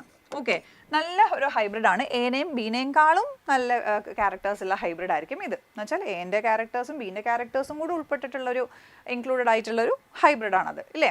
ഇനി നോക്കിയേ, ഈ സീനെ വീണ്ടും ഉണ്ടാക്കിയെടുക്കണം എന്ന് വിചാരിച്ചോ, എനിക്ക് ഇതുപോലത്തെ ഒരു പ്ലാനിനെ വീണ്ടും ഉണ്ടാക്കിയെടുക്കണം എന്ന് വിചാരിച്ചോ. അപ്പോൾ നമ്മൾ എന്താ ചെയ്യുക? ആദ്യം മുതൽ ഈ പ്രോസസ്സ് ചെയ്യാൻ പറ്റുമോ? എനെയും ബീനെയും ആദ്യം മുതലേ ക്രോസ് ചെയ്ത് സി എന്ന് പറഞ്ഞൊരു പ്ലാനിനെ ഉണ്ടാക്കാൻ പറ്റുമോ? ഇതൊരു ചാൻസ് വഴിയാണ് നമുക്കിത് കിട്ടിയേക്കുന്നത്. അല്ലാണ്ട് എനെയും ബീനെയും ക്രോസ് ചെയ്താൽ എപ്പോഴും ഇങ്ങനത്തെ ഒരു കുട്ടീനെ കിട്ടണം നിർബന്ധമൊന്നുമില്ല, പ്ലാനിൻ്റെ കുട്ടീനെ കിട്ടണം നിർബന്ധമൊന്നുമില്ല ഇല്ലേ. അപ്പം എനെയും ബീനെയും ക്രോസ് ചെയ്താൽ സി എന്നൊരു പറഞ്ഞൊരു ഹൈബ്രിഡ് ഉണ്ടാകാനുള്ള ഒരു ചാൻസ് മാത്രമാണ്. അതുകൊണ്ട് നമ്മൾ വീണ്ടും ഇത് ആദ്യം മുതലേ ചെയ്യുന്നതെന്ന് പറഞ്ഞാൽ നമുക്ക് ഭയങ്കര എക്സ്പെൻസീവുമാണ് ഇത് ചെയ്യാമെന്ന് പറഞ്ഞിട്ടുണ്ടെങ്കിൽ ഭയങ്കര ഹാർഡുമാണ്. ഓക്കെ, അപ്പം നമ്മൾ അത് ചെയ്യുമോ? ഇല്ല. അപ്പോൾ സി എന്ന് പറഞ്ഞ പ്ലാന്റ് ഇതാന്ന് വിചാരിക്കുക, അതായത് നല്ലൊരു ഹൈബ്രിഡ് എന്ന് ഞാൻ പറഞ്ഞില്ലേ. അപ്പോൾ സി എന്ന് പറഞ്ഞ പ്ലാന്റ് ഇതാന്ന് വിചാരിക്കുക, പ്ലാന്റ് എന്ന് വരയ്ക്കുന്നതാണ് ഇത്. അതിനൊരു ഫ്ലവർ ഉണ്ട് എന്ന് വിചാരിക്കുക, ഫ്ലവർ ഉണ്ട് എന്ന് വിചാരിക്കുക. ഇതാണ് അതിൻ്റെ ഫ്ലവർ, സ്റ്റേമൻ ഉണ്ട്, കാർപ്പലുണ്ട്. അപ്പോൾ ചിലവർ ചോദിക്കുക എന്നാൽ പിന്നെ ഇതിനെ സെൽഫ് പോളിനേറ്റ് ചെയ്യിപ്പിച്ചാൽ പോരെ? സെൽഫ് പോളിനേറ്റ് ചെയ്യിപ്പിച്ചാൽ അവിടെ പോളിനേഷൻ നടന്ന് ഇവിടെ ഫെർട്ടിലൈസേഷൻ നടന്ന് ഉണ്ടാകുന്ന സീഡ് മുഴുവനും ഈ പ്ലാന്റിനെ പോലെ തന്നെ ആവില്ലേ? അങ്ങനെ ആകുമോ? Self pollination is still sexual reproduction. ഇവിടെയും മിയോസിസ് നടന്ന് ഇവിടെയും മിയോസിസ് നടന്നുള്ള ഗമീറ്റുകളാണ് ഇവിടെ ഫ്യൂസ് ചെയ്യുന്നത്. മിയോസിസ് എന്ന് പറഞ്ഞാൽ വേരിയേഷൻ ഉണ്ട്. അപ്പോൾ പിന്നെ ഈ പ്ലാന്റിനെ പോലെ തന്നെയുള്ള പ്ലാന്റ് ആയിരിക്കുമോ ഇതിൻ്റെ സെൽഫ് പോളിനേഷൻ നടന്നുണ്ടാവുന്നത്? അല്ല. അപ്പോൾ അതും പോസിബിൾ അല്ല. സെൽഫ് പോളിനേറ്റ് ചെയ്ത് എന്താണ് ഇതിനെ സീനെ പോലെ തന്നെയുള്ളൊരു പ്ലാൻ ഉണ്ടാക്കുന്നത് പോസിബിൾ അല്ല. അപ്പം നമുക്ക് എന്ത് ചെയ്യാം? ഇവിടെ ഈ ഹൈബ്രിഡിൻ്റെ വിഗർ മെയിൻറ്റെയിൻ ചെയ്യാൻ, ഈ ഹൈബ്രിഡിൻ്റെ വിഗർ എന്ന് പറഞ്ഞാൽ ഹൈബ്രിഡ് നല്ല ക്വാളിറ്റീസ് ഉണ്ട്, ആ ഹൈബ്രിഡിൻ്റെ വിഗർ മെയിൻറ്റെയിൻ ചെയ്യാൻ വേണ്ടിയിട്ട് നമ്മൾ എന്ത് ചെയ്യുക? ഇവിടെ എന്താ ചെയ്യാൻ പറ്റുക? അപ്പോമിക്സിസ് എന്ന് പറഞ്ഞൊരു പ്രോസസ്സ് ചെയ്യാം അല്ലേ. അതായത് അപ്പോമിക്സിസ് എന്ന് പറയുമ്പോഴത്തേക്കും എന്താ സംഭവിക്കുന്നത്, ഈ പ്ലാന്റിൽ ഫെർട്ടിലൈസേഷൻ ഇല്ലാതെ, ഓക്കെ, ഈ പ്ലാന്റിൽ ഫെർട്ടിലൈസേഷൻ ഇല്ലാതെ സീഡ് ഉണ്ടാകാൻ പോവാം. ഓക്കെ, ഇങ്ങനെ സീഡ് ഉണ്ടായി. ഫെർട്ടിലൈസേഷൻ നടന്നാലല്ലേ രണ്ട് ഗമീറ്റ് ഫ്യൂസ് ചെയ്താലല്ലേ ജനറ്റിക് വേരിയേഷൻ വരുള്ളൂ. ഫെർട്ടിലൈസേഷൻ ഇല്ലാണ്ട് സീഡ് ഉണ്ടായിട്ടുണ്ട് എങ്കിൽ എന്താണ്, ഈ മദർ പ്ലാന്റിനെ പോലെ തന്നെയുള്ള സീഡായിരിക്കും ഉണ്ടാവുക. ഈ സീഡിൽ നിന്ന് വളർന്നു വരുന്ന പ്ലാന്റിനെയാണ് നമ്മൾ അപ്പോമിക്റ്റ് എന്ന് പറയുന്നത്. ഓക്കെ, അപ്പോൾ എന്തിനാ അപ്പോമിക്സിസ് ചെയ്യുന്നത്? കഷ്ടപ്പെട്ട് ഹൈബ്രിഡൈസ് ചെയ്ത് ഉണ്ടാക്കിയ ഹൈബ്രിഡിൻ്റെ വിഗർ മെയിൻറ്റെയിൻ ചെയ്യാൻ ഇല്ലേ. അതിനെ സെൽഫ് പോളിനേറ്റ് ചെയ്യിപ്പിക്കുക എന്ന് പറഞ്ഞിട്ടുണ്ടെങ്കിൽ ഉറപ്പായിട്ടും അതിൻ്റെ ഉണ്ടാവുന്ന സീഡുകൾക്കൊന്നും ചിലപ്പോൾ ആ ക്യാരക്ടേഴ്സ് ഒന്നും ഉണ്ടാവില്ല, അതെല്ലാം സെഗ്രിഗേറ്റ് ചെയ്ത് പോകും ഇല്ലേ. പക്ഷേ അപ്പോമിക്സിസ് വഴി ഒരു സീഡ് ഉണ്ടാക്കുവാണെങ്കിൽ, ഫെർട്ടിലൈസേഷൻ ഇല്ലാതെ സീഡ് ഉണ്ടാക്കുവാണെങ്കിൽ ക്യാരക്ടേഴ്സ് ഒന്നും സെഗ്രിഗേറ്റ് ചെയ്ത് പോവില്ല. ഇതിൻ്റെ ക്യാരക്ടേഴ്സ് എല്ലാം ഈ സീഡിലുണ്ടാവും. ഓക്കെ, വീണ്ടും ഇതിനെ ഹൈബ്രിഡൈസ് ചെയ്യാന്ന് പറഞ്ഞാൽ ഭയങ്കര ടഫായിട്ടുള്ള പ്രോസസ്സാണ്. ഓക്കെ, കാരണം ഇങ്ങനത്തെ ഒരു ഹൈബ്രിഡിനെ എക്സാക്ട്ലി സെയിം ആയിട്ടുള്ള ഹൈബ്രിഡിനെ കിട്ടുമെന്ന് ഒരു നിർബന്ധവും ഇല്ല. അപ്പോൾ ഏതായിരിക്കും? Apomixis is considered advantageous in hybrid plants because it prevents mutation. Mutation prevent ചെയ്യുന്നതുകൊണ്ടാണോ? അല്ല. Maintains hybrid vigor across generations. ഈ ഹൈബ്രിഡിൻ്റെ വിഗർ തന്നെ ആയിരിക്കും ഈ ഉണ്ടാവുന്ന സീഡിനുള്ളത്. ഓക്കെ, അപ്പോൾ അതല്ലേ ആൻസർ വരിക. പ്രൊഡ്യൂസസ് ഹാപ്ലോയിഡ് സീഡ്സ് ആണോ? അല്ല, കാരണം ഇവിടെ ഡിപ്ലോയിഡ് ആയിട്ടുള്ള എഗ് ആണ് ഉണ്ടാകുന്നത്. ഓക്കെ, മിയോസിസ് നടക്കാതെ മിയോസിസ് നടന്നിട്ടുണ്ടെങ്കിൽ ഹാപ്ലോയിഡ് എഗ്, മിയോസിസ് നടക്കാതെ ഡിപ്ലോയിഡ് ആയിട്ടുള്ള എഗ് ഉണ്ടാവുന്നു, അത് സൈഗോട്ട് ആവുന്നു, അത് എംബ്രിയോ ആകുന്നു. ഓക്കെ, പിന്നെ ഇൻക്രീസസ് റീകോമ്പിനേഷൻ. റീകോമ്പിനേഷൻ ഇൻക്രീസ് ചെയ്തിട്ടുണ്ടെങ്കിൽ ഡൈവേഴ്സിറ്റി അല്ലെങ്കിൽ വേരിയേഷൻ കൂടെയുള്ളൂ, ഡൈവേഴ്സിറ്റി അല്ല വേരിയേഷൻ കൂടെയുള്ളൂ. ഓക്കെ, അപ്പം ഏതായിരിക്കും ആൻസർ? ഓപ്ഷൻ 2. അടുത്തത്, which of the following processes is bypassed in apomixis? അപ്പോമിക്സിസിൽ ഏതാണ് നടക്കാത്തത്? നമ്മൾ ഫെർട്ടിലൈസേഷൻ ഇല്ലാതെ സീഡ് ഉണ്ടാകുന്നു എന്നാണ് പറയുന്നത് അല്ലേ. അപ്പോൾ പോളിനേഷൻ ഉള്ളി, പോളിനേഷൻ്റെ കാര്യമാണ് നമ്മൾ അപ്പോമിക്സിസിൽ പറയുന്നത്. വിത്തൗട്ട് ഫെർട്ടിലൈസേഷൻ സീഡ് ഉണ്ടാവുന്നല്ലേ പറഞ്ഞത്. അപ്പോൾ ഫെർട്ടിലൈസേഷൻ ഉള്ളിയാണോ answer? Option 3 meiosis and fertilization. Option 4 seed formation. Seed formation എന്തായാലും നടക്കുന്നുണ്ട്, അപ്പോൾ ഇതല്ല അല്ലേ. മിയോസ് ആൻഡ് ഫെർട്ടിലൈസേഷൻ, അപ്പോമിക്സിസിൽ മിയോസിസ് ഇല്ലാതെ ഡിപ്ലോയിഡ് ആയിട്ടുള്ള ഒരു എഗ് ഉണ്ടായി, അതുകൊണ്ട് തന്നെ ഫെർട്ടിലൈസേഷൻ്റെ ആവശ്യമില്ലാതെ എന്താണ് ഒരു സീഡും ഉണ്ടായി. ഓക്കെ, അപ്പം ഏതായിരിക്കും ആൻസർ? മിയോസിസ് ആൻഡ് ഫെർട്ടിലൈസേഷൻ ആണ് കറക്റ്റ് ആൻസർ വരുന്നത്. ഓക്കെ, അടുത്ത question. Polyembryony refers to. Polyembryony refers to, polyembryony എന്ന് പറഞ്ഞ പേര് തന്നെ ഉണ്ട്. മോർ ദാൻ 1 എംബ്രിയോ ഒരു സീഡിൻ്റെ ഉള്ളിലുണ്ടെങ്കിൽ പോളിഎംബ്രിയോണി ഇല്ലേ. അപ്പം നോക്കിയേ, formation of multiple embryos in 1 seed, അത് തന്നെയല്ലേ answer. Formation of multiple seeds in 1 ovary ആണോ? ഒരു ഓവറിയിൽ മൾട്ടിപ്പിൾ സീഡ്സ് ഉണ്ടാവുന്നത് അതാണോ? അല്ല. ഫോർമേഷൻ ഓഫ് മൾട്ടിപ്പിൾ ഓവ്യൂൾസിന്, അതൊക്കെ നോർമൽ ആയിട്ടുള്ള കേസാണ് അല്ലേ. ഇപ്പോൾ formation of multiple pollen grains ആണോ? അല്ല. ഒരു സീഡ് തുറന്നാൽ അതിൻ്റെ ഉള്ളിൽ ഒന്നിൽ കൂടുതൽ, സാധാരണ നമ്മൾ പറയുന്നത് ഒരു സീഡിൻ്റെ ഉള്ളിൽ എന്താണ് ഒരു സീഡിൻ്റെ ഉള്ളിൽ ഒരു എംബ്രിയോ എന്നുള്ള രീതിയിലാണ് പറയുന്നത്. പക്ഷേ ഒരു സീഡ് തുറന്നാൽ അതിൻ്റെ ഉള്ളിൽ മൾട്ടിപ്പിൾ എംബ്രിയോസ് ഉണ്ടെങ്കിൽ അതിൻ്റെ അർത്ഥം അതാണ് polyembryony. Okay, next question. Which of the following correctly relates apomixis and polyembryony? അതിൻ്റെ രണ്ടിൻ്റെയും ഒരു സിമിലാരിറ്റി എന്നുള്ള രീതിയിലാണ് അപ്പോമിക്സിസ് എന്ന് പറഞ്ഞ പ്രോസസ്സിൻ്റെയും പോളിഎംബ്രിയോണി എന്ന് പറഞ്ഞ പ്രോസസ്സിൻ്റെയും ഒരു സിമിലാരിറ്റിയാണ് ചോദിച്ചേക്കുന്നത്. Both always involves fertilization. അപ്പോമിക്സിസിൽ ഫെർട്ടിലൈസേഷൻ ഉണ്ടോ? ഇല്ല. രണ്ടിലും ഫെർട്ടിലൈസേഷൻ ഉണ്ടോ എന്നുള്ളത് ചോദിച്ചേക്കുന്നത്. പോളിഎംബ്രിയോണിയിൽ ഫെർട്ടിലൈസേഷൻ ഉണ്ടോ? ഉണ്ടാകാം. ഓക്കെ, അതായത് ഒരു എംബ്രിയോ സാക്കിൻ്റെ ഉള്ളിൽ ഒരു എംബ്രിയോ ഫെർട്ടിലൈസേഷൻ വഴി ഉണ്ടായതാണെന്ന് വിചാരിക്കാം. ചിലപ്പം ന്യൂസെല്ലാർ സെൽസും കൂടെ എംബ്രിയോ സാക്കിൽ പ്രൊട്രൂഡ് ചെയ്ത് അതും എംബ്രിയോ ആയിട്ട് മാറാം. അപ്പോൾ അത് എംബ്രിയോ ആയിട്ട് മാറാം, ആ കണ്ടീഷൻ ഉണ്ട്. പക്ഷെ ഓൾറെഡി ആ സൈഗോട്ടിൽ നിന്ന് എംബ്രിയോ ആയിട്ടുണ്ടാവും. അപ്പം പോളിഎംബ്രിയോണിയിൽ ഫെർട്ടിലൈസേഷൻ നടക്കാം, അപ്പോമിക്സിസിൽ ഫെർട്ടിലൈസേഷൻ നടക്കുന്നില്ല. പോളിഎംബ്രിയോണിയിൽ നടന്നേക്കാം എന്നേ ഞാൻ പറയുന്നുള്ളൂ അല്ലേ. അപ്പം അപ്പോമിക്സിസിലും പോളിഎംബ്രിയോണിയിലും ബോത്ത് ഓൾവേസ് ഇൻവോൾവ് ഫെർട്ടിലൈസേഷൻ തെറ്റാണ് അല്ലേ, അത് തെറ്റാണ്. അടുത്ത, both produce genetically different offspring. അപ്പോമിക്സിസിൽ നമ്മളിത് ചെയ്യുന്നത് തന്നെ ജനറ്റിക്കലി എക്സാക്ട്ലി സിമിലർ ആയിട്ടുള്ളൊരു കുട്ടീനെ ഉണ്ടാക്കാൻ വേണ്ടിയിട്ടാണ്, ഒരു സീഡിനെ ഉണ്ടാക്കാൻ വേണ്ടിയിട്ടാണ്. അപ്പോൾ പിന്നെ ജനറ്റിക്കലി ഡിഫറെൻ്റ് ആണോ? അല്ല. പോളി എംബ്രിയോണി എന്ന് പറഞ്ഞാലും അവിടെ ഞാൻ പറഞ്ഞു 2 കേസ് ഉണ്ട്. ചിലപ്പം അവിടെ ഓൾറെഡി ഫെർട്ടിലൈസേഷൻ നടന്ന് സൈഗോട്ട് ഉണ്ടായി, അവിടെ നോർമൽ എംബ്രിയോ ഉണ്ടായിട്ടുണ്ടാവും. ഇൻ അഡീഷൻ ടു ദാറ്റ് എന്തുണ്ടായിട്ടുണ്ടാവും? ന്യൂസെല്ലാർ സെൽസ് പ്രൊട്രൂഡ് ചെയ്ത് അതും എംബ്രിയോ ആയിട്ട് മാറിയിട്ടുണ്ടാവും. അങ്ങനെയാണെങ്കിൽ അവിടെ എന്താണ് ജനറ്റിക്കലി ഡിഫറെൻറ്റ് ഓസ്പ്രിങ്ങും ഉണ്ടായിട്ടുണ്ടാവും, സിമിലർ ഓസ്പ്രിങ്ങും ഉണ്ടായിട്ടുണ്ടാവും. ഓക്കെ, അപ്പോൾ രണ്ടിനും കൂടെ പറ്റുമോ ഈ സ്റ്റേറ്റ്മെൻറ്റ്? ഇല്ല. Both can produce embryos without fertilization അല്ലേ? അപ്പോമിക്സിനകത്ത് ഫെർട്ടിലൈസേഷൻ ഇല്ലാതെ എംബ്രിയോ ഉണ്ടാക്കാൻ പറ്റും. പോളിഎംബ്രിയോണിയിലും ന്യൂ സെല്ലാർ സെൽസ് ഫെർട്ടിലൈസേഷൻ കഴിഞ്ഞിട്ടല്ല എംബ്രിയോ ആകുന്നത്, അത് പ്രൊട്രൂഡ് ചെയ്ത് എംബ്രിയോ സാക്കിനകത്ത് വന്ന് എംബ്രിയോ ആകുക ചെയ്യുന്നത് ഇല്ലേ? അപ്പോൾ രണ്ടിനകത്തും എംബ്രിയോ പ്രൊഡ്യൂസ് ചെയ്യാൻ പറ്റും വിത്തൗട്ട് ഫെർട്ടിലൈസേഷൻ. ഓക്കെ, ബോത്ത് ഒക്കെ റോളിൻ മോണോകോച്ച് അങ്ങനെ നമ്മൾ പറയുന്നില്ല. അപ്പോൾ ഏതായിരിക്കും ആൻസർ? ഓപ്ഷൻ 3. അടുത്ത question. A citrus seed contains 5 embryos. Genetic analysis shows 4 embryos identical to mother plant and 1 genetically different. The most probable explanation is, ഇപ്പോൾ ഞാൻ പറഞ്ഞതേ ഉള്ളൂ, അതായത് ഒരു സിട്രസ് സീഡ് തുറന്ന് നോക്കിയപ്പോൾ അതിനകത്ത് 5 എംബ്രിയോ ഉണ്ട്. ആ 5 എംബ്രിയോയുടെ 4 എംബ്രിയോ മദർ പ്ലാന്റിനെ പോലെ തന്നെയാണ്. എന്ന് വെച്ചാൽ അത് ഫെർട്ടിലൈസേഷൻ കഴിഞ്ഞിട്ടുണ്ടാവില്ല അല്ലേ? ഫെർട്ടിലൈസേഷൻ നടക്കാതെ 2 ഗമീറ്റ് ഫ്യൂസ് ചെയ്തിട്ടുണ്ടാകും എന്നൊക്കെ പറയുമ്പോഴത്തേനും വേരി ചെയ്യും. ഇവിടെ exactly similar to mother plant എന്ന് പറഞ്ഞാൽ അവിടെ ഫെർട്ടിലൈസേഷൻ ഇല്ലാണ്ടാണ് എംബ്രിയോ ഉണ്ടായിരിക്കുന്നത്.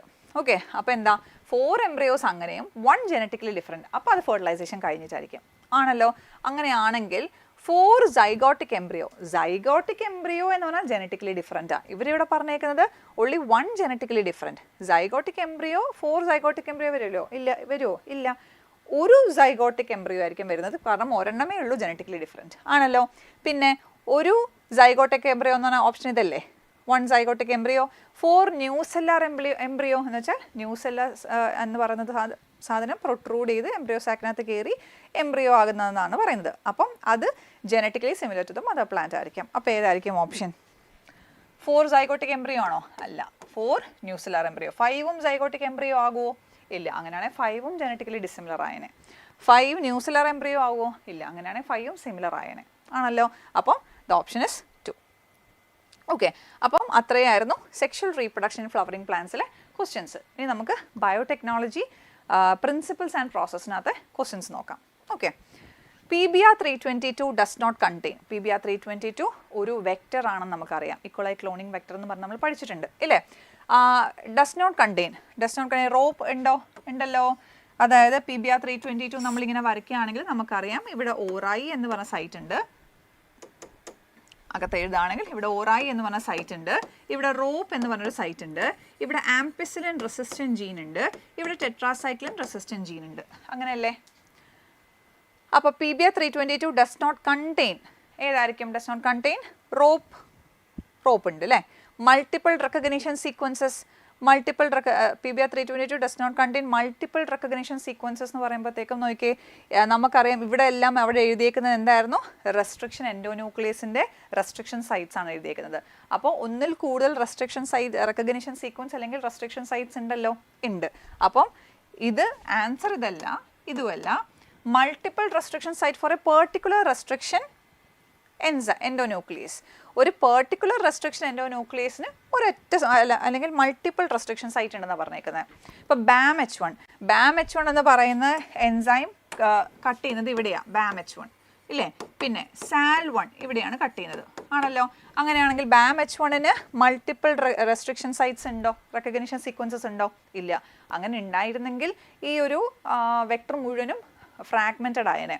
അപ്പം മൾട്ടിപ്പിൾ റെക്കഗ്നിഷൻ സീക്വൻസസ് ഉണ്ട്, പക്ഷേ ഒരു റെസ്ട്രിക്ഷൻ എൻഡോന്യൂക്ലിയസിന് ഒരു റെക്കഗ്നിഷൻ സീക്വൻസേ ഉള്ളൂ. ഒരു റെസ്ട്രിക്ഷൻ എൻഡോന്യൂക്ലിയസിന് ഒന്നിൽ കൂടുതൽ റെക്കഗ്നിഷൻ സീക്വൻസസ് വന്നിട്ടുണ്ടെങ്കിൽ cloning vector will get fragmented ഇല്ലേ?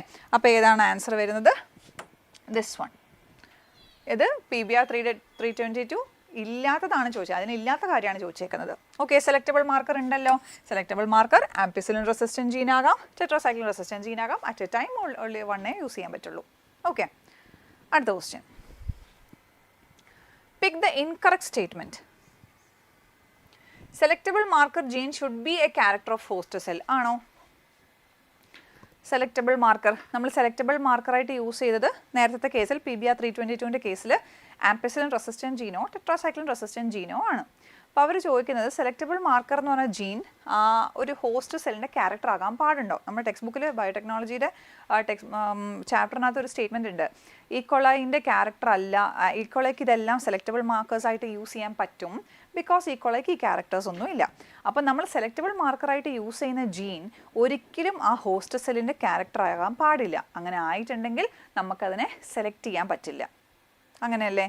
അപ്പം നമ്മൾ സെലക്റ്റബിൾ മാർക്കറായിട്ട് ഏതാണോ യൂസ് ചെയ്യുന്നത് അതിനെ നമുക്ക് എന്ത് ചെയ്യാൻ പറ്റും, അതൊരിക്കലും ആ ഹോസ്റ്റ് സെല്ലിൻ്റെ ക്യാരക്ടർ ആകാൻ പാടില്ല. അതുകൊണ്ട് ആംപിസിലിൻ, ടെട്രാസൈക്ലിൻ, ക്ലോറാംഫെനിക്കോൾ, കാനാമൈസിൻ ഇതൊന്നും ഈക്കോളൈലില്ല. അതുകൊണ്ട് ഈക്കോളൈൽ ഇതെല്ലാം സെലക്റ്റബിൾ മാർക്കറായിട്ട് യൂസ് ചെയ്യാം. അങ്ങനെ ഒരു സ്റ്റേറ്റ്മെൻറ്റ് ഇല്ലേ? അപ്പോൾ അവർ പറഞ്ഞിരിക്കുന്നത് selectable marker gene should be a character of hostel. ഹോസ്റ്റലിൻ്റെ ക്യാരക്ടർ ആകണോ സെലക്റ്റബിൾ മാർക്കർ? ഒരിക്കലും ആകരുത്. ഓക്കെ, അങ്ങനെ ആയിട്ടുണ്ടെങ്കിൽ ഒരിക്കലും നമുക്ക് എന്ത് സെലക്ട് ചെയ്യാൻ പറ്റില്ല? ട്രാൻസ്ഫോർമെൻറ്റിനെ സെലക്ട് ചെയ്യാൻ പറ്റില്ല. ഓക്കെ, അപ്പം ഇതാണ് ഇൻകറക്റ്റ് സ്റ്റേറ്റ്മെൻറ്റ് അല്ലേ? എന്നാലും ബാക്കി വായിച്ചു നോക്കാം. Presence of more than one recognition sites within the vector will generate several fragment which will complicate the gene cloning. ഇത് എന്തിൻ്റെ കേസാണ് പറഞ്ഞേക്കുന്നത്? അതായത് PBR 322-ൽ ഒരു പ്രത്യേക BAM-H1 എന്ന് പറയുന്ന ഒരു റെസ്ട്രിക്ഷൻ എന്ന ന്യൂക്ലിയസ്, ഇതിന് ഒന്നിൽ കൂടുതൽ റെക്കഗ്നിഷൻ സീക്വൻസസ് ഉണ്ടെങ്കിൽ എന്ത് പറ്റും?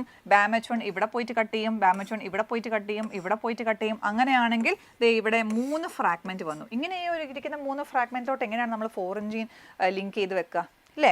അപ്പം നമ്മൾ കട്ട് ചെയ്യുമ്പോഴത്തേക്കും എന്താണ്, ഒരു റെസ്ട്രിക്ഷൻ എൻഡോന്യൂക്ലിയസ് കൊണ്ട് കട്ട് ചെയ്യുമ്പം ഒരു പ്രാവശ്യമേ കട്ടാകാൻ പാടുള്ളൂ. എന്നാൽ മാത്രമേ നമുക്ക് ഇവിടെ കൊണ്ടുപോയിട്ട് നമ്മുടെ ഫോറിൻ ജീനെ ലിങ്ക് ചെയ്യാൻ പറ്റുള്ളൂ. അപ്പം presence of more than one recognition sites within the vector, ഒരു റെസ്ട്രിക്ഷൻ എൻഡോന്യൂക്ലിയസിൻ്റെ കാര്യമാണ് അവർ പറയുന്നത്, will generate several fragments which will complicate the gene cloning. Okay, അപ്പോൾ ഏതാണ് ആൻസർ? ഏതായിരിക്കും?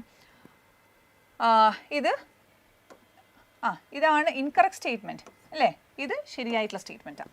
Ligation of alien DNA is carried out at a restriction site present in one of the 2 antibiotic resistant gene. PBR 322-ൻ്റെ കേസിൽ നോക്കുകയാണെങ്കിൽ നമുക്കറിയാം, ഇതാണ് PBR 322 എങ്കിൽ ഇവിടെ ഒരു ആൻറ്റിബയോട്ടിക് റെസിസ്റ്റൻറ്റ് ജീൻ ഉണ്ട്, ആംപിസിലിൻ R. ഇവിടെ ഒരെണ്ണം ഉണ്ട്, അതിൻ്റെ പേരാണ് ടെട്രാസൈക്ലിൻ റെസിസ്റ്റൻറ്റ് ജീൻ. ഓക്കെ, ഇതും സെലക്റ്റബിൾ മാർക്കേഴ്സായിട്ട് യൂസ് ചെയ്യാം. ഇത് സെലക്റ്റബിൾ മാർക്കർ ആണെങ്കിൽ ഇത് ക്ലോണിങ് സൈറ്റ് ആവും, ഇത് സെലക്റ്റബിൾ മാർക്കർ ആണെങ്കിൽ ഇത് ക്ലോണിങ് സൈറ്റ് ആവും ആണല്ലോ. അപ്പോൾ ഇത് സെലക്റ്റബിൾ മാർക്കർ ആണെങ്കിൽ നമ്മൾ ഇവിടെ ക്ലോണിങ് സൈറ്റ് എന്ന് വെച്ചാൽ ഫോറിൻ ജീനെ ഇവിടെയാണ് ഇൻസേർട്ട് ചെയ്യുന്നത്. അപ്പോൾ അവർ പറഞ്ഞത് ഇത് ലൈഗേഷൻ ഓഫ് ഏലിയൻ DNA എന്ന് പറഞ്ഞാൽ foreign DNA is carried out at a restriction site present in one of the 2 antibiotic resistant gene. ഏതെങ്കിലും ഒരു ആൻറ്റിബയോട്ടിക് റെസിസ്റ്റൻറ്റ് ജീനിലോട്ട് നമുക്ക് എന്ത് ചെയ്യാം? ഫോറിൻ ജീനെ അല്ലെങ്കിൽ ഏലിയൻ DNA ലിങ്ക് ചെയ്യാം. സ്റ്റേറ്റ്മെൻറ്റ് ശരിയല്ലേ? അതെ. അടുത്തത്, retroviruses in animals have the ability to transform normal cells into cancerous cells. അങ്ങനെയാണല്ലോ. അഗ്രോബാക്ടീരിയം എന്ന് പറയുന്നതാണെങ്കിൽ പ്ലാന്റ് സെൽസിലായിരിക്കും ക്യാൻസറസ് സെൽസ് ഉണ്ടാക്കുക. റിട്രോവൈറസ് ആണെങ്കിൽ ആനിമൽ സെൽസിനകത്തായിരിക്കും അവരുടെ നോർമൽ സെൽസിനെ മാറ്റി ക്യാൻസറസ് സെൽസ് ആക്കുക. ഓക്കെ, അപ്പോൾ ആ സ്റ്റേറ്റ്മെൻറ്റും ശരിയാണ്. അപ്പോൾ ഇൻകറക്റ്റ് സ്റ്റേറ്റ്മെൻറ്റ് ഏത് തന്നെയാണ്? ഓപ്ഷൻ 1. അടുത്ത question, in blue white screening process of RDNA technology non ട്രാൻസ്ഫോമൻസ്. Blue white screening എന്ന് പറയുമ്പോൾ നമുക്കറിയാം അവിടെ നമ്മൾ യൂസ് ചെയ്യുന്ന വെക്ടർ എന്ന് പറഞ്ഞാൽ PUC8 വെക്ടറാണ് അല്ലേ? ഇവിടെ ആംപിസിലിൻ റെസിസ്റ്റൻറ്റ് ജീൻ ഉണ്ടാവും, ഇവിടെ എന്തുണ്ടാവും? LAC-Z എന്ന് പറഞ്ഞ ജീൻ ഉണ്ട്, LAC-Z ആണല്ലോ. അപ്പം LAC-Z എന്ന് പറഞ്ഞാൽ എന്ത് പ്രൊഡ്യൂസ് ചെയ്യും? LAC-Z ജീൻ ആക്റ്റീവ് ആണെങ്കിൽ ബീറ്റ ഗാലക്ടോസിഡേസ് എൻസൈം പ്രൊഡ്യൂസ് ചെയ്യും. ബീറ്റ ഗാലക്ടോസിഡേസ് എൻസൈമിന് ഒരു സബ്സ്ട്രേറ്റിനെ ബ്രേക്ക് ഡൗൺ ചെയ്യാൻ പറ്റും ഇല്ലേ? ആ സബ്സ്ട്രേറ്റിനെ ബ്രേക്ക് ഡൗൺ ചെയ്താൽ, ഒരു കളർലെസ് ആയിട്ടുള്ള സബ്സ്ട്രേറ്റ് ആണ്, അതിനെ ബ്രേക്ക് ഡൗൺ ചെയ്താൽ കളർ പ്രൊഡ്യൂസ് ചെയ്യും. അങ്ങനെയാണല്ലോ. അപ്പം നമുക്ക് ഈ ബ്ലൂ വൈറ്റ് സ്ക്രീനിങ്ങിൻ്റെ സമയത്ത് നമ്മൾ ആ പ്രോസസ്സ് ചെയ്യുമ്പോൾ നമുക്ക് 3 ഓപ്ഷനാണ് കിട്ടുന്നത്. ഇതൊരു ബാക്ടീരിയ, ബാക്ടീരിയക്ക് എന്തുണ്ട്? സ്വന്തം ജീനോം ഉണ്ട്. ഞാൻ ജീനോം എഴുതുന്നേ ഉള്ളൂ, ജീനോം വരയ്ക്കുന്നൊന്നുമില്ല, ജീനോം ഉണ്ട്. അപ്പോൾ ഇത് സ്വന്തം ജീനോം ഉള്ളൊരു ബാക്ടീരിയ. ഇങ്ങനൊരു ബാക്ടീരിയ നമ്മൾ ചെയ്യുന്ന പ്രോസസ്സിൻ്റെ റിസൾട്ടായിട്ട് നമുക്ക് കിട്ടുന്നതാണ്. ഇത് എന്താ, ട്രാൻസ്ഫോമൻ്റ് ആണോ നോൺ ട്രാൻസ്ഫോമൻ്റ് ആണോ? ഇത് നമ്മൾ എന്ത് പറയും? This is a non transformant. കാരണം ഇതിനകത്ത് പുറത്തുനിന്നുള്ള ഫോറിൻ ജീനൊന്നും കയറി വന്നിട്ടില്ല ആണല്ലോ. വേറൊരു നമുക്കൊരു ഓപ്ഷൻ കിട്ടുന്നത്, ചിലപ്പം ചില ബാക്ടീരിയയിൽ ഇങ്ങനെ ആയിരിക്കും, അതിന് സ്വന്തം ജീനോം ഉണ്ടാവും. ഇത് ബാക്ടീരിയ ആണ്, അതിൻ്റെ സ്വന്തം ജീനോം ഉണ്ട്. പിന്നെ അതിനകത്ത് PUC8 എന്ന് പറഞ്ഞ വെക്ടർ കയറി വന്നിട്ടുണ്ട്, അതിനകത്ത് ഫോറിൻ ജീൻ ഇൻസേർട്ടഡ് ആയിട്ടുണ്ട്. ഞാൻ ആ ഫോറിൻ ജീനെയാണ് ഇങ്ങനെ കാണിച്ചേക്കുന്നത്. ഓക്കെ, ഫോറിൻ ജീൻ ഇൻസേർട്ടഡ് ആയിട്ടുണ്ട്. ആംപിസിലിൻ റെസിസ്റ്റൻറ്റ് ജീനും ഇവിടെ ഉണ്ട്. ഓക്കെ, പിന്നെ വേറൊരു ഓപ്ഷനും കൂടെ കിട്ടും. ഏതാ? ഇങ്ങനെ ആയിരിക്കും. സ്വന്തം ജീനോമുള്ളൊരു ബാക്ടീരിയ ആണ്. അതിനകത്ത് എന്തായിരിക്കും, ഇങ്ങനെ ആയിരിക്കും. ആംപിസിലിൻ റെസിസ്റ്റൻറ്റ് ജീൻ ഉണ്ട്, ലാക്സി ജീൻ ഉണ്ട്, ഒറൈയൊക്കെ ഉണ്ട്, ഞാനത് എഴുതിയിട്ടില്ല. ഓക്കെ, അപ്പം ഇത് രണ്ടും ട്രാൻസ്ഫോമൻസ് ആണ്. These both are ട്രാൻസ്ഫോമൻസ്. എന്താ കാരണം? കാരണം പുറത്തുനിന്നുള്ള ഒരു വെക്റ്റർ അതിൻ്റെ ഉള്ളിൽ കയറി വന്നിട്ടുണ്ടെങ്കിൽ അല്ലെങ്കിൽ ഒരു DNA കയറി വന്നിട്ടുണ്ട്. ഈ രണ്ട് ബാക്ടീരിയയും ട്രാൻസ്ഫോംഡ് ആയിട്ടുണ്ട്, ഇത് ട്രാൻസ്ഫോംഡ് ആയിട്ടില്ല. ബ്ലൂ വൈറ്റ് സ്ക്രീനിങ്ങിൻ്റെ സമയത്ത് നമ്മളിങ്ങനെ ഒരു പെട്രി പ്ലേറ്റ് എടുക്കുന്നു. ആ പെട്രി പ്ലേറ്റിനകത്ത് ന്യൂട്രിയൻറ്റ് മീഡിയം ആഡ് ചെയ്യുന്നു. ന്യൂട്രിയൻറ്റ് മീഡിയം ആഡ് ചെയ്യും. അതിനകത്ത് നമ്മൾ പിന്നെ ആംപിസിലിൻ എന്ന് പറഞ്ഞൊരു സാധനം ആഡ് ചെയ്യും. ആംപിസിലിൻ. ഓക്കെ, എന്തിനാണ് ഈ ആംപിസിലിൻ ആഡ് ചെയ്യുന്നത് വെച്ചാൽ ഈ 3 ബാക്ടീരിയ നമ്മൾ ചെയ്യുന്ന പ്രോസസ്സിൻ്റെ ഭാഗമായിട്ടാണ് നമുക്ക് ഈ 3 ബാക്ടീരിയ കിട്ടുന്നത് ആണല്ലോ. ഇങ്ങനെ 3 ബാക്ടീരിയ കിട്ടുമ്പം ഇതിൽ നമുക്ക് ആദ്യം ഒഴിവാക്കേണ്ടത് ഇയാളെയാണ്. ഇയാളെ ഒഴിവാക്കണമെങ്കിൽ ഇയാൾക്ക് ഇല്ലാത്തതും ഇവർക്കുള്ളതുമായിട്ടുള്ളൊരു ക്യാരക്ടർ എടുക്കണം. ഏതാണ് ഇയാൾക്ക് ഇല്ലാത്തതും ഇവർക്ക് രണ്ടുപേർക്കും ഉള്ളതുമായിട്ടുള്ള ക്യാരക്ടർ? ആംപിസിലിൻ ആണല്ലോ. അപ്പം ആംപിസിലിൻ റെസിസ്റ്റൻസ്. അപ്പം ഞാൻ ആംപിസിലിൻ ഇട്ടു ആണല്ലോ. ആംപിസിലിൻ ഇട്ടു, പിന്നെ എന്ത് ഇട്ടു? ആ സബ്സ്ട്രേറ്റ് ഇട്ടു. ഏത് സബ്സ്ട്രേറ്റ്? ഒരു ക്രോമോജനിക് സബ്സ്ട്രേറ്റ് എന്ന് പറഞ്ഞ സാധനം നമ്മൾ പഠിച്ചിട്ടില്ലേ? ബീറ്റ ഗാലക്ടോസിഡേസ് ഒരു ക്രോമോജനിക് പറഞ്ഞാൽ കളർ ഉണ്ടാക്കാൻ പറ്റും, കളർ ഉള്ളതെന്നല്ല, ഒരു കളർലെസ് ആയിട്ടുള്ള ഒരു സബ്സ്ട്രേറ്റ് ആണ്. എന്താണ്? വിച്ച് ക്യാൻ പ്രൊഡ്യൂസ് കളറാണ് ക്രോമോജനിക് സബ്സ്ട്രേറ്റ് എന്ന് പറഞ്ഞാൽ. അപ്പോൾ സബ്സ്ട്രേറ്റ് വിട്ടു ആണല്ലോ. എന്നിട്ട് നമ്മൾ എന്ത് ചെയ്തു? ഈ 3 ബാക്ടീരിയനെയും നമ്മൾ ഇവിടെ കൊണ്ടിട്ടു. നമുക്ക് ഈ 3 ബാക്ടീരിയ നമുക്കറിയാം നമ്മളിങ്ങനെ വരയ്ക്കുന്നത് കൊണ്ട്, അല്ലാണ്ട് കണ്ടാൽ മനസ്സിലാവോ ഇത് നോൺ ട്രാൻസ്ഫോമൻ്റ് ആണോ അത് ട്രാൻസ്ഫോമൻ്റ് ആണെന്നുള്ളത്? ഇല്ല. അപ്പോൾ എന്ത് പറ്റും? ഈ നോൺ ട്രാൻസ്ഫോമൻറ്റിനെയും ഈ ട്രാൻസ്ഫോമൻസിനെയും ഇവിടെ കൊണ്ടിട്ടാൽ ഇയാൾ വളരുമോ? ഇയാൾക്ക് വളരാൻ പറ്റുമോ? ഇല്ല. കാരണം എന്താ? ഇയാൾക്ക് ആംപിസിലിനോട് റെസിസ്റ്റൻസ് ഇല്ല. ഞാൻ ഈ പെട്രി പ്ലേറ്റിൽ ആംപിസിലിൻ ഇട്ടിട്ടുണ്ട്. അപ്പം നോൺ ട്രാൻസ്ഫോമൻസ് വളരില്ല. ഓക്കെ, ഞാൻ പറയാം. നോൺ ട്രാൻസ്ഫോമൻറ്റ് ഇവിടെ വന്ന് വീണു. ട്രാൻസ്ഫോമൻസിൻ്റെ പേര് നോക്കാം. ഇതിനകത്ത് ഏതായിരിക്കും റീകോമ്പിനൻ്റ് ആയിട്ടുള്ളത്? റീകോമ്പിനൻ്റ് എന്ന് പറഞ്ഞാൽ നമ്മൾ ഫോറിൻ ജീനും ഇരിക്കുന്നതാണെങ്കിൽ recombinant. Okay, foreign gene inserted ആയിട്ടില്ലെങ്കിൽ അതിനെ നോൺ റീകോമ്പിനൻ്റ് എന്ന് പറയുന്നു. ഓക്കെ, ഈ 3 ബാക്ടീരിയനെ ഞാൻ ഇവിടെ കൊണ്ടിട്ടു. അതായത് നോൺ ട്രാൻസ്ഫോമൻറ്റും വന്ന് വീണു, റീകോമ്പിനൻറ്റും വന്ന് വീണു, നോൺ റീകോമ്പിനൻറ്റും വന്ന് വീണു. ഓക്കെ, നോൺ ട്രാൻസ്ഫോമൻറ്റ് ഞാൻ ഇവിടെ കൊണ്ടിട്ടു, അപ്പോൾ വന്ന് വീണു. പക്ഷെ വളരുമോ? ഇല്ല. പിറ്റേ ദിവസം ആകുമ്പോഴത്തേക്ക് നമുക്ക് കോളനി കാണണം. അത് വളരില്ല. കാരണം അതിന് ആംപിസിലിനോട് റെസിസ്റ്റൻസ് ഇല്ല. റെസിസ്റ്റൻറ്റ് ജീൻ ഇല്ലാത്തത് കൊണ്ട് ആംപിസിലിൻ വന്ന് അത് മരിച്ചു. ഓക്കെ, അങ്ങനെയാണെങ്കിൽ നോൺ ട്രാൻസ്ഫോമൻസ് ഇവിടെ വളരില്ല. They cannot grow. ഓക്കെ, റീകോമ്പിനൻസിൻ്റെ കാര്യമാണെങ്കിലോ റീകോമ്പിനൻസും വളരും, നോൺ റീകോമ്പിനൻറ്റും വളരും. കാരണം 2 പേർക്കും ആംപിസിലിൻ എന്ന് പറഞ്ഞ ആൻറ്റിബയോട്ടിക്കിനോട് റെസിസ്റ്റൻസ് കാണിക്കാനുള്ള ജീൻ ഉണ്ട് ആണല്ലോ. ഇനി ഇവർ രണ്ടുപേരെയും നമുക്ക് എങ്ങനെ തിരിച്ചറിയാൻ പറ്റും? തിരിച്ചറിയുന്നത് എങ്ങനെയാണെന്ന് ചോദിച്ചാൽ ഇവിടെ നോക്കാം. ആദ്യം ലാക്സി ജീൻ ഉണ്ട്. അങ്ങനെയാണെങ്കിൽ ബീറ്റ ഗാലക്ടോസിഡേസ് ഉണ്ടാക്കും. അങ്ങനെയാണെങ്കിൽ ഈ സബ്സ്ട്രേറ്റിനെ ബ്രേക്ക് ഡൗൺ ചെയ്യാൻ സബ്സ്ട്രേറ്റ് നമ്മൾ ഇട്ട് കൊടുക്കണം. ബ്രേക്ക് ഡൗൺ ചെയ്യാം. ബ്രേക്ക് ഡൗൺ ചെയ്താൽ അവർ എന്ത് ചെയ്യും? ബ്രേക്ക് ഡൗൺ ചെയ്താൽ കളർ പ്രൊഡ്യൂസ് ചെയ്യും. ഏത് കളർ? Blue colour. ഇവിടെ ലാക്സി ജീൻ ഇല്ല. ലാക്സി ഇല്ലെങ്കിൽ ബീറ്റ ഗാലക്ടോസിഡേസ് ഇല്ല. ബീറ്റ ഗാലക്ടോസിഡേസ് ഇല്ലെങ്കിൽ എന്താണ്? സബ്സ്ട്രേറ്റിനെ ബ്രേക്ക് ഡൗൺ ചെയ്യാൻ പറ്റില്ല. ബ്രേക്ക് ഡൗൺ ചെയ്യാൻ പറ്റുന്നില്ലെങ്കിൽ ഏത് കളർ പ്രൊഡ്യൂസ് ചെയ്യും? ഒന്നും പ്രൊഡ്യൂസ് ചെയ്യാൻ പറ്റില്ല. പഴയ കളർ തന്നെ ഉണ്ടാവും. ഓക്കെ, ഏതാ പഴയ കളർ? വൈറ്റ്. വൈറ്റ് പ്രൊഡ്യൂസ് ചെയ്യുന്നല്ല നമ്മൾ പറയുന്നത്. അതിനൊന്നും പ്രൊഡ്യൂസ് ചെയ്യാൻ പറ്റാത്തത് കൊണ്ട് അത് പഴയ കളറായിട്ട് തന്നെ ഇരിക്കും. അത് വൈറ്റ് ആണ്. അത് മനസ്സിലായോ? ഇനി നമുക്ക് ക്വസ്റ്റ്യൻ നോക്കാം. എന്താണ് ക്വസ്റ്റ്യൻ?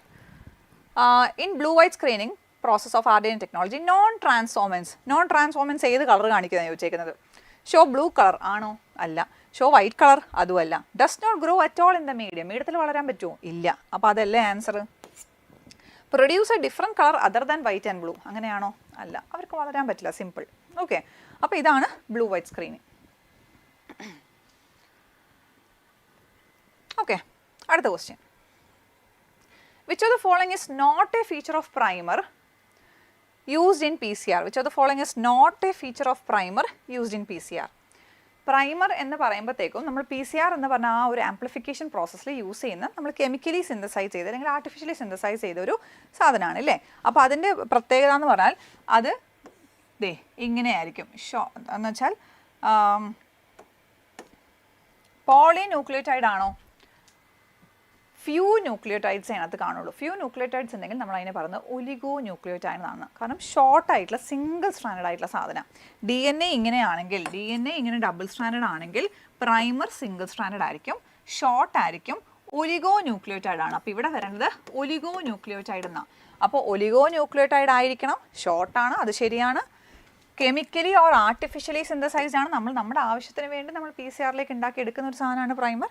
പിന്നെ complementary to the DNA template. DNA template ഉണ്ടെങ്കിൽ അതിൽ പോയിട്ട് ബൈൻഡ് ചെയ്യാൻ പറ്റണം ആണല്ലോ. അപ്പോൾ ഏതായിരിക്കും ആൻസർ? നോട്ട് എ ഫീച്ചറാണ് ചോദിച്ചേക്കുന്നത്, ഓപ്ഷൻ 1.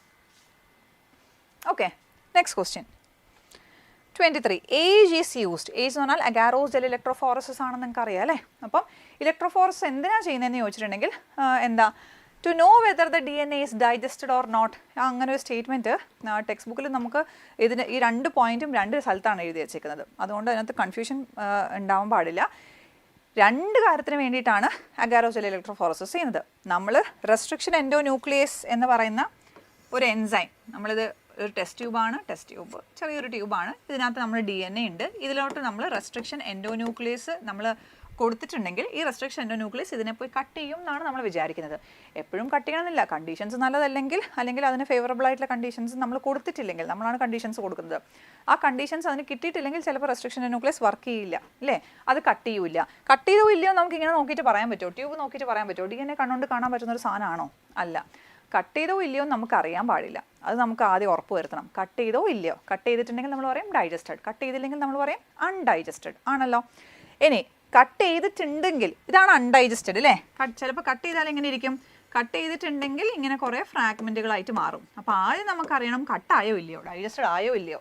കട്ടായെങ്കിൽ ആ ഫ്രാഗ്മെൻറ്റുകളെല്ലാം ഒരുമിച്ചിരുന്നിട്ട് കാര്യമില്ല. കാരണം ഏതെങ്കിലും ഒരു ഫ്രാഗ്മെൻ്റ് ആയിരിക്കും നമുക്ക് വേണ്ടത്. സെപ്പറേറ്റ് ചെയ്താലല്ലേ കാര്യമുള്ളൂ. അങ്ങനെ സെപ്പറേഷൻ പ്രൊസീജിയറും കൂടിയാണ് ഏജ്. അപ്പം to know whether the DNA is digested or not, DNA digested ആയോ ഇല്ലയോ. ടെക്സ്റ്റ് ബുക്കിൽ എങ്ങനെ എഴുതി വെച്ചേക്കുന്നത് വെച്ചാൽ to know the progression of restriction endonuclease എന്ന് വെച്ചാൽ റെസ്ട്രിക്ഷൻ എൻഡോന്യൂക്ലിയസ് അതിൻ്റെ പണി ചെയ്തോ ഇല്ലയോ, കട്ട് ചെയ്തോ ഇല്ലയോ, അങ്ങനെയാണ് പറഞ്ഞേക്കുന്നത്. ഓക്കെ, അപ്പം ഇതും ആൻസർ ആണ്. To separate digested DNA, digested ആയെങ്കിൽ അതിനെ സെപ്പറേറ്റ് ചെയ്യാനും ആണല്ലോ. അൺഡൈജസ്റ്റഡ് ആയിട്ടുള്ള DNA സെപ്പറേറ്റ് ചെയ്യാൻ പറ്റുമോ? ഇല്ല. ഓക്കെ, അപ്പം ബോത്ത് 1 and 2 ആയിരിക്കും ആൻസർ വരിക. അടുത്ത question, Tak polymerase enzyme used in PCR is. DNA polymerase തന്നെയാണ് ടാക് പോളിമറേസ് എന്ന് പറയുന്നത്. ഒരു DNA പോളിമറേസാണ്. DNA പോളിമറേസിൻ്റെ പണി ഒരു DNA നോക്കി വേറൊരു DNA ഉണ്ടാക്കുക ആണല്ലോ. അങ്ങനെയാണെങ്കിൽ DNA നോക്കുക എന്ന് പറഞ്ഞാൽ DNA ഡിപ്പെൻഡൻറ്റ്, DNA ഉണ്ടാക്കുക എന്ന് പറഞ്ഞാൽ DNA polymerase. So taq polymerase is a DNA dependent DNA polymerase enzyme. RNA നോക്കിയിട്ടാണോ DNA ഉണ്ടാക്കുന്നത്? അല്ല. DNA നോക്കി DNA ഉണ്ടാക്കുന്നത് DNA dependent DNA polymerase, taq polymerase. Okay, അടുത്ത question, sticky ends refers to. Sticky ends പറഞ്ഞാൽ ഇതാണ് ഒരു DNA എങ്കിൽ നമ്മൾ ഇതിനെ ഒരു റെസ്ട്രിക്ഷൻ എൻസൈം കൊണ്ട് ഞാൻ ഇതിനെ കട്ട് ചെയ്യുവാണെങ്കിൽ, റെസ്ട്രിക്ഷൻ ന്യൂക്ലിയസ് കൊണ്ട് ഇതിനെ കട്ട് ചെയ്യുവാണെങ്കിൽ ചിലപ്പം കട്ട് കഴിയുമ്പോഴത്തേക്കും ഇങ്ങനെയായിരിക്കും അതിൻ്റെ ആ DNA ഇങ്ങനെയായിരിക്കും ഉണ്ടാവുക. ഓക്കെ, അപ്പോൾ നോക്കിയേ, ഇവിടെ ഒരു ഇത്രയും ഭാഗം ഡബിൾ സ്ട്രാൻഡഡും ഇത്രയും ഭാഗം സിംഗിൾ സ്ട്രാൻഡഡും ആയിട്ടാണ് വന്നേക്കുന്നത്. അപ്പോൾ അത്രയും ആ ഓവർ ഹാങ് ചെയ്തിട്ടുള്ള സിംഗിൾ സ്ട്രാൻഡഡ് ആയിട്ടുള്ള അൺപെയർഡ് ആയിട്ടുള്ള ബേസ്, ഇവിടെ എല്ലാം ബേസസ് പെയർഡാ, ഇവിടെ പെയർ ആയിട്ടില്ല. ഇതിനാണ് നമ്മൾ സ്റ്റിക്ക് ചെയ്യേണ്ടതെന്ന് പറയുന്നത്. അതേസമയം നമ്മൾ ഇതാണ് DNA എങ്കിൽ ചില റെസ്ട്രിക്ഷൻ എൻസൈം കൊണ്ട് കട്ട് ചെയ്യുമ്പോൾ ആ DNA കറക്റ്റായിട്ട് ഇങ്ങനെ തന്നെ കട്ടായി വരും. ഓക്കെ, എന്ന് വെച്ചാൽ അവിടെ ഒരു ഓവർ ഹാങ്ങിങ് സ്ട്രെച്ച് ഇല്ല, സിംഗിൾ സ്ട്രാൻഡഡ് പോർഷൻ ഇല്ല, അൺപെയർഡ് ബേസ് ഇല്ല, എല്ലാം പെയർഡ് ബേസസാണ്. ഇതിനെ സ്റ്റിക്കി എൻഡ് എന്നും നമ്മൾ അതിനെ എന്താ പറയുക? This is sticky end. Okay, ഇതിനെ നമ്മൾ എന്താ പറയുക? ബ്ലണ്ട് എൻഡ് എന്നാ പറയുക, blunt end.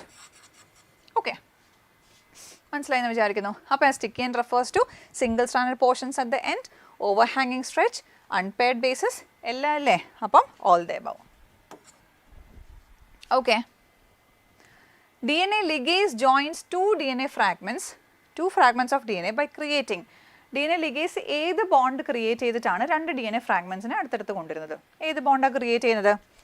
Phosphodiester bond, hydrogen bond, glycosidic bond, both 1 and 2. ഏതായിരിക്കും ആൻസർ? ഉറപ്പായിട്ടും ഫോസ്ഫോഡൈസ്റ്റർ ബോണ്ടാണ്. ഫോസ്ഫോഡൈസ്റ്റർ ബോണ്ട് ഫോം ചെയ്യാൻ അവിടെ ഒരു ഹൈഡ്രജൻ ബോണ്ട് ഉണ്ടാവണമെന്നേ ഉള്ളൂ, പക്ഷെ അത് ഉണ്ടാക്കുന്നത് DNA ligase അല്ല. ഹൈഡ്രജൻ ബോണ്ട് ഉണ്ടാവാനും ഹൈഡ്രജൻ ബോണ്ട് ബ്രേക്ക് ചെയ്യാനും നമുക്ക് അങ്ങനത്തെ എൻസൈമിൻ്റെ ആവശ്യമില്ല. ഓക്കെ, ബ്രേക്ക് ചെയ്യാൻ റെസ്ട്രിക്ഷൻ്റെ ന്യൂക്ലിയസ് ഉണ്ട്, ഫോം ചെയ്യാൻ ഏത് ബ്രേക്ക് ചെയ്യാൻ? ഫോസ്ഫോഡൈസ്റ്റർ ബോണ്ട് ബ്രേക്ക് ചെയ്യാൻ റെസ്ട്രിക്ഷൻ്റെ ന്യൂക്ലിയസും അല്ലെങ്കിൽ റെസ്ട്രിക്ഷൻ എൻസൈംസും, ജോയിൻ ചെയ്യാൻ DNA ligase. ഹൈഡ്രജൻ ബോണ്ട് ഉണ്ടാവാനോ ബ്രേക്ക് ചെയ്യാനോ നമുക്ക് എന്ത് വേണ്ട, വെറുതെ ഒന്ന് ചൂടാക്കിയാൽ മതി, അത് പൊട്ടിപ്പോയിക്കോളും. ഓക്കെ, അല്ലെങ്കിൽ കുറച്ച് ഫ്രജായില്ല, മനസ്സിലായോ? ഓക്കെ, അപ്പോൾ the answer is option 1. In blue white screening, insertional inactivation occurs in the gene coding 4. Insertion inactivation, gene cloning എന്നാണ് ഉദ്ദേശിക്കുന്നത്. Gene cloning.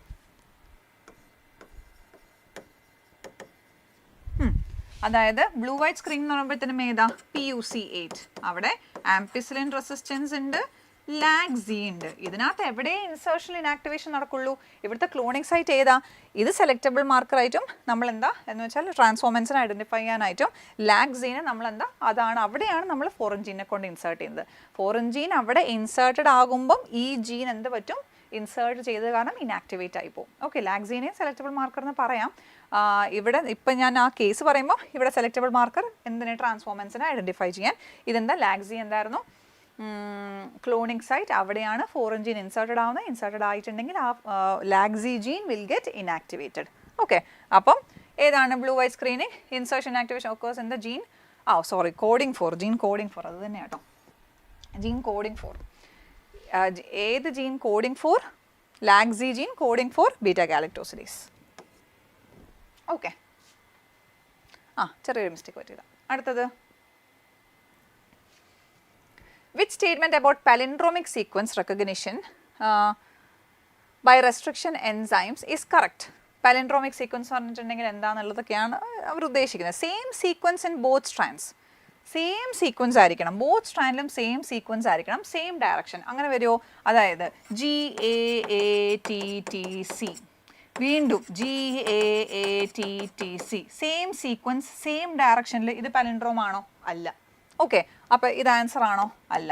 Same sequence when red 5' to 3' on both strands. അതായത് 5' GAATTC 3', വീണ്ടും 5' GAATTC 3'. അതല്ലേ വരിക? Okay, complementary sequence on opposite strand. Complementary, അപ്പം നിങ്ങൾ ചോദിക്കും ഇതും ആയിരിക്കാമല്ലോ. എല്ലാ കോംപ്ലിമെൻ്ററി സീക്വൻസസും പാലിൻഡ്രോം അല്ല. പാലിൻഡ്രോം ആവണമെന്ന് ഒരു നിർബന്ധമില്ല. വേണം വരച്ച് നോക്കാം നിങ്ങൾക്ക്. എന്ത് കോംപ്ലിമെൻ്ററി ആയിട്ടുള്ള സീക്വൻസ് തന്നാലും അത് അങ്ങോട്ടും ഇങ്ങോട്ടും വായിക്കുമ്പം സെയിം ആവണമെന്ന് ഒരു നിർബന്ധവുമില്ല. ഓക്കെ, കോംപ്ലിമെൻ്ററി സീക്വൻസ് എപ്പോഴും പാലിൻഡ്രോം ആയിരിക്കണം നിർബന്ധമില്ല. ഓക്കെ, പിന്നെ sequence containing equal 18GC base pairs. 18GCൻ്റെ കണ്ടന്റ് ഒരേപോലുള്ളത് അങ്ങനെ വല്ലതും റൂൾ നമ്മൾ പഠിച്ചിട്ടുണ്ടോ? ഇല്ല. Okay, next question. Insertion inactivation in PBR322 can occur in which genes? അതായത് നമുക്ക് ഫോറിൻ ജീനെ എവിടെയാണ് കൊണ്ട് ഇൻസേർട്ട് ചെയ്യാൻ പറ്റുന്നത്? ആംപിസിലിൻ റെസിസ്റ്റൻസിലും ഇൻസേർട്ട് ചെയ്യാം, ടെട്രാസൈക്ലിൻ റെസിസ്റ്റൻസിലും ഇൻസേർട്ട് ചെയ്യാം. ഓക്കെ, അപ്പം ampicillin resistance and tetracycline resistance. Ampicillin resistance and lacZ ആണോ? PBR322 ചോദിച്ചേക്കുന്നത്. PUC8 ആയിരുന്നെങ്കിൽ കുഴപ്പമില്ലായിരുന്നു, ഇല്ലേ? ടെറ്റർ ആൻഡ് ലാഗ്സി എപ്പോഴും PUC8ലാണ്. ആംപിസിലിൻ റെസിസ്റ്റൻസ് ഉള്ളി, അവിടെ മാത്രമേ ഫോറിൻ ജീനെ കൊണ്ട് ഇൻസേർട്ട് ചെയ്യാൻ പറ്റുള്ളൂ. എല്ലാം നമുക്ക് ആംപിസിലിൻ റെസിസ്റ്റൻസ് സെലക്റ്റബിൾ മാർക്കർ ആണെങ്കിൽ ടെട്രാസൈക്ലിൻ റെസിസ്റ്റൻസിലേക്ക് കൊണ്ടുപോയിട്ട് ഫോറിൻ ജീൻ ഇൻസേർട്ട് ചെയ്യാം. ടെട്രാസൈക്ലിൻ റെസിസ്റ്റൻസ് സെലക്റ്റബിൾ മാർക്കർ ആണെങ്കിൽ ആംപിസിലിൻ റെസിസ്റ്റൻസിലേക്ക് കൊണ്ടുപോയി ഫോറിൻ ജീനെ ഇൻസേർട്ട് ചെയ്യാം. അപ്പോൾ രണ്ടും വരാം. Okay, which of the following statements about PCR amplification is correct? Okay, DNA amount doubles after each cycle. അങ്ങനെയല്ലേ? ഒരു DNA ഉണ്ടെങ്കിൽ ഒരു സൈക്കിൾ കഴിയുമ്പോഴത്തേനും അത് 2 DNA ആവും. 2 ഉണ്ടെങ്കിൽ ഒരു സൈക്കിൾ കഴിയുമ്പോഴത്തേക്കും 4 ഉണ്ടാവും. ആണല്ലോ? അപ്പം ഡബിൾ ചെയ്യുമെന്നാണ് പറഞ്ഞേക്കുന്നത്. ഇറ്റ് ഇൻക്രീസസ് ലീനിയർലി ആണോ? ലീനിയർലി കോൺസ്റ്റൻറ്റ് അങ്ങനെ വളർന്നു പോവാണോ? അല്ല. ഓക്കെ, കോമ്പൗണ്ടിങ് പോലെയാണ്. ഓക്കെ, അപ്പം DNA amount decrease after each cycle ആണോ? അല്ല, നമ്മൾ ആംപ്ലിഫൈ ചെയ്യുക. ഇറ്റ് റിമെയിൻസ് കോൺസ്റ്റൻറ്റ് ആണോ? അതുമല്ല, ആംപ്ലിഫൈ ചെയ്യുവാണ്. So option 1. അടുത്ത, which enzyme protects bacterial DNA from it's on restriction enzymes? which enzyme protects bacterial DNA from its own restriction enzyme? അതായത് ബാക്ടീരിയൻ്റെ ഉള്ളിൽ അവർ റെസ്ട്രിക്ഷൻ എൻഡോന്യൂക്ലിയസ് പ്രൊഡ്യൂസ് ചെയ്യുന്നുണ്ട്. ഈ റെസ്ട്രിക്ഷൻ എൻഡോന്യൂക്ലിയസ് പുറത്തുനിന്ന് ഒരു വൈറസ് വരുമ്പോൾ, അതായത് ഇതാണ് ബാക്ടീരിയ എങ്കിൽ, ഇതാണ് വൈറസ് എങ്കിൽ, ബാക്ടീരിയോഫേജ് എങ്കിൽ, ആ ബാക്ടീരിയോഫേജിൻ്റെ DNA അവർ അകത്തേക്ക് ഇൻസേർട്ട് ചെയ്യുന്നു. ഇത് ബാക്ടീരിയൻ്റെ സ്വന്തം ഡബിൾ സ്ട്രാൻഡഡ് ആയിട്ടുള്ള DNA ആണെന്ന് വിചാരിക്കാം. അപ്പോൾ എന്ത് പറ്റും? ബാക്ടീരിയ പ്രൊഡ്യൂസ് ചെയ്യുന്ന റെസ്ട്രിക്ഷൻ എൻഡോന്യൂക്ലിയസ് പോയിട്ട് ഇതിനെ കട്ട് ചെയ്യണം. അതല്ലേ നമ്മൾ വിചാരിക്കുന്നത്? റെസ്ട്രിക്ഷൻ എൻഡോന്യൂക്ലിയസിന് ആരാന്നൊന്നും അറിയാൻ പാടില്ല. സ്വന്തം DNA ആണോ, പുറത്തുനിന്ന് വന്ന DNA ആണോ? DNA കണ്ടാൽ അതിൽ റെക്കഗ്നിഷൻ സീക്വൻസ് ഉണ്ടെങ്കിൽ പോയി കട്ട് ചെയ്യുന്ന ആളാണ് റെസ്ട്രിക്ഷൻ എൻഡോന്യൂക്ലിയസ്. അല്ലാണ്ട് അത് പുറത്തുനിന്ന് വന്ന ആളെ മാത്രമേ പോയി കട്ട് ചെയ്യണം നിർബന്ധമൊന്നുമില്ല. സ്വന്തം ആളെയും കട്ട് ചെയ്യാം. സ്വന്തം ആളെ കട്ട് ചെയ്താൽ പിന്നെ എന്താ, അതിന് കഥ തീർന്നു, ഇല്ലേ? അപ്പം സ്വന്തം അതായത് ബാക്ടീരിയ പ്രൊഡ്യൂസ് ചെയ്യുന്ന റെസ്ട്രിക്ഷൻ ന്യൂക്ലിയസ് സ്വന്തം DNA കട്ട് ചെയ്യാൻ പാടില്ല. പുറത്തുനിന്ന് വരുന്ന DNA കട്ട് ചെയ്യണം. അതാണ് നമുക്ക് വേണ്ടത്. പക്ഷേ റെസ്ട്രിക്ഷൻ ന്യൂക്ലിയസിന് ഇതിനെയും തിരിച്ചറിയാനുള്ള കേപ്പബിലിറ്റി ഇല്ലതാണ്. ഓക്കെ, അപ്പം സ്വന്തം DNA പ്രൊട്ടക്ട് ചെയ്യാൻ വേണ്ടിയിട്ടാണ് ബാക്ടീരിയ വേറൊരു എൻസൈം പ്രൊഡ്യൂസ് ചെയ്യുന്നത്. അതിൻ്റെ പേരാണ് methylase, which adds methyl group to recognition sequences. ഇതിനും ഇപ്പം GAATTC ആ ഒരു സീക്വൻസ് ഇയാൾക്കും ഉണ്ടാവും. അപ്പോൾ ഇവിടെയും ഇത് വന്ന് കട്ട് ചെയ്യാനുള്ള ചാൻസ് ഉണ്ട്. ഇവിടെ കട്ട് ചെയ്യാണ്ടിരിക്കാൻ ആ റെക്കഗ്നിഷൻ സീക്വൻസിൽ മീഥൈൽ ഗ്രൂപ്പ് ആഡ് ചെയ്യുന്ന ആളാണ് മീഥൈലേസ് ഓഫ് ബാക്ടീരിയ. ഓക്കെ, അപ്പോൾ ആൻസർ ഏതായിരിക്കും? DNA ലിഗേസ് ആണോ പ്രൊട്ടക്ട് ചെയ്യുന്നത്? അല്ല. ആരാണ്? മീഥൈലേസ്. ഹെലിക്കേസ് ആണോ? അല്ല. റിവേഴ്സ് ട്രാൻസ്ക്രിപ്റ്റേസ് ആണോ? അതുമല്ല. ഓക്കെ, അടുത്തത്, if A DNA fragment has sticky ends produced by EcoR1, which enzyme is necessary for insertion into plasmid? If a DNA fragment has sticky ends produced by EcoR1. അപ്പം EcoR1 എന്ന് പറഞ്ഞൊരു restriction nucleus cut ചെയ്ത് ഒരു DNA ഫ്രാഗ്മെൻറ്റിൽ sticky end ഉണ്ടായി. Which enzyme is necessary for insertion into plasmid? ഇനി അതിനെ പ്ലാസ്മിഡിലോട്ട് ഒട്ടിച്ച് വെക്കണമെങ്കിൽ ഏത് എൻസൈം വേണം? പ്ലാസ്മിഡിലോട്ട് ഒട്ടിച്ച് വെക്കണമെങ്കിൽ DNA പോളിമറൈസ് ആണോ? DNA പോളിമറൈസിൻ്റെ ജോലി ഒട്ടിച്ച് വെക്കലാണോ? അല്ല.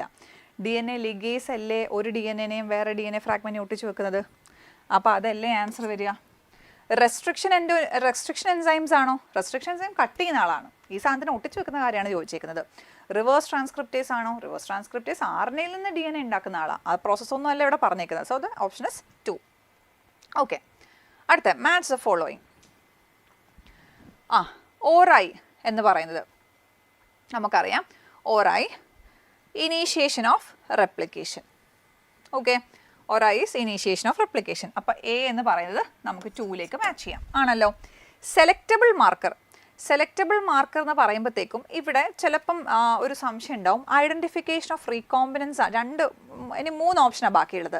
Recognition site for restriction enzymes, identification of recombinants, detect insertion of foreign gene. Okay, അപ്പോൾ ഇത് തമ്മിൽ ചിലപ്പോൾ ഒരു കൺഫ്യൂഷൻ ഉണ്ടാവും. എന്നാലും കുറച്ചും കൂടെ നമ്മൾ അപ്രോപ്രിയേറ്റ് ആയിട്ടുള്ള ആൻസർ വേണം അപ്പോൾ നോക്കാൻ വേണ്ടിയിട്ട്. ഓക്കെ, അപ്പോൾ സെലക്റ്റബിൾ മാർക്കർ എന്ന് പറഞ്ഞിട്ടുണ്ടെങ്കിൽ ഫോറിൻ ജീൻ അല്ലെങ്കിൽ ഒരു ഫോറിൻ DNA സെല്ലിൻ്റെ ഉള്ളിൽ കയറിയോ ഇല്ലയോ, നമ്മൾ ടെക്സ്റ്റ് ബുക്കിൽ പറഞ്ഞേക്കുന്നത് സെല്ലിൻ്റെ ഉള്ളിൽ കയറിയോ ഇല്ലയോ, ഇല്ലേ, ട്രാൻസ്ഫോംഡ് ആയോ ഇല്ലയോ ഇത് നോക്കാൻ വേണ്ടിയിട്ടാണ്.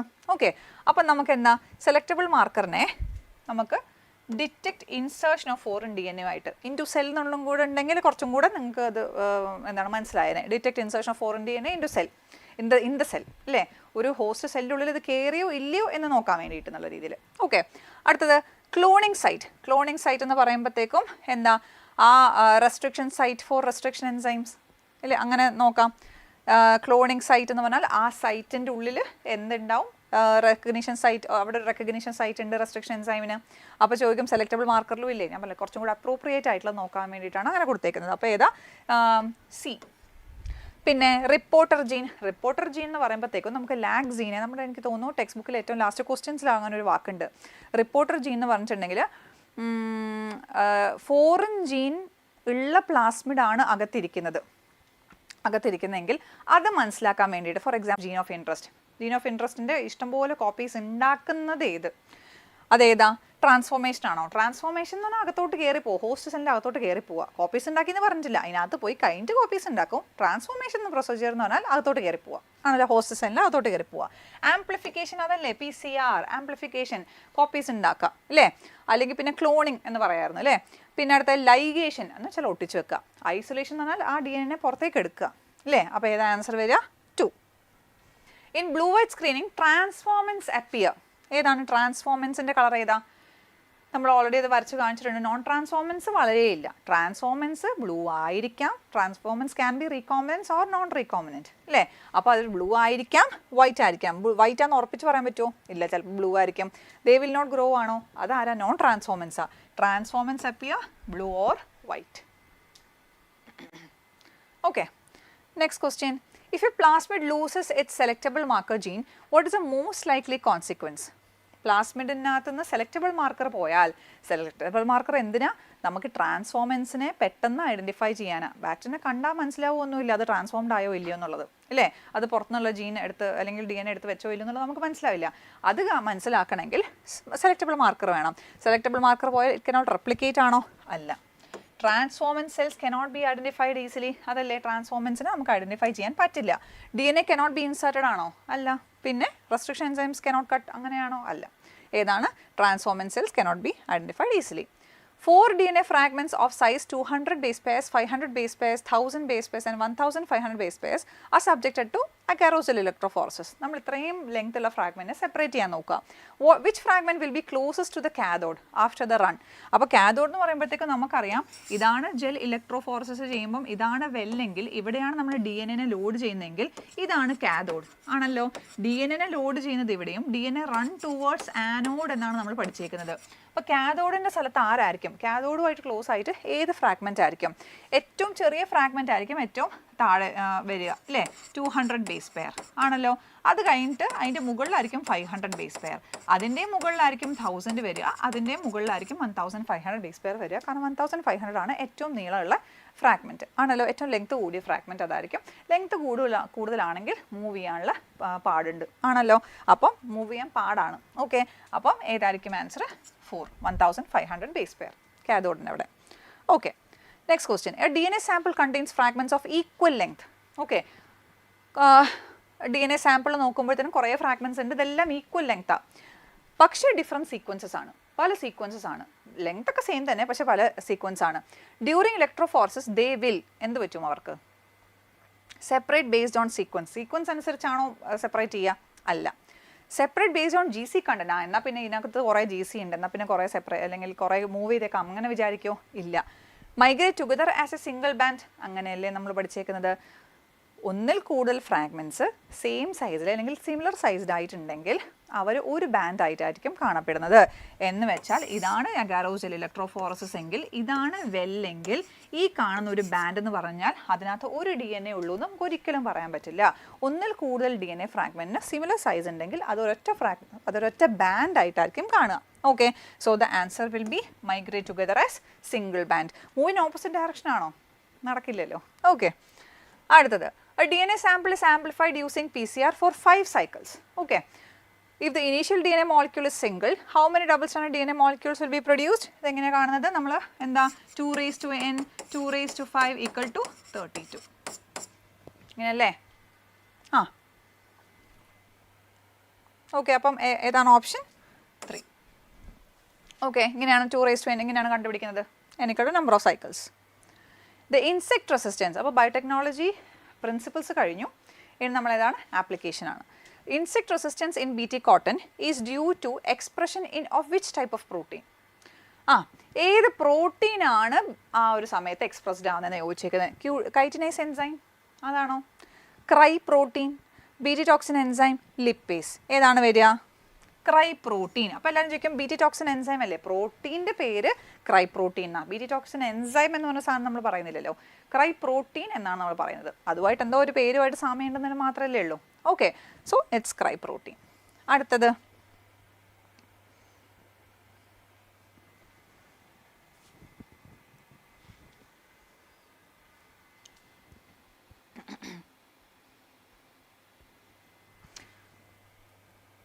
Okay,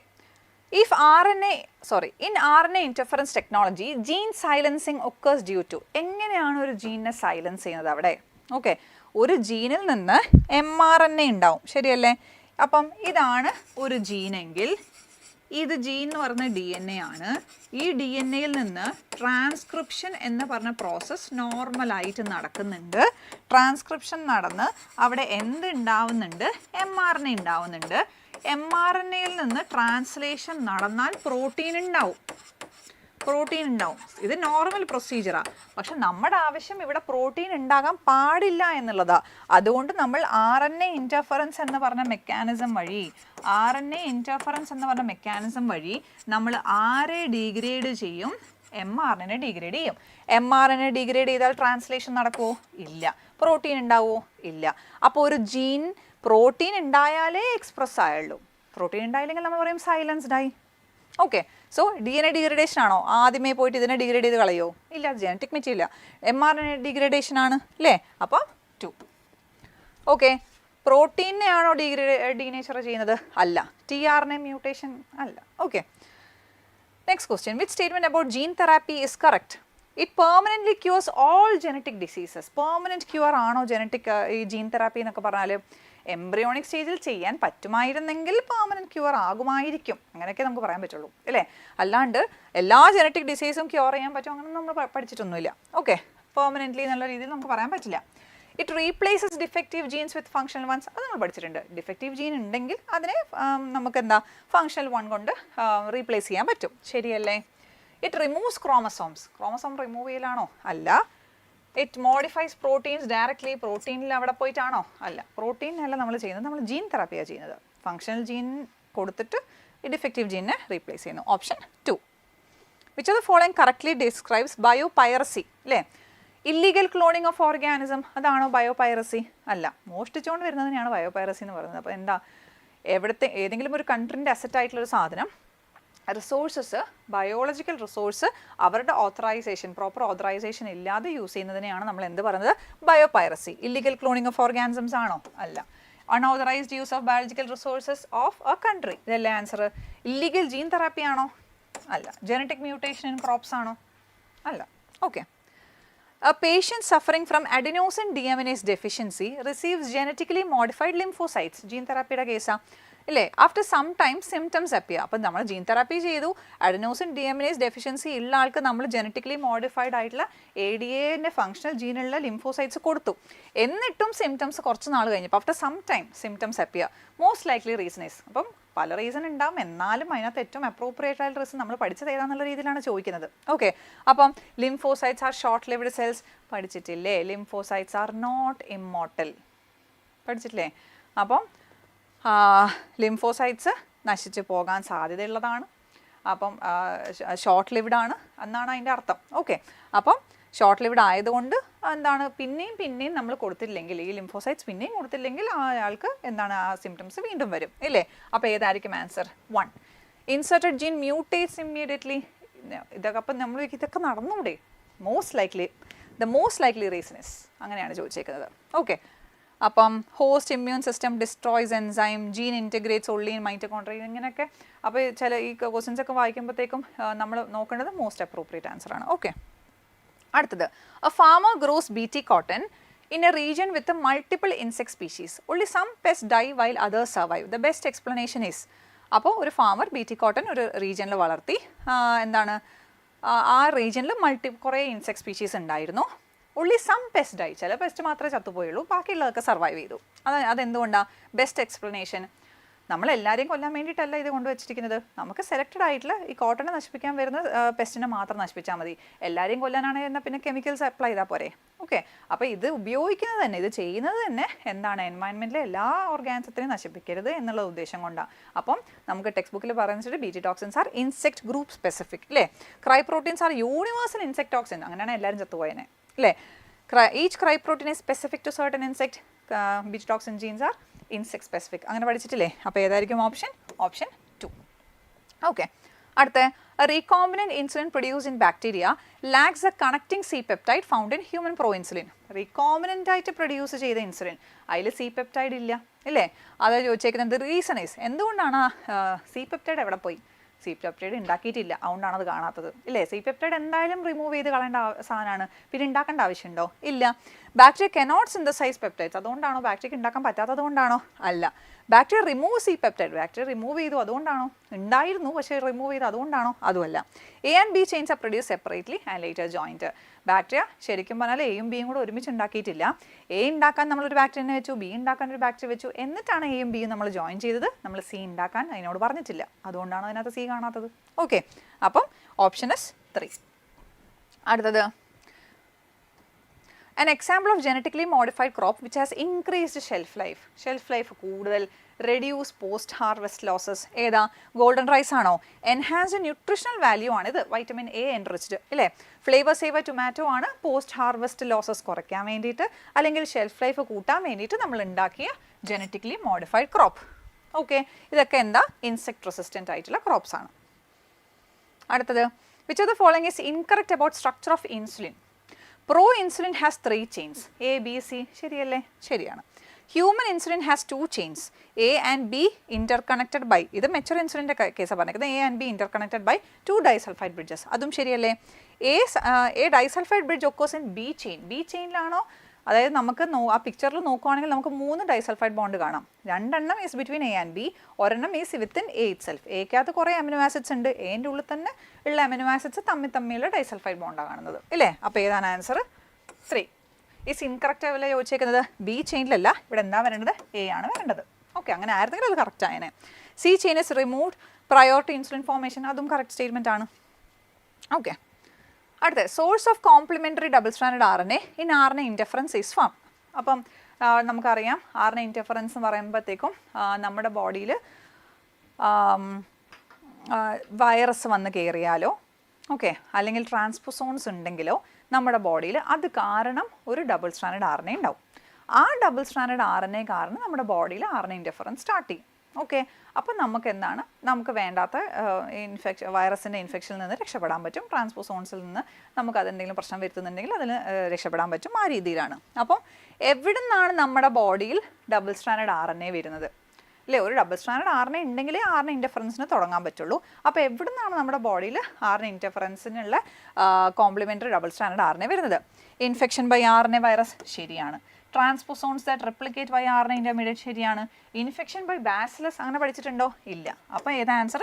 both 1 and 2.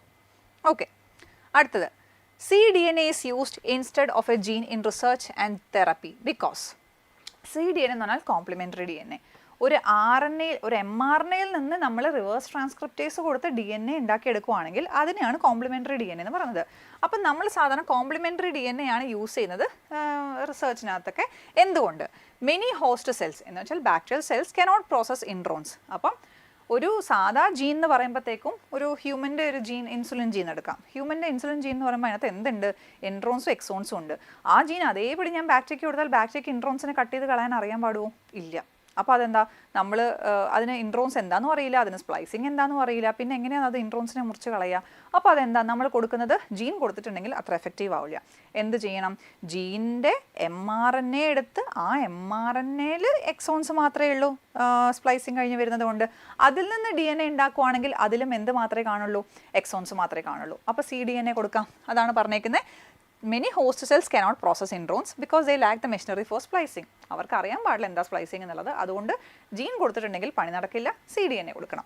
ഓക്കെ, അടുത്തത് gene includes both exons and introns making it much larger and more complex to handle. അതൊരു കേസാണ്. കാരണം നമ്മളൊരു പ്ലാസ്മിഡിൽ ഒരു പുതിയ ഒരു ഏലിയൻ DNA വെക്കുമ്പോൾ നമുക്ക് തോന്നുന്നൊരു സൈസ് നമുക്ക് അതിനകത്ത് വെച്ചിട്ടുണ്ടെങ്കിൽ ലൈഗേറ്റ് ആവുമായിരിക്കും.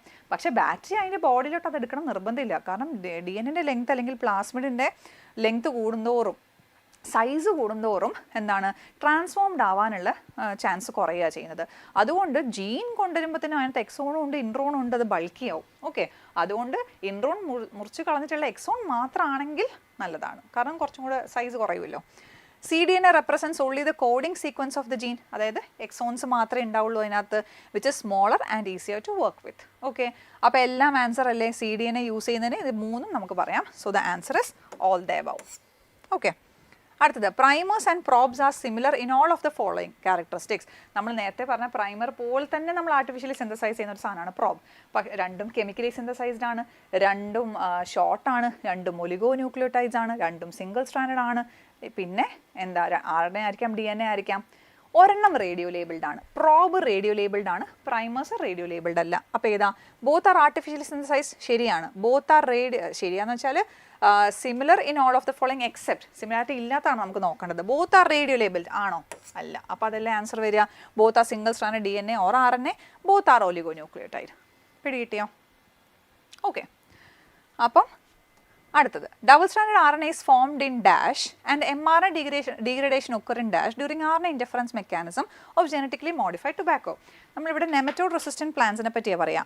നെമറ്റോഡ് റെസിസ്റ്റൻറ്റ് പ്ലാന്റ്സിനകത്ത് നമുക്കറിയാം അങ്ങനെ ഒരു പ്ലാന്റ് ഉണ്ടാക്കണമെങ്കിൽ നെമറ്റോഡിൻ്റെ സ്പെസിഫിക് ആയിട്ടുള്ള നെമറ്റോഡിനെ കൊല്ലാനുള്ള ജീൻ നെമറ്റോഡിൻ്റെ ബോഡിയിൽ നിന്ന് തന്നെ നമ്മൾ എടുത്തുകൊണ്ട് വന്ന് അഗ്രോബാക്ടീരിയം വഴി നമ്മൾ പ്ലാന്റിലേക്ക് ഇൻസേർട്ട് ചെയ്യും. ടെക്സ്റ്റ് ബുക്കിലുണ്ട് using agrobacterium vectors nematode specific genes are inserted into plant, host plant എന്ന് പറഞ്ഞിട്ട്. ഇനി പ്ലാന്റിൽ വെച്ചിട്ടാണ് ആൻറ്റിസെൻസ് RNA ഉണ്ടായി കോംപ്ലിമെൻ്ററി ഡബിൾ സ്റ്റാൻഡേർഡ് RNA ഉണ്ടാക്കാൻ പോണത് അല്ലേ? അപ്പോൾ ഡബിൾ സ്റ്റാൻഡേർഡ് RNA ഉണ്ടായത് ടൊബാക്കോയിൽ വെച്ചിട്ടാണ്. പക്ഷേ ഈ ഡബിൾ സ്റ്റാൻഡേർഡ് RNA നെമറ്റോഡിൻ്റെ ബോഡിയിലേക്ക് ചെല്ലുമ്പോൾ ഡീഗ്രഡേഷൻ RNA ഇൻറ്റർഫറൻസ് നടക്കാൻ പോണത് നെമറ്റോഡിൻ്റെ ബോഡിയിൽ വെച്ചിട്ടാണ്. ഓക്കെ, അപ്പോൾ ആൻസർ എങ്ങനെ ആയിരിക്കും? Double standard RNA is formed in tobacco. ടുബാക്കോയിലാണ് ഡബിൾ സ്റ്റാൻഡേർഡ് RNA ഉണ്ടാവുന്നത്. Okay, and mRNA degradation occur in nematode. mRNA degradation അത് ആരെ നമുക്ക് സൈലൻസ് ചെയ്യേണ്ടത്? ആരുടെ ജീനാ? നെമറ്റോഡിൻ്റെ ജീനല്ലേ. അപ്പം നെമറ്റോഡിൻ്റെ ബോഡിയിലല്ലേ അത് പറ്റുള്ളൂ. അപ്പം അത് മനസ്സിലാക്കാം. ഓക്കെ, അപ്പം ദ ഓപ്ഷൻ ഇസ് 1. ഇത് രണ്ടും ടുബാക്കോയിലല്ല. നമ്മൾ ഒരു നെമറ്റോഡിൻ്റെ ജീൻ നമ്മൾ ടുബാക്കോയിലേക്ക് കൊടുക്കുന്നു. അപ്പോൾ ടുബാക്കോ ഇപ്പോൾ ജനറ്റിക്കലി മോഡിഫൈഡ് ടുബാക്കോ ആയി. ഒരു പ്രത്യേക രീതിയിൽ ഇൻസേർട്ട് ചെയ്തത് കാരണം ടുബാക്കോ പ്ലാന്റിൽ 2 RNA ഉണ്ടാവും. സാധാരണ ഒരു ജീനിന് ഒരു RNA അല്ലേ ഉണ്ടാവുള്ളൂ, ഒരു സ്ട്രാൻഡിനല്ലേ RNA ഉണ്ടാവുള്ളൂ. ഇവിടെ 2 RNA ഉണ്ടാവും. ഓക്കെ, ആ RNA കോംപ്ലിമെൻ്ററി ആയതുകൊണ്ട് അവർ ബൈൻഡ് ചെയ്യുന്നു, ഡബിൾ സ്റ്റാൻഡേർഡ് RNA ഉണ്ടായി. ഈ ഡബിൾ സ്റ്റാൻഡേർഡ് RNA കുറച്ച് പ്രോസസ്സിംഗ് എല്ലാം കഴിഞ്ഞിട്ടായിരിക്കും നെമറ്റോഡ് ഫീഡ് ചെയ്യുമ്പം നെമറ്റോഡിൻ്റെ ബോഡിയിലേക്ക് പോകുന്നു. നെമറ്റോഡിൻ്റെ ബോഡിയിൽ വെച്ചിട്ട് അവിടെ നിന്നാണ് നെമറ്റോഡിൻ്റെ mRNA ഇത് പോയിട്ട് അറ്റാക്ക് ചെയ്യാൻ പോണത്. അതും കുറച്ച് പ്രോസസ്സ് ഉണ്ട് അങ്ങനെ അറ്റാക്ക് ചെയ്യാൻ പോണത്. അപ്പം RNA ഇൻഡിഫറൻസ് നടക്കുന്ന നെമറ്റോഡിൻ്റെ ബോഡിയിലാണ്. ഡബിൾ സ്റ്റാൻഡേർഡ് DNA ഉണ്ടായത് ഡബിൾ സ്റ്റാൻഡേർഡ് RNA ഉണ്ടായത് എവിടെയാണെന്ന് ചോദിച്ചാൽ ടുബാക്കോൻ്റെ ബോഡിയിൽ വെച്ചിട്ടും. So the option is 1. Nematode specific genes were introduce in tobacco by നെമറ്റോഡിനെ കൊല്ലാൻ നെമറ്റോഡിൻ്റെ ജീൻ തന്നെ എടുത്തുകൊണ്ട് വന്ന് നമ്മൾ പ്ലാന്റിലേക്ക് കൊടുത്തു. ആര് വഴി കൊടുത്തു? പ്ലാന്റിൽ ഒരു ജീൻ കൊടുക്കണമെങ്കിൽ നമ്മൾ എടുത്തുകൊണ്ട് വരുന്ന വെക്ടർ ആരാ? അഗ്രോബാക്ടീരിയം ട്യൂമിഫേഷ്യൻസ് അല്ലേ? ഓക്കെ, വൈറസും ട്രാൻസ്പോസോൺസ് ഒക്കെ ആണോ? അല്ല. അതൊക്കെ നമ്മൾ പറയുന്നത് നമ്മുടെ ബോഡിയിൽ നാച്ചുറലായിട്ട് RNA ഇൻഡിഫറൻസ് നടക്കുന്നത് എപ്പോഴാണ്? വൈറസ് വരുമ്പോൾ അല്ലെങ്കിൽ ട്രാൻസ്പോസോൺസ് ഉണ്ടെങ്കിൽ, അതാണ് പറഞ്ഞേക്കുന്നത്. നെമറ്റോഡിൻ്റെ ജീൻ പ്ലാന്റിന് കൊടുത്തത് ആരാ? Agrobacteria. Okay, in protoplast fusion technique, protoplast fusion എന്ന് പറയുമ്പോഴത്തേക്കും സൊമാറ്റിക് ഹൈബ്രിഡൈസേഷൻ, 2 പ്ലാന്റുകളുടെ നേക്കഡ് പ്രോട്ടോപ്ലാസ്റ്റ് എടുത്തിട്ട് നമ്മൾ ഫ്യൂസ് ചെയ്യുന്നു അല്ലേ? Incomplete cells are fuse. എന്തുകൊണ്ട് ഇൻകംപ്ലീറ്റ് സെൽസ്? അതിൻ്റെ സെൽ വാൾ റിമൂവ് ചെയ്തു, അതുകൊണ്ട് ഇൻകംപ്ലീറ്റ് സെൽസ്. ശരിയല്ലേ? അതെ. Naked protoplast are fuse. Naked protoplast എന്ന് പറയാൻ കാരണം സെൽ വാൾ റിമൂവ് ചെയ്തതുകൊണ്ടാണ് നമ്മൾ നേക്കഡ് പ്രോട്ടോപ്ലാസ്റ്റ് എന്ന് പറയുന്നത്. അതും ശരിയാണ്. Somatic hybrids are developed. 2 naked protoplast എടുത്ത് ഫ്യൂസ് ചെയ്താൽ അതിൽ നിന്ന് ഉണ്ടാകുന്ന ഒരു സെല്ല് നമ്മൾ പറയുന്ന പേരാണ് സൊമാറ്റിക് ഹൈബ്രിഡ്. അതിൽ നിന്ന് വളരുന്ന പ്ലാന്റിനെയും നമ്മൾ സൊമാറ്റിക് ഹൈബ്രിഡ് എന്നാണ് പറയുക. Pomato is an example. Okay, somatic hybrids are developed. അപ്പം all the above. Okay, next question. The transgenic cow Rosie produced milk containing alpha-lactalbumin enriched with a human growth hormone. അങ്ങനെയാണോ പഠിച്ചേക്കുന്നത്? ഇത് കണ്ട ഉടനെ എഴുതി വെക്കരുത്. കാരണം ബാക്കിൽ എന്താ അല്ലെങ്കിൽ എന്താണ് അതിൻ്റെ ലാസ്റ്റ് പാർട്ടായിട്ട് ഹ്യൂമൻ ഗ്രോത്ത് ഹോർമോൺ എന്നൊക്കെ പറഞ്ഞിട്ടുണ്ട്. അങ്ങനെയാണോ? അല്ല. ഹ്യൂമൻ ആൽഫ-ലാക്ടാൽബുമിൻ എൻറിച്ച്ഡ് മിൽക്ക് അല്ലേ 2.4 gram per liter ആണല്ലോ. ഇൻസുലിൻ ആണോ? ബീറ്റാ കരോട്ടിൻ ആണോ? അല്ല. Okay, golden rice differs from normal rice because it contains genes that enable synthesis of, നമുക്ക് വൈറ്റമിൻ എ ആണ് വേണ്ടത്. പക്ഷെ ഗോൾഡൻ റൈസ് എന്ന് പറയുമ്പോഴത്തേക്കും അതിനകത്ത് എന്തിൻ്റെ ജീൻസ് ഉണ്ട്? എന്തുണ്ടാക്കാനുള്ള ജീൻസ് ഉണ്ട്? നേരെ വൈറ്റമിൻ എ അല്ല ഉണ്ടാക്കാൻ പോണത്, ബീറ്റാ കരോട്ടീൻ. ബീറ്റാ കരോട്ടീൻ നമ്മുടെ ബോഡിയിൽ എത്തിക്കഴിഞ്ഞാൽ അതിൽ നിന്ന് വൈറ്റമിൻ എ ഉണ്ടാവും. ഓക്കെ, പ്ലാന്റിൽ നമ്മൾ ചെയ്യുന്നത് ബീറ്റാ കരോട്ടീൻ എവിടെ? എൻഡോസ്പേമിലാണ് ഉണ്ടാക്കുന്നത്. കാരണം സീഡ് കഴിക്കുമ്പോഴാണ് അല്ലെങ്കിൽ ആ റൈസ് കഴിക്കുമ്പോഴാണ് എന്ത് വേണ്ടത്? ബീറ്റാ കരോട്ടീൻ കിട്ടേണ്ടത്. ഇലയിൽ പോയി ഉണ്ടാക്കിയിട്ട് കാര്യമില്ലല്ലോ. അപ്പം നമ്മൾ ഇലയിലല്ലോ കഴിക്കുന്നത്, അതിൻ്റെ ഗ്രെയിൻസ് അല്ലേ കഴിക്കുന്നത്. ഓക്കെ, അപ്പം വൈറ്റമിൻ എ ഡയറക്റ്റ്ലി ഇൻ എൻഡോസ്പേമിന് ഡയറക്റ്റ്ലി വൈറ്റമിൻ എ ഉണ്ടാവുന്നില്ല. നമ്മൾ ബീറ്റാ കരോട്ടീനാണ് ഉണ്ടാക്കുന്നത്. അത് നമ്മൾ കഴിക്കുമ്പോൾ നമ്മുടെ ബോഡിയിൽ എന്തുണ്ടാവുന്നു? ഒരു റിയാക്ഷനൊക്കെ വഴി, കുറേ മെറ്റബോളിസം വഴി അത് വൈറ്റമിൻ എ ആയിട്ട് മാറുന്നു.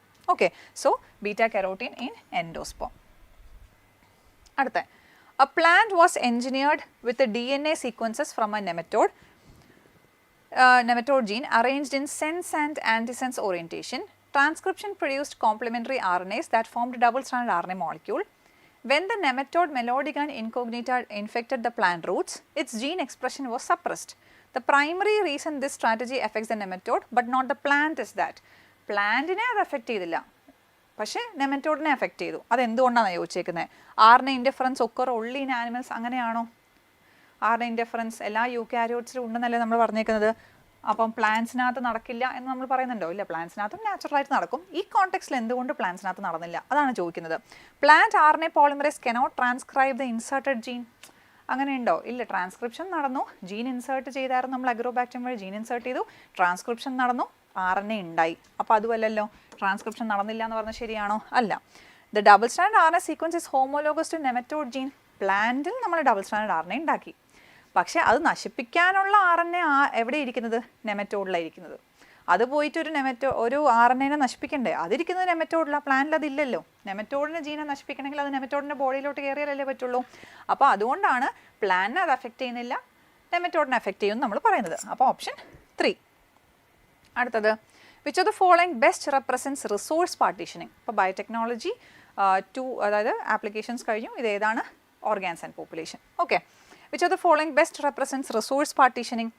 2 species using identical resources. 2 species identical resources ഉപയോഗിക്കുന്നതിനെയാണോ റിസോഴ്സ് പാർട്ടീഷനിങ് എന്ന് പറയുന്നത്?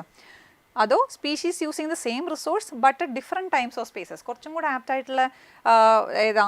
Species using the same resource but different times of spaces. അതല്ലേ റിസോഴ്സ് പാർട്ടീഷനിങ് എന്ന് പറഞ്ഞിട്ടുണ്ടെങ്കിൽ 2 സ്പീഷീസ് ഒരേ റിസോഴ്സ് ഉപയോഗിക്കുന്നു, പക്ഷെ അവർ 2 സ്ഥലത്തോ അല്ലെങ്കിൽ എന്താണ് ഡിഫറെൻറ്റ് സ്പേസ്, അല്ലെങ്കിൽ ഒരു മരത്തിൻ്റെ നോക്കുവാണെങ്കിൽ ചിലവർ ആ മരമാണ് അവരുടെ റിസോഴ്സ്. ഒരാൾ താഴെയും ഒരാൾ മുകളിലും ആയിരിക്കും ഫീഡ് ചെയ്യുന്നത്. റിസോഴ്സ് പാർട്ടീഷനിങ് ആണ്. അല്ലെങ്കിൽ ഒരാൾ രാവിലെയാണ് ഫീഡ് ചെയ്യുന്നത്, ഒരാൾ രാത്രിയാണ് ഫീഡ് ചെയ്യുന്നത്, ടൈം വെച്ചിട്ടാണ്. അതല്ലേ ശരിക്കും എന്ത് റിസോഴ്സ് പാർട്ടീഷനിങ് എന്ന് പറഞ്ഞാൽ? ഓക്കെ, മനസ്സിലായോ? അപ്പം option 2, species avoiding competition by extinction. Extinction നടന്നിട്ട് കോമ്പറ്റീഷൻ വേണ്ടാന്ന് നിൽക്കുന്നതാണോ? അല്ല. Okay. Predators sharing prey equally, അതുമല്ല. അപ്പോൾ option 2. If a predator population declines, predator population കുറഞ്ഞാൽ prey population will most likely, predator കുറഞ്ഞാൽ പ്രേ പോപ്പുലേഷൻ നമുക്ക് കൂടുമല്ലോ. ഓക്കെ. അപ്പോൾ ഏതാണത്? ഇൻക്രീസ് ഇനീഷ്യലി ആണ് വരുന്നത്, ഇല്ലേ? ഡിക്രീസ് ചെയ്യുവാണോ? പ്രിഡേറ്റർ കുറയുമ്പോഴത്തേനും പ്രേയും കുറയുവാണോ ചെയ്യുന്നത്? അല്ല. പ്രിഡേറ്റർ കുറയുമ്പോൾ അവർ പറഞ്ഞ് പ്രേ പോപ്പുലേഷൻ കൂടും. എന്തിനാ ഇനീഷ്യലി എന്ന് കൊടുത്തേക്കുന്നത്? ആദ്യം കൂടും, പിന്നെ പ്രേ പോപ്പുലേഷൻ ഇഷ്ടംപോലെ ഉണ്ടായി കഴിഞ്ഞിട്ടുണ്ടെങ്കിൽ പിന്നെ എന്ത് പറ്റും? പ്രേ പോപ്പുലേഷൻ കൂടി കഴിഞ്ഞിട്ടുണ്ടെങ്കിൽ എന്ത് പറ്റും? അവിടെ കോമ്പറ്റീഷൻ വരും. കോമ്പറ്റീഷൻ ഉണ്ടായിട്ടുണ്ടെങ്കിൽ അവിടെ എന്താ അവസാനം അതും ഇല്ലാണ്ടായി പോകും, ഇല്ലേ? കോമ്പറ്റീഷൻ കാരണം അവരുടെ പോപ്പുലേഷൻ്റെ നമ്പറും കുറയും. ഓക്കെ, ഒന്നും കൂടെ. In parasitic adaptations, which feature is commonly observed? Highly developed digestive system ആണോ? അല്ല. അവർക്ക് പണിയൊന്നുമില്ല. പിന്നെ എന്തിനാണ് വെച്ചാൽ ഹോസ്റ്റിനെ ഡിപ്പെൻഡ് ചെയ്തിട്ടല്ലേ ജീവിക്കുന്നത്. അപ്പോൾ ഡൈജസ്റ്റീവ് സിസ്റ്റം ഭയങ്കര ഡെവലപ്ഡ് ആയിരിക്കുമോ? അല്ല. Loss of unnecessary sense organs, അതല്ലേ? കാരണം ഹോസ്റ്റിൻ്റെ ചിലവിലാണ് ജീവിക്കുന്നത്. അപ്പോൾ പിന്നെ അൺനെസസറി ആയിട്ടുള്ള സെൻസ് ഓർഗൻസിൻ്റെ എന്താണ് വേണ്ടല്ലോ. സോ അതിൻ്റെ ലോസ് ആണ്, അല്ലേ? അപ്പോൾ ലാർജ് വിങ്സ് എന്ന് പറഞ്ഞ് പഠിച്ചിട്ടുണ്ടോ? ഇല്ല. പിന്നെ ഉള്ളത് എന്താ? ഹൈ റീപ്രൊഡക്റ്റീവ് എബിലിറ്റിയാ, ഹൈ മൊബിലിറ്റി ആണോ? അല്ല. പാരസൈറ്റ് ഹോസ്റ്റിനെ ഡിപ്പെൻഡ് ചെയ്താണ് ജീവിക്കുന്നത്, അല്ലേ? അപ്പോൾ option is 2.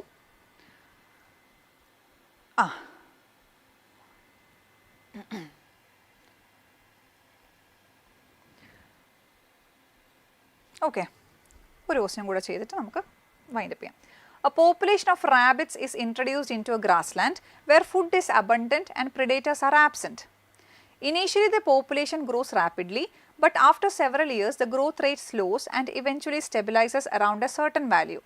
The early phase of population increase is best described as, അതായത് റാബിറ്റ്സിനെ ഇൻട്രൊഡ്യൂസ് ചെയ്തപ്പം ഫുഡ് അബണ്ടൻ്റ് ആയതുകൊണ്ടും പ്രിഡേറ്റേഴ്സ് ആബ്സെൻ്റ് ആയതുകൊണ്ടും പോപ്പുലേഷൻ നന്നായിട്ട് വളർന്നു. കുറച്ച് നാൾ കഴിഞ്ഞപ്പോൾ അത് സ്ലോ ഡൗൺ ആയി. അത് കഴിഞ്ഞപ്പോഴത്തേനും അതൊന്ന് സ്റ്റെബിലൈസ്ഡ് ആയി. ഈ early phase of population increase, ആ ഇൻക്രീസ് നടന്നത്, അല്ലേ? നമ്മളിങ്ങനെ ഗ്രാഫ് വരയ്ക്കുകയാണെങ്കിൽ ഈ ഇൻക്രീസ് നടന്ന ഫേസിൻ്റെ പിന്നെ സ്റ്റെബിലൈസ്ഡ് ആയി. ഇൻക്രീസ് നടന്ന ഫേസിന് നമ്മൾ എന്താ പറയുക? എക്സ്പോണൻഷ്യൽ ഗ്രോത്ത് അല്ലെങ്കിൽ ലോഗ് ഫേസ്. ആ ഇൻക്രീസ് നടന്നത് എക്സ്പോണൻഷ്യൽ ഫേസ് തന്നെയാണ്. ഓക്കെ, അപ്പം നമ്മൾ ഇന്നത്തെ ടൈം കഴിഞ്ഞിരിക്കുകയാണ്. നമ്മൾ കുറേ ക്വസ്റ്റ്യൻസ് ചെയ്തു. എല്ലാം നോക്കുക, എല്ലാം നന്നായിട്ട് പഠിക്കുക, നന്നായിട്ട് ക്വസ്റ്റ്യൻസ് ഒക്കെ ചെയ്യുക. Okay, thank U. All the best. Brilliant Study Center, India's #1 coaching center for NEET and JEE.